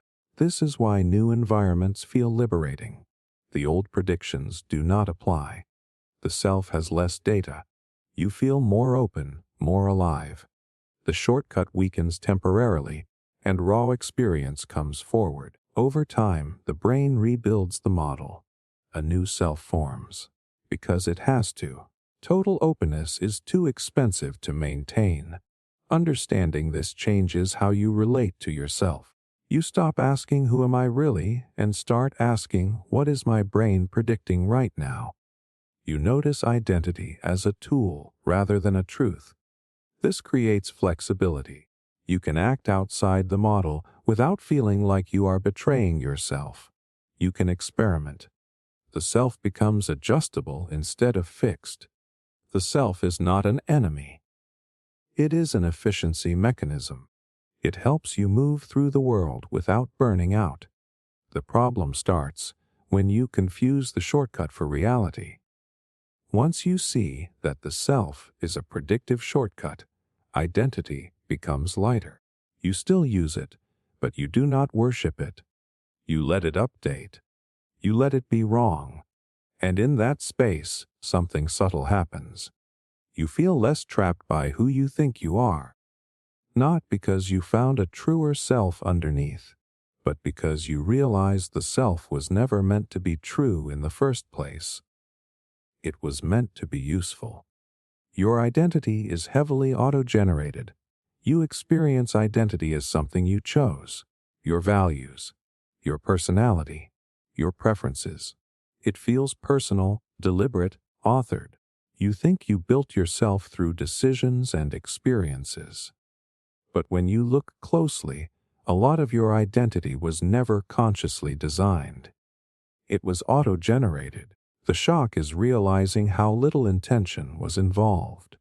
Your brain assembled an identity the same way software assembles defaults, based on early inputs, repeated environments, emotional reinforcement, and social feedback. Long before you had the capacity to choose, patterns were already forming. By the time you felt like a self, most of the scaffolding was already there. Identity begins as adaptation. As a child, you learn what gets approval, what avoids punishment, what earns attention, what creates safety. The nervous system tracks this relentlessly. If being quiet reduces conflict, quiet becomes you. If being funny creates connection, humor becomes you. These are not conscious decisions. They are survival optimizations. The brain is constantly asking one question: what works here? Whatever works gets reinforced. Over time, reinforced behaviors solidify into traits. Traits get named. Names become identity. At no point did you sit down and design this process. It ran automatically. Here is the uncomfortable part. Much of what you think is your authentic self is just a record of what was rewarded or tolerated. You did not choose your temperament. You did not choose your baseline sensitivity. You did not choose the emotional climate you adapted to.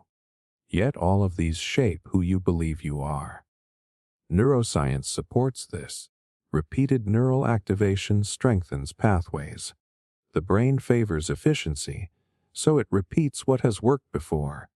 Identity emerges as a bundle of high-probability predictions. When faced with a situation, the brain does not ask, "Who do I want to be?" It asks, "What has this system done before?" The validating truth is this: you are not fake for feeling inconsistent or conflicted about who you are. Identity was never handcrafted. It was assembled. Of course, it feels mismatched sometimes. It was optimized for past environments, not necessarily your current one. This explains why identity often feels outdated. You move to a new context, but the old self shows up anyway. You react in ways that no longer fit. You say things you no longer believe. The auto-generated system is slow to update because stability is safer than constant change. It also explains why identity feels strongest under stress. When pressure rises, the brain falls back on defaults. You become more like your old self when tired, threatened, or overwhelmed. Not because growth disappeared, but because automation took over. Labels reinforce this automation. Once a trait is named, the brain treats it as fixed. I am anxious. I am independent.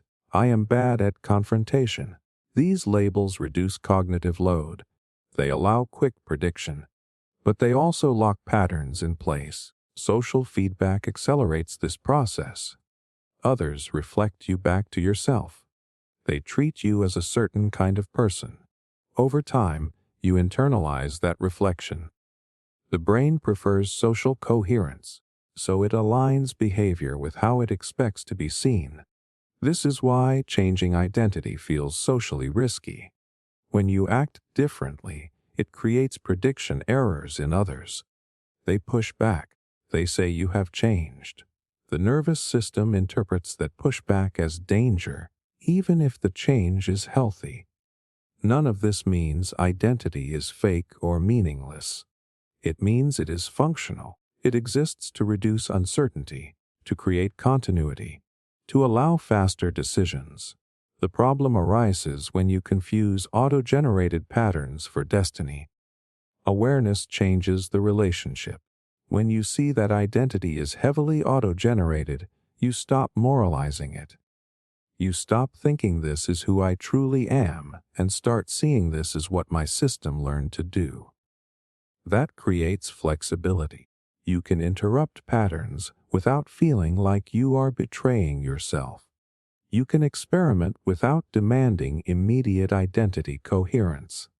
You can act first and let the system update later. This also reduces shame. You stop blaming yourself for traits you never consciously chose. You recognize them as adaptations, useful ones, possibly outdated now. Growth does not mean deleting the auto-generated self. It means loosening its authority, letting behavior lead instead of identity dictate. Repetition builds new defaults. Over time, the auto-generated system updates based on new evidence. People who change deeply do not force a new identity through willpower. They place themselves in new environments, practice new behaviors, tolerate discomfort, and let the brain slowly rewrite its predictions. Understanding this reframes the question, "Who am I?" A more accurate question is, "What has my system been trained to do, and what do I want to train it to do next?" Identity is not a fixed essence waiting to be discovered. It is an evolving output, continuously generated, continuously revised. Once you see that, identity becomes lighter. You stop clinging to it for certainty. You use it as a tool, not a definition. Your identity is heavily auto-generated. But that does not mean you are powerless. It means change happens through experience, not declaration. Through repetition, not affirmation. And when you work with the system instead of fighting it, identity stops feeling like a cage and starts feeling like something adjustable. Not instantly, not effortlessly, but realistically. Because you were never as authored as you thought. And that realization, instead of taking something away, gives you room to move. The mind substitutes stories for data. Most people believe they experience reality directly. That what they see, feel, and remember is a reasonable reflection of what actually happened. But the mind does not operate on raw data. It rarely has access to it. Instead, the mind substitutes stories for data, then lives inside those stories, as if they were reality. Here is the uncomfortable truth. Your brain is not a recording device. It is a compression system. It takes incomplete information, fills in gaps, smooths inconsistencies, and produces a narrative that feels coherent enough to act on. That narrative feels true not because it is accurate, but because it is internally consistent. The shock comes when you realize how little data you actually perceive. Vision itself is fragmented. Attention samples small pieces of the environment. Memory stores impressions, not details. Most of what you experience as reality is inferred, not observed. The brain cannot tolerate gaps, so it fills them with stories. This is not a flaw. It is survival logic. Raw data is messy, ambiguous, and slow to interpret. Stories are fast. They create meaning, and direction. The brain prefers a wrong story to no story because a story allows action. Data alone does not. Psychology shows this clearly in memory research. People confidently remember events that never happened. Details shift over time. Causes are rewritten after outcomes are known. The mind retrofits meaning onto fragments, then treats the finished story as if it were original data. This is why two people can experience the same event and walk away with entirely different realities. They did not store the same data. They built different stories. Each story feels obvious to the person living inside it. Each feels supported by memory, emotion, and logic. Neither feels like interpretation. Both feel like truth. The validating part is this.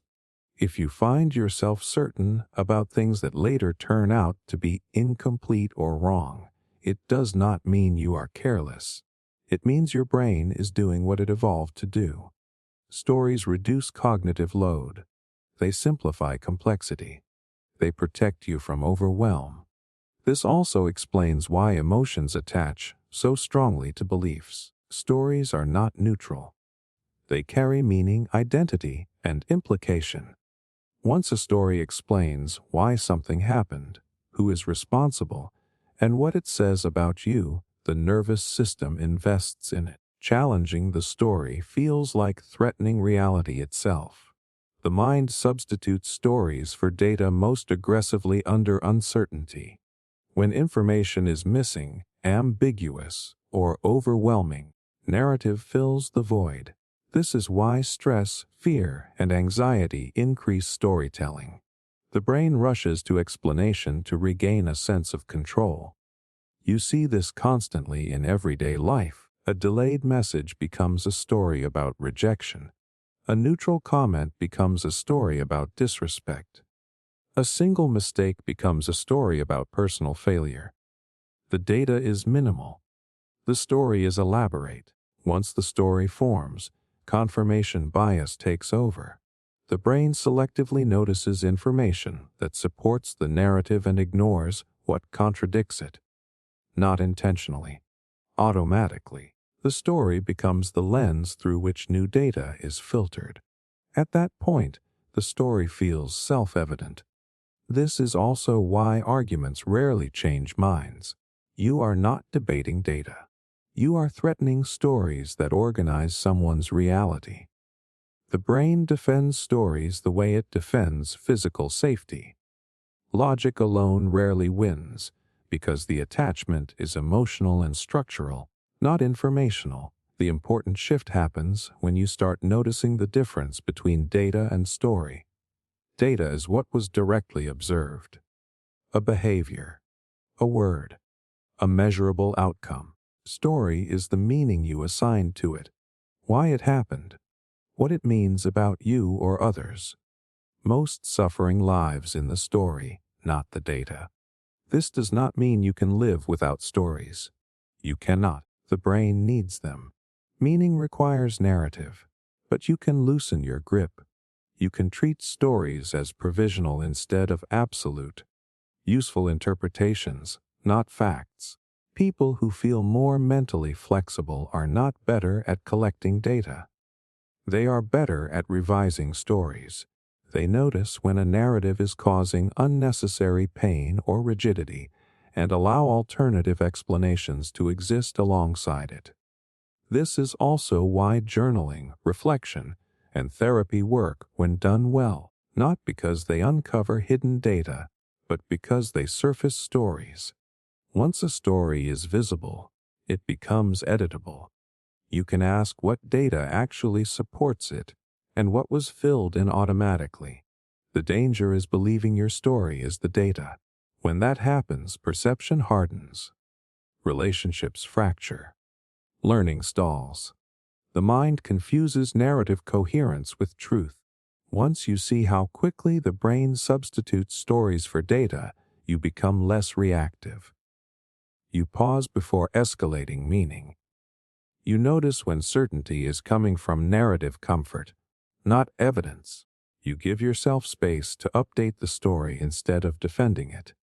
Reality is noisy, incomplete, and ambiguous.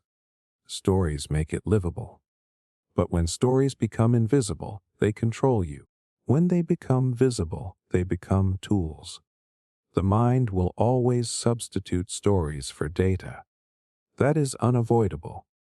The freedom comes from remembering which one you are listening to. Truth is filtered by emotional cost. Most people believe truth is something you either see or you do not. That facts are neutral, and if information is accurate enough, the mind will accept it, but that is not how the brain works. Truth is filtered by emotional cost. Before an idea is allowed in, your nervous system asks a quieter question: how much will this hurt? Here is the uncomfortable truth. Your brain does not evaluate truth purely on accuracy. It evaluates truth on impact. What will this information do to my sense of safety, identity, belonging, and control? If the emotional cost is too high, the truth is delayed, distorted, minimized, or rejected entirely. The shock comes when you realize how automatic this is. You do not sit down and consciously decide to avoid certain truths. Your system filters them before awareness fully engages. Discomfort rises. Attention shifts. Doubt appears. Rationalizations form. By the time you think you are evaluating an idea objectively, the emotional filter has already shaped what you are willing to see. This exists for a reason. Sudden emotional destabilization is dangerous. If a truth threatens your identity, relationships, or worldview all at once, the nervous system treats it as risk. Emotional collapse can impair functioning, decision-making, and social stability. So the brain paces truth intake to protect continuity. Neuroscience supports this. Emotional centers of the brain interact with reasoning circuits constantly. When an idea triggers fear, shame, or loss, stress responses activate. Cortisol rises, cognitive flexibility drops. The brain becomes defensive, not curious. This is not dishonesty, it is self-preservation. This explains why people resist truths that seem obvious to outsiders. Leaving a harmful relationship, admitting a career mistake, acknowledging a belief was wrong, accepting personal responsibility. The data may be clear, but the emotional cost is enormous. The brain delays acceptance not because the truth is unclear, but because the impact is overwhelming. The validating part is this. If you have ever avoided a realization for years, and then suddenly seen it clearly, you were not stupid before. You were not lying to yourself. Your system simply could not afford the emotional cost at the time. When conditions changed, safety increased, or support appeared, the truth became tolerable. This also explains why insight often arrives gradually. You see a little, then more. Then suddenly everything clicks. The brain introduces truth in doses your system can handle. When people say I was not ready to see it, they are being literal. Readiness is emotional capacity, not intelligence. Truth that threatens belonging is especially costly. Humans evolved to prioritize social connection. Being rejected, isolated, or cast out historically meant danger. So, truths that might disrupt relationships are filtered aggressively. You may sense something is off, but struggle to articulate it. The cost of knowing feels higher than the cost of not knowing. This also explains why people defend identities so fiercely. Identity organizes behavior, relationships, and self-worth. Truths that destabilize identity threaten emotional survival. The nervous system responds with denial, anger, or dismissal. These reactions are not about logic. They are about protection. Even positive truths can carry emotional cost. Accepting your potential can threaten comfort. Seeing your own strength can remove excuses. Recognizing opportunity can introduce responsibility. The brain sometimes avoids growth not because it is painful, but because it demands change. Once you see this, your relationship to truth shifts. You stop judging resistance as weakness. You start asking what cost this truth carries. What would change if it were fully accepted? What would be lost? What would have to be rebuilt? That framing creates compassion instead of force. This also changes how you communicate truth to others. You stop assuming facts alone will persuade. You recognize that emotional cost must be addressed first. Safety must be present before truth can land. Without that, even accurate information feels threatening. The most profound insight is this. Truth does not enter the mind when it is available. It enters when it is affordable. Emotional affordability determines timing. That is why growth feels uneven. That is why people can know something intellectually without integrating it emotionally. When emotional capacity expands, truth flows more freely. Curiosity replaces defense. Flexibility replaces rigidity. The filter relaxes. This is why healing, regulation, and safety often preceded insight, not the other way around. Truth filtered by emotional cost does not mean truth is subjective. It means access is regulated. The mind opens doors slowly to avoid collapse. Recognizing this removes shame from the process of learning and unlearning. Once you understand this, you stop forcing clarity. You stop demanding instant honesty from yourself. You create conditions where truth becomes less costly to hold. And when that happens, insight stops feeling like a threat and starts feeling like relief. Truth was never blocked by ignorance. It was buffered by protection. And when the nervous system finally decides the cost is survivable, the truth does not feel shocking. It feels obvious, as if it had been waiting patiently the entire time. Internal dialogue is mostly noise. Most people assume their internal dialogue is insight talking, that the voice in their head is thinking things through, analyzing, guiding, helping. It feels important because it is constant. But here is the uncomfortable reality. Internal dialogue is mostly noise, not wisdom, not direction, noise. The hook is noticing how rarely that voice actually solves anything. It talks all day, every day, and yet the same worries repeat, the same doubts loop, the same arguments replay with slightly different words. If it were truly intelligent guidance, you would expect progress, resolution, movement. Instead, you get repetition. The shock comes when you realize the voice is not there to help you think. It is there to regulate emotion. Most internal dialogue is not problem solving. It is emotional buffering, the brain generating language to soothe itself, distract itself, rehearse safety, or delay action.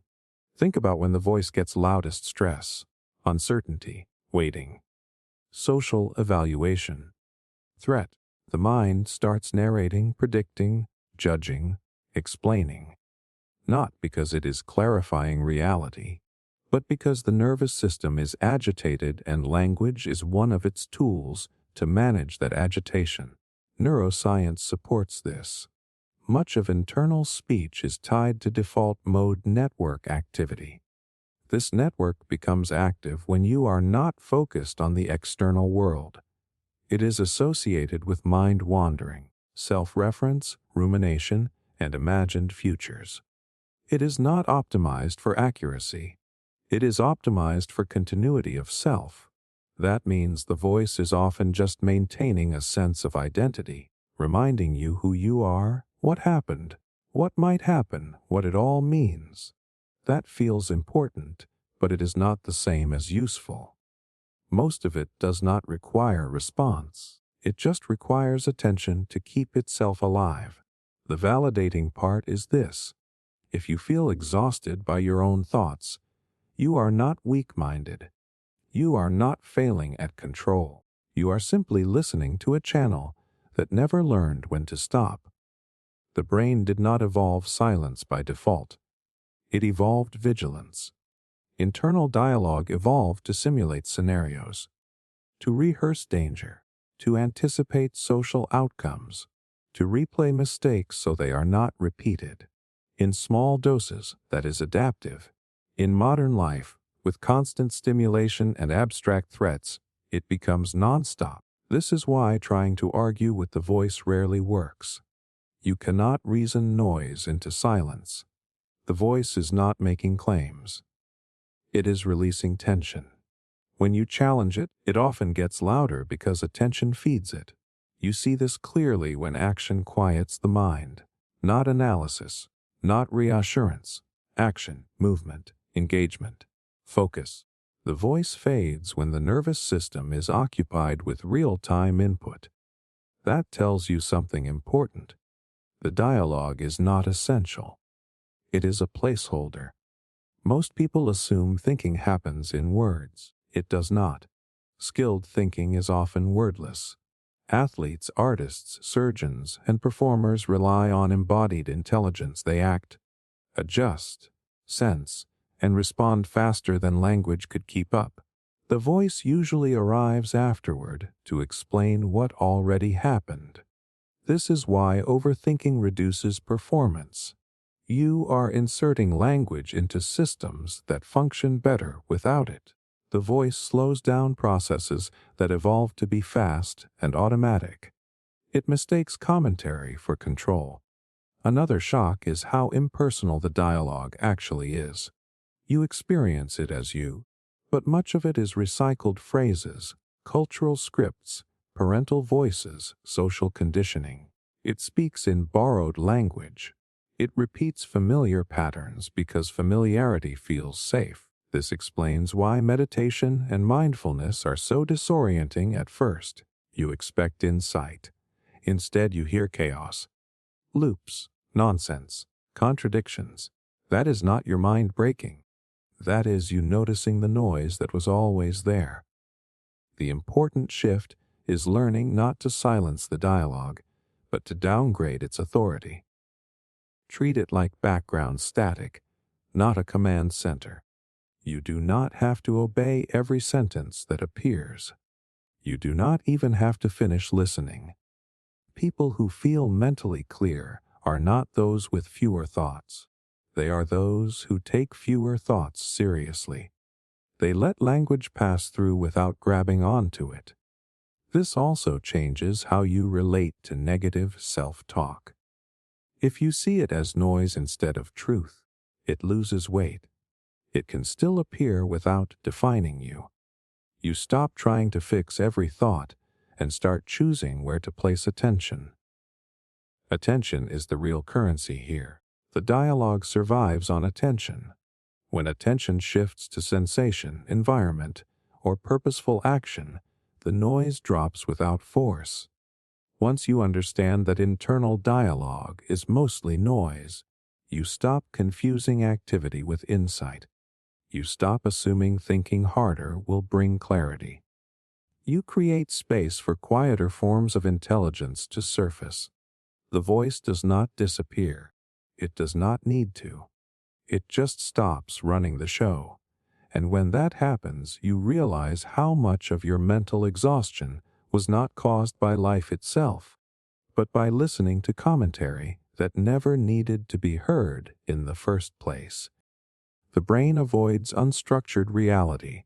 Most people think the brain wants to see reality as it is, that it craves truth, clarity, raw experience.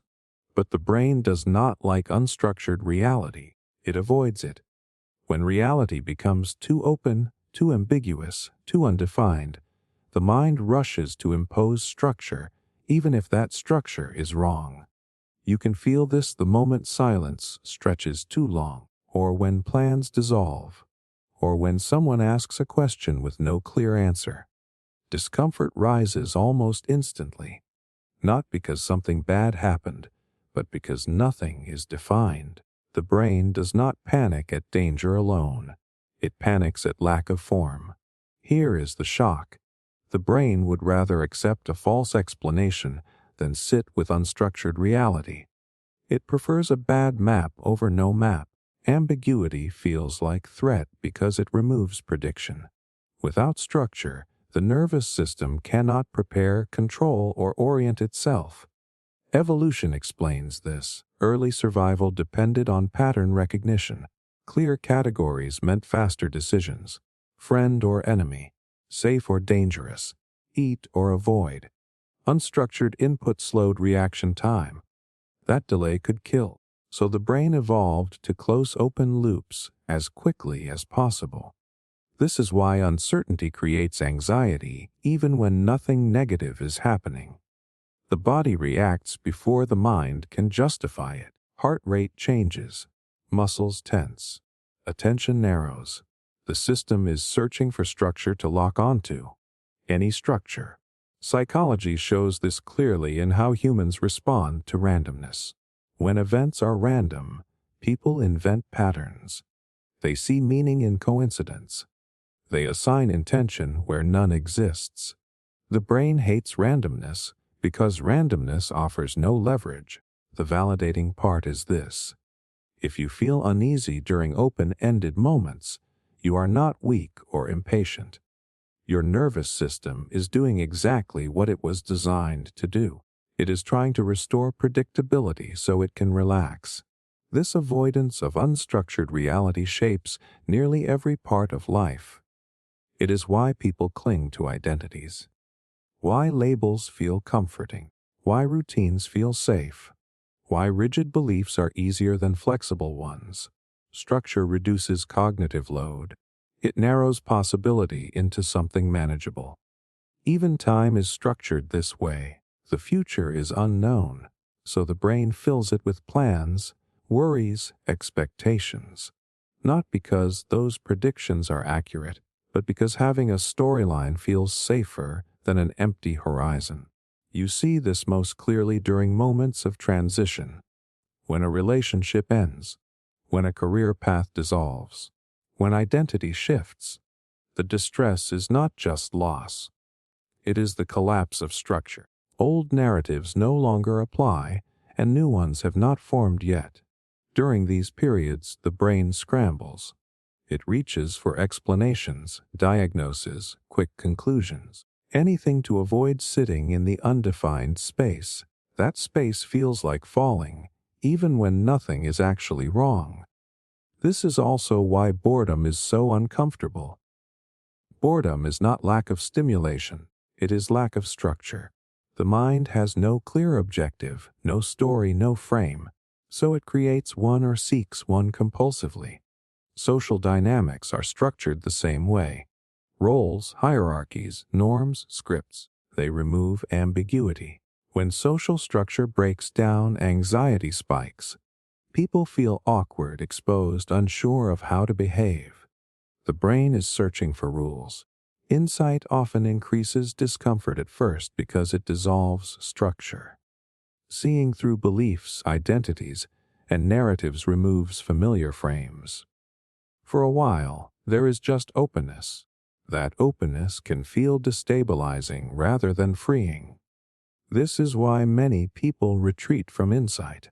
Not because it is false, but because it leaves reality less structured than before. The mind would rather live inside a familiar illusion than an undefined truth.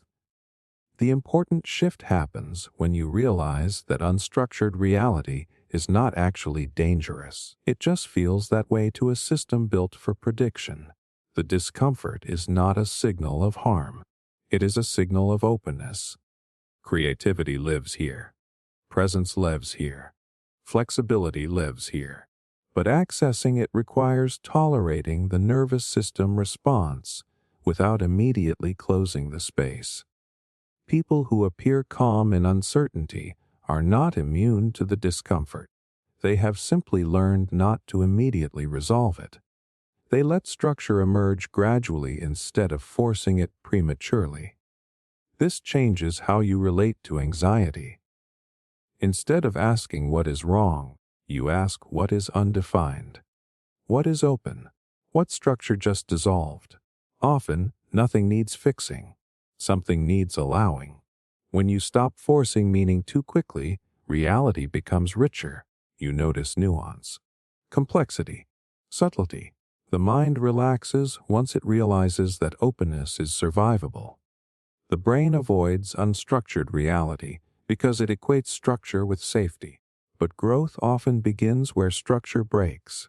Learning to stay present without immediately organizing experience is uncomfortable, but it expands capacity.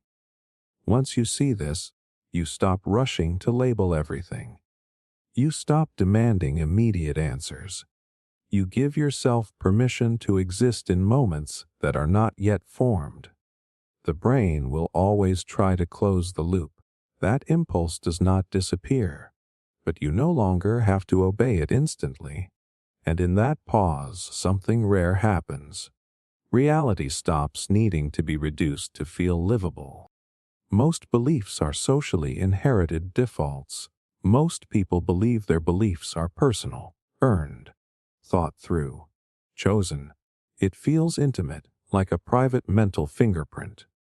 But if you look closely, most beliefs are not self-generated at all.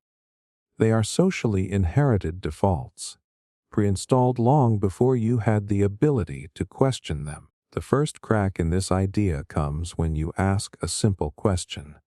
Why do you believe what you believe? Not the polished answer. The real one. Trace almost any belief back far enough and you do not find reasoning. You find exposure. Family language, cultural tone, social reward, repetition. The shock is realizing how early this starts. Long before logic develops, the nervous system is already learning what is safe to believe. What gets approval? What creates friction? What leads to belonging? Beliefs form first as social survival tools, not intellectual conclusions. Children do not adopt beliefs because they are true. They adopt them because they reduce risk. Agreeing with caregivers maintains attachment. Mirroring group norms maintains safety. The brain learns quickly that belief is not just about reality, it is about relationship. This pattern never really goes away. As adults, we like to imagine independence, but the mechanism stays the same. Beliefs that align with your social environment feel comfortable. Beliefs that threaten belonging feel dangerous. The nervous system responds before logic gets involved. Psychology shows this clearly in conformity research. People will adopt group beliefs even when evidence contradicts them, simply to avoid standing out. The pain of social exclusion registers in the brain similarly to physical pain.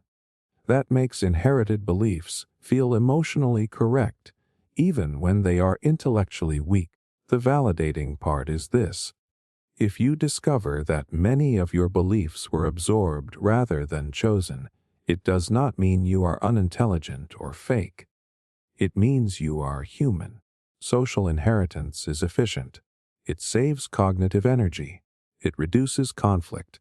It helps groups function. Beliefs act like shortcuts. Instead of evaluating everything from scratch, the brain adopts pre-approved interpretations. These defaults come packaged with language, emotion, and explanation. They feel complete. That completeness creates confidence. This is why beliefs are often strongest where understanding is thinnest. You can passionately defend ideas you have never deeply examined because they are socially reinforced. The confidence does not come from evidence. It comes from shared agreement. You see this clearly when people move between cultures. Suddenly beliefs that once felt obvious become strange. New norms appear just as natural to those who grew up with them. That alone exposes how contextual belief really is. Even personal identity beliefs follow this pattern. Ideas about success, morality, relationships, gender, ambition, and happiness are largely inherited frameworks. You did not invent them. You stepped into them. This does not mean beliefs are useless. They organize reality. They guide behavior. They coordinate groups. But problems arise when inherited defaults are mistaken for objective truth. At that point, questioning feels like betrayal rather than curiosity. This is why belief challenges trigger strong emotional reactions. When someone questions a belief, they are not just questioning an idea. They are threatening a social structure. The nervous system responds with defense, not dialogue. Insight often feels isolating for this reason. When you begin examining inherited beliefs, you step outside shared consensus. That can reduce belonging before new alignment forms. The brain interprets that gap as danger. This is also why many people stop questioning once they find a group that feels safe. Beliefs stabilize, curiosity narrows, certainty increases, not because truth was found, but because social risk decreased. The important shift is not trying to eliminate inherited beliefs. That is impossible. The shift is recognizing which beliefs you are protecting socially rather than evaluating honestly. That awareness alone loosens their grip. People who appear independent thinkers are not free from inheritance. They are simply more willing to update defaults when evidence or experience conflicts with them. They tolerate social friction better. Once you see beliefs as inherited starting points instead of final conclusions, you become more flexible. You stop defending ideas reflexively. You get curious about where they came from and who they serve. This also increases compassion. When others cling to beliefs that seem irrational, you recognize the social cost of letting go. You understand that belief is rarely just about information. It is about safety. Beliefs change most easily when new social environments support the update. Exposure matters more than argument. Belonging opens the door that logic alone cannot. The most destabilizing realization is this: if you had been born elsewhere, raised differently, surrounded by different people, many of your strongest beliefs would feel foreign or even wrong. That does not mean truth does not exist. It means access to it is filtered through social context. Once that clicks, humility replaces certainty. You stop assuming your beliefs are self-made achievements. You see them as starting positions shaped by environment. And from that place, real thinking begins. Not the defense of inherited defaults, but the slow, uncomfortable, honest process of choosing which beliefs are worth keeping once social inheritance is no longer invisible. Thought exists to justify movement. Most people believe thought exists to discover truth, to analyze reality, to guide better decisions. But if you watch your own mind closely, a different pattern appears. Thought usually shows up after something has already moved, after emotion shifted, after attention leaned, after the body prepared to act. Thought exists less to decide movement and more to justify it. You can see this in real time. You feel drawn to something before you know why. You avoid something before you have reasons. Then the mind rushes in with explanations. It tells a story that makes the movement feel logical, reasonable, intentional. Thought cleans up after instinct. The shock is realizing how rarely thought initiates action. Most decisions are made by the nervous system long before language arrives. Desire, fear, habit, and conditioning pull behavior in a direction. Thought follows to explain what already happened or what is about to happen anyway. Neuroscience supports this. Studies show motor preparation and emotional evaluation occur before conscious awareness of decision. The brain starts moving toward action, then consciousness narrates it as choice. The narration feels causal, but it is mostly retrospective. This does not mean thinking is useless. It means its role is misunderstood. Thought evolved to coordinate action socially, to explain behavior to others, to maintain a coherent self-image, to reduce internal conflict after the fact.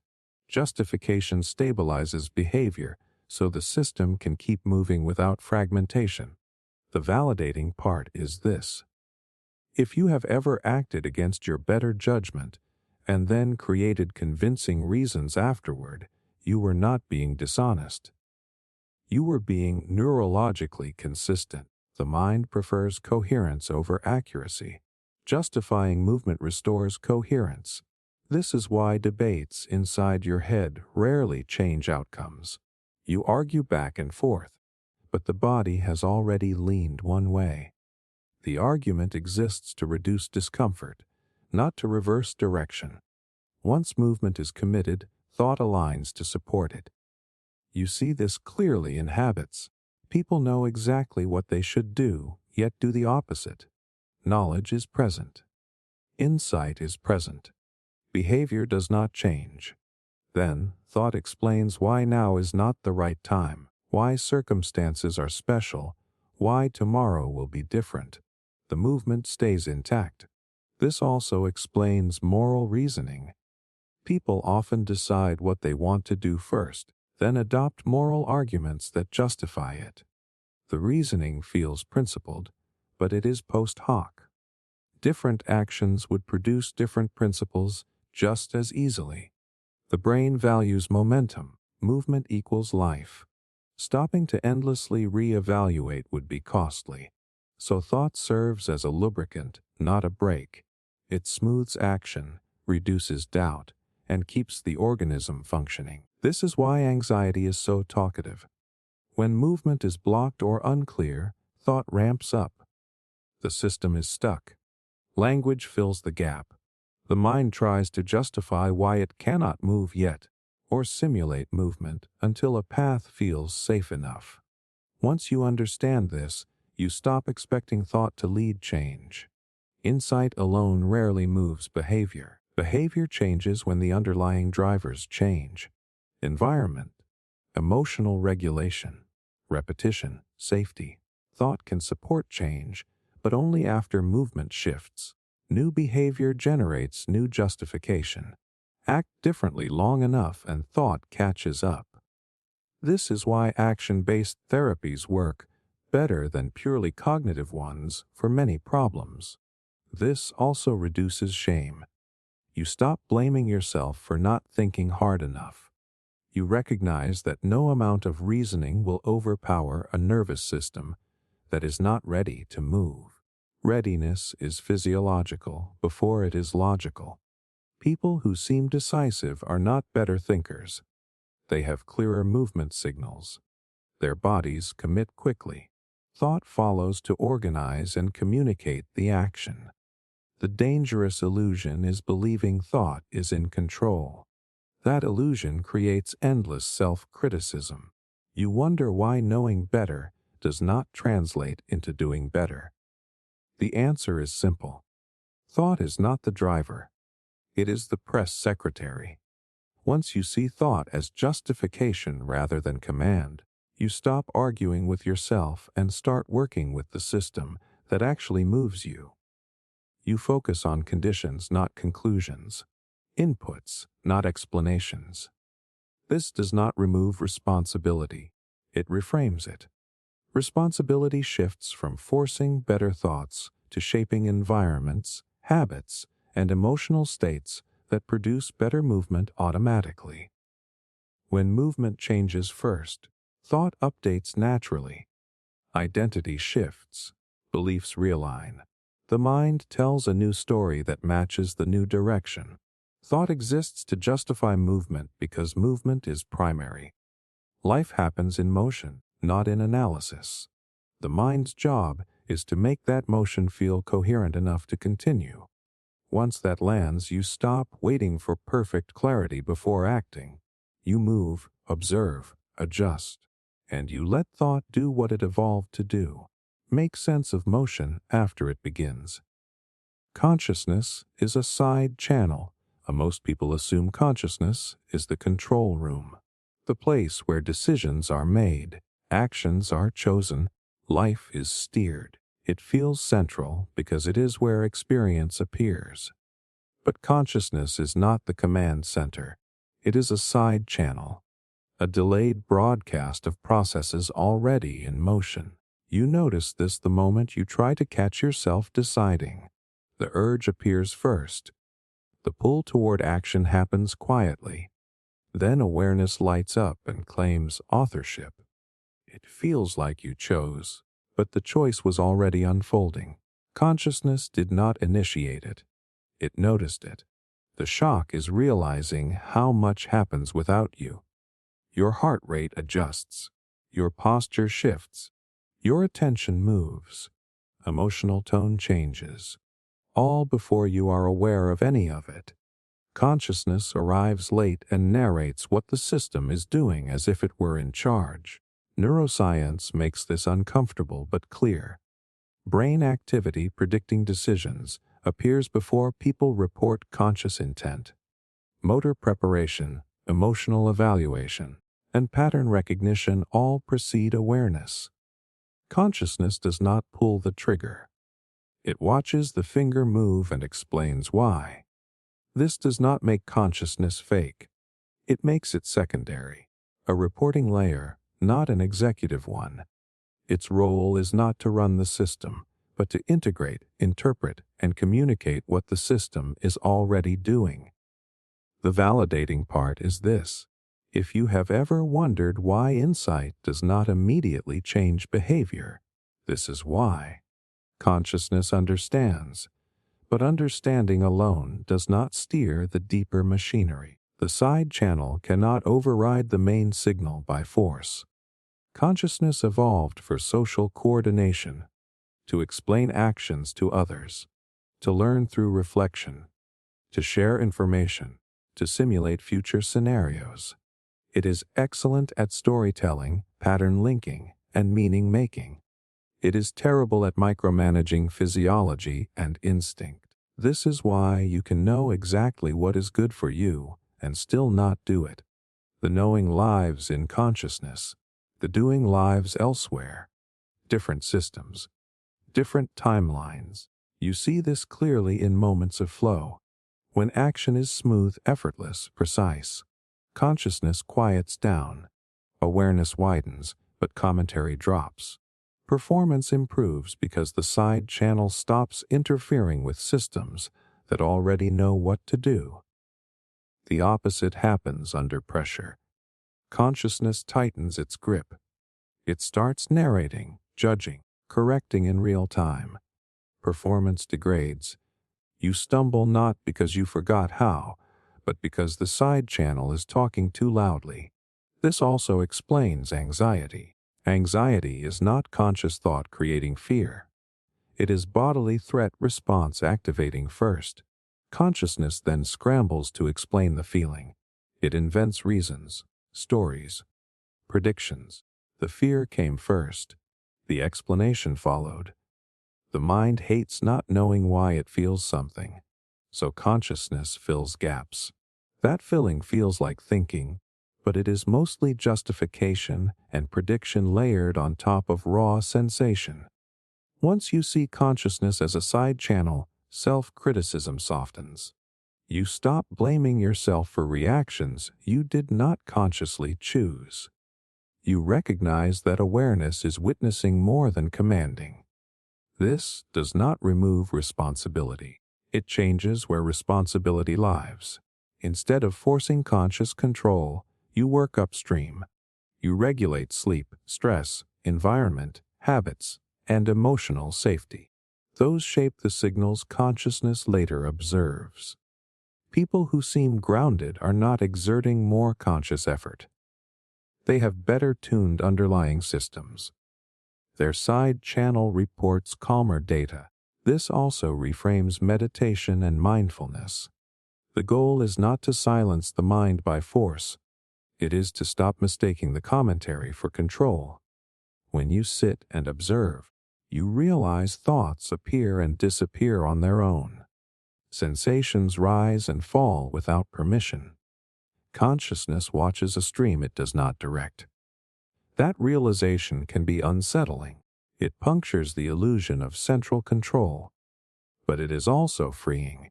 You no longer have to manage every internal event. You can let experience happen without constant interference. The danger is confusing awareness with agency. Just because you are aware of something does not mean you caused it. Just because a thought appears does not mean it is a command. The side channel reports everything, including noise. When people say they want to be more conscious, they often mean they want more control. But consciousness does not grant control. It grants visibility. Control comes from training the systems underneath, not staring at them harder. Once this clicks, you stop demanding consciousness fix everything. You stop expecting insight to do the work of regulation. You let awareness inform action instead of trying to dominate it. Consciousness is powerful, but not in the way people assume. Its power is in integration, not initiation. In meaning, not movement. In learning, not driving. It is a side channel because life does not wait for awareness to approve it. Life moves first. Consciousness watches, learns, and adapts after. When you stop treating consciousness like the boss, you stop fighting yourself. You work with the system as it is, not as it feels like it should be. And that shift alone creates more clarity than trying to control the stream ever could.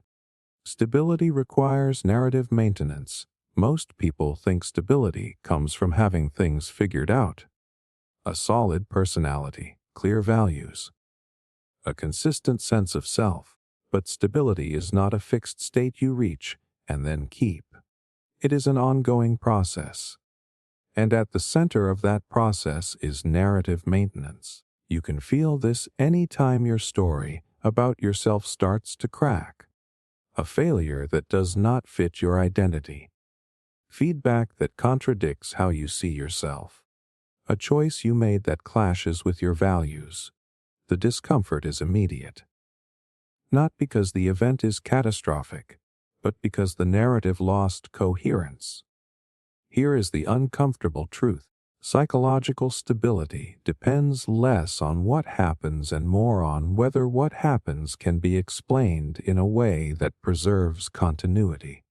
When events cannot be integrated into your existing story, the nervous system reacts as if something is wrong. The shock is realizing how much energy goes into maintaining this story without your awareness. The mind is constantly editing memory, reframing events, emphasizing certain traits, downplaying others, all to keep the narrative intact. Stability is not passive. It is actively produced. This makes sense evolutionarily. A coherent self-narrative allows prediction. It answers who am I, what do I do, how do I respond. That predictability reduces internal conflict and social friction. Without a story, behavior becomes inconsistent. Inconsistency feels unsafe. Psychology shows this in how people remember the past. Memories are not stored as fixed records. They are reconstructed each time to fit the current identity. Details change. Meanings shift. Not to deceive, but to maintain narrative alignment. The validating part is this. If you find yourself reinterpreting past events to make sense of who you are now, you are not lying to yourself. You are stabilizing. The mind prefers a coherent story over a perfectly accurate one because coherence supports function. This also explains why sudden change is destabilizing even when it is positive. A promotion, a breakthrough, personal growth. If the new reality does not fit the old narrative, anxiety appears. You scramble to update the story fast enough to catch up with your life. Identity crises happen when narrative maintenance fails. When too many events contradict the existing story at once, the system cannot integrate them smoothly. The result is confusion, anxiety, or numbness, not because you lost yourself, but because the story lost structure. This is why labels feel grounding. Diagnoses, roles, identities, explanations. They provide narrative scaffolding. They tell you how to interpret experience. They reduce ambiguity. Even painful stories can feel stabilizing if they explain what is happening. You see this clearly in relationships. When a relationship ends without explanation, distress is higher. When there is a clear story, even a negative one, the nervous system calms faster. Closure is narrative resolution. This also explains why people defend their stories aggressively. Challenging someone's narrative threatens their stability. It is not just disagreement. It is disruption. The body responds with defensiveness because coherence is being threatened. Insight often destabilizes because it dissolves old narratives faster than new ones form. You see through identities, beliefs, or motivations that once held things together. For a while, there is openness without structure. That feels like losing ground. This is why some people retreat from insight. They are not afraid of truth. They are afraid of instability. The old story may be flawed, but it works. It keeps the system predictable. The important shift is realizing that narratives are tools, not truths. They are maps, not territory. Stability comes from maintaining a workable map, not clinging to one version forever. People who adapt well are not those with rigid narratives. They are those who can revise their story without collapsing. They update identity incrementally. They allow contradiction without immediate panic. Narrative maintenance becomes healthier when it is flexible. Instead of forcing every event to fit, you allow the story to evolve. You widen the frame. You tolerate periods where the narrative is incomplete. This changes how you relate to confusion. Instead of seeing it as failure, you recognize it as a transition state. The old story no longer fits. The new one is under construction. Therapy, journaling, and reflection work largely because they help reorganize narrative. They do not just process emotion. They rebuild coherence in a way the nervous system can tolerate. The danger is mistaking narrative stability for psychological health. A story can be stable and still limiting. Sometimes instability is the cost of updating an outdated map. Once you understand that stability requires narrative maintenance, you stop expecting permanence. You stop panicking when the story wobbles. You recognize that coherence is something you actively participate in, not something you either have or lose. You become gentler with yourself during periods of change. You allow the narrative to be messy for a while. You trust that coherence will return in a new form. Stability is not about never questioning who you are. It is about being able to revise the story without falling apart. And when you see narrative as a living process, instead of a fixed identity, stability becomes something dynamic rather than fragile. Your mind is always telling a story. That will never stop. The real shift is realizing you can update the story without needing it to be perfect, complete, or final in order to feel okay. Understanding can break psychological utility. Most people assume understanding is always helpful. That if you understand something deeply enough, it will improve your life. Clarity equals progress. Insight equals power. But there is a quiet contradiction built into the mind. Understanding can break psychological utility. Some mental structures only work when they are not fully seen. You notice this the moment something stops working after you understand it. A habit that collapses once you analyze it. Motivation that fades after you dissect it. Confidence that weakens when you see how constructed it is. The understanding was accurate, but the function disappeared. The shock is realizing that many psychological tools are fragile. They depend on partial ignorance. Belief, illusion, simplification, and narrative are not just errors. They are load-bearing structures. Remove them too quickly and the system loses leverage. Take confidence as an example. Confidence is rarely based on objective assessment. It is fueled by selective attention, memory bias, and exaggerated self-narrative. Once you fully understand this, confidence can feel artificial. The performance suffers not because you are wrong, but because the belief that powered it dissolved. The same applies to meaning.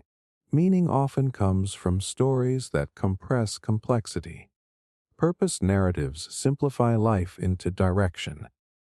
When you understand that these narratives are constructed, not discovered, motivation can drop.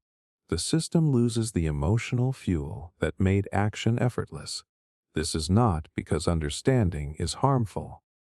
It is because function came first. Psychological mechanisms evolved to help organisms act decisively under uncertainty.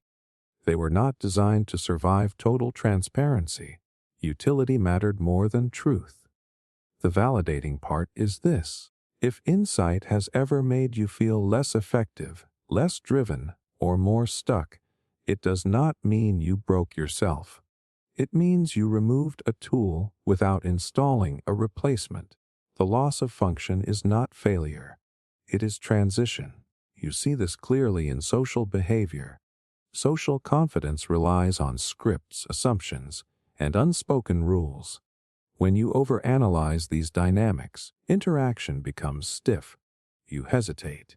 You self-monitor. The understanding was correct, but it interfered with automatic flow. This is why children function socially with ease. They do not understand social systems deeply. They participate. Adults understand more and often struggle more. Insight increased, utility decreased. Psychology calls this the problem of explicit control over implicit systems. Many skills live below awareness. Bringing them into consciousness interrupts timing and coordination. Understanding pulls control upward where it is slower and less precise. This also explains why self-improvement can backfire. When every action is analyzed for optimization, spontaneity drops. Life becomes effortful. The system spends more energy monitoring than doing. Utility suffers. There is a deeper layer here. Understanding threatens identity. Many psychological utilities are tied to who you think you are. When understanding destabilizes identity, the system loses orientation. Motivation, desire, and confidence were anchored to a story that no longer feels solid. The mind reacts to this loss the same way it reacts to physical instability. Anxiety rises. Avoidance appears. The system wants the old tools back because they worked, even if they were imperfect. This is why people often retreat from insight. Not because they reject truth, but because they miss functionality. The old illusion provided momentum. The new clarity feels inert. The important shift is realizing that understanding alone is not integration. Removing an illusion without building a new structure leaves a gap. Utility returns only when new automatic patterns form that do not rely on the old illusion. This is why embodied practice matters more than conceptual insight. You do not regain function by thinking differently. You regain it by acting differently until new patterns stabilize. Over time, utility rebuilds at a higher resolution.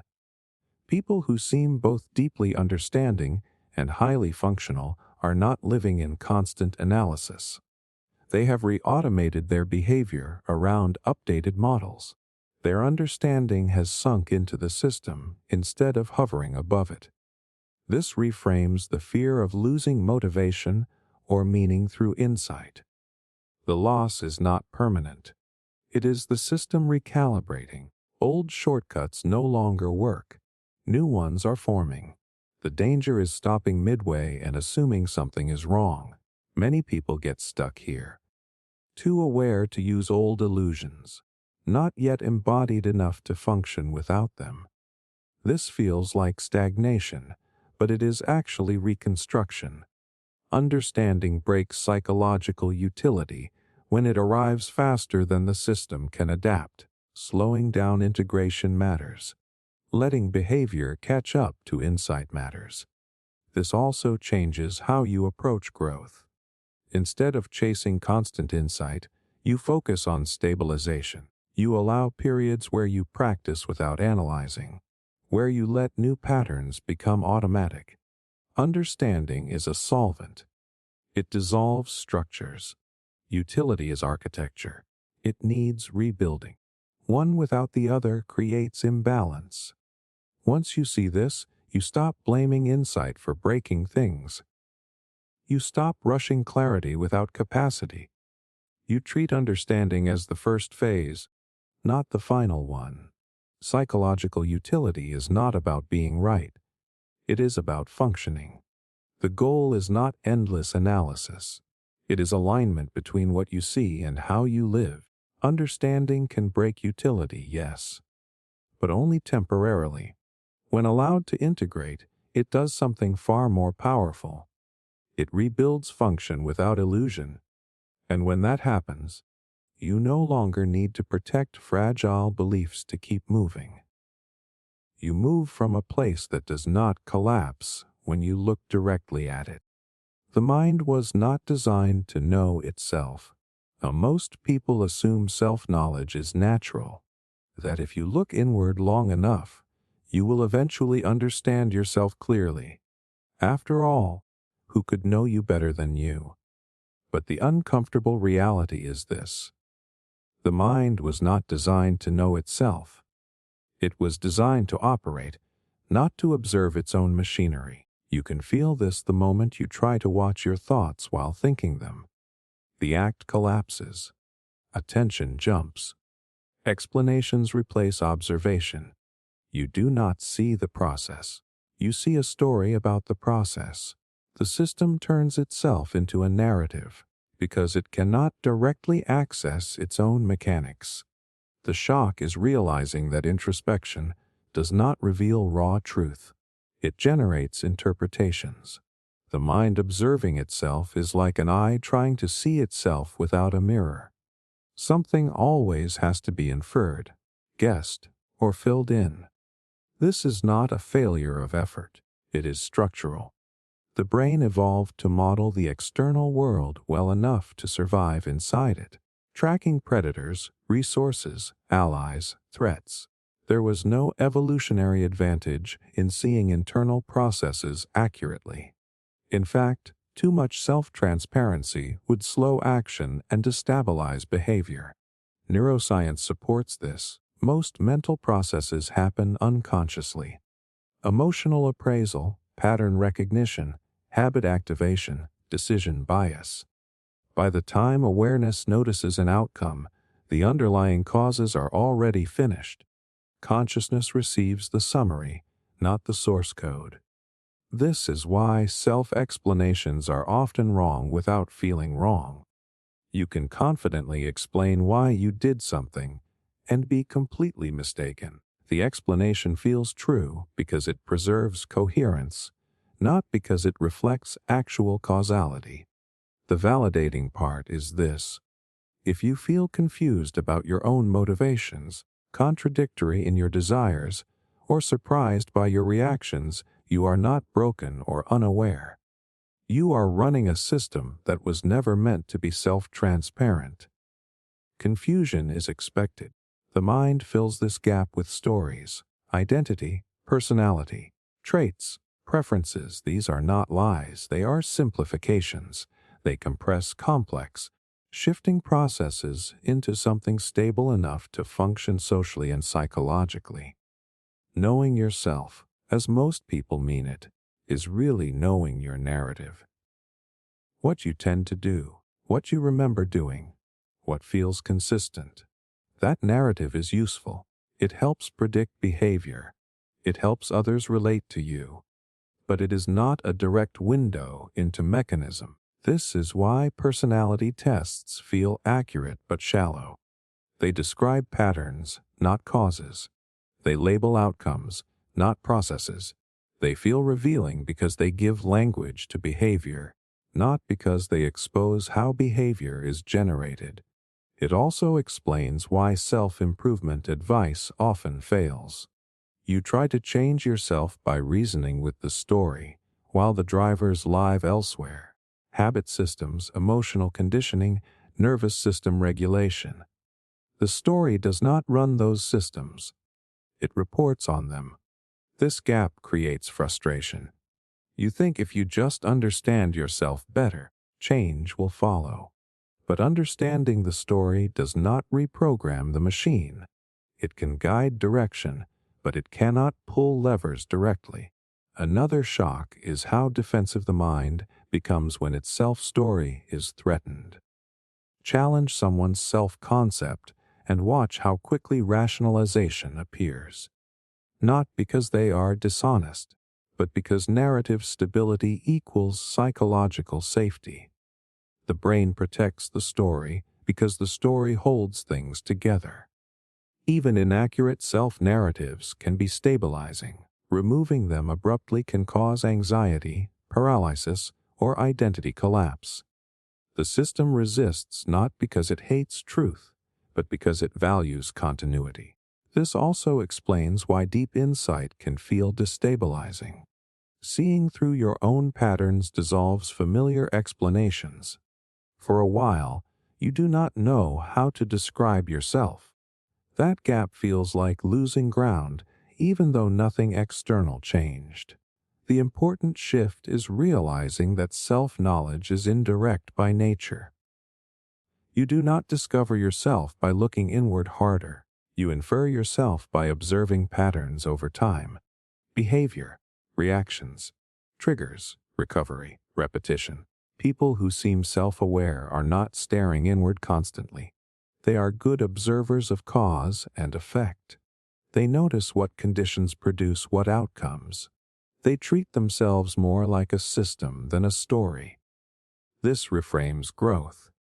Instead of asking, "Who am I really?" you ask, "What happens when I do this? When I sleep less? When I am stressed? When I feel safe? When I repeat this behavior?" The answers are practical, not philosophical. It also reduces self-judgment. When you stop expecting full self-transparency, you stop blaming yourself for not understanding everything. You accept that some processes will always be opaque. Meditation, therapy, and reflection work not because they reveal a true self hidden inside, but because they increase tolerance for not knowing. They create space between awareness and reaction. They loosen identification with the story. The danger is turning self-observation into self-surveillance. Constant monitoring does not create clarity.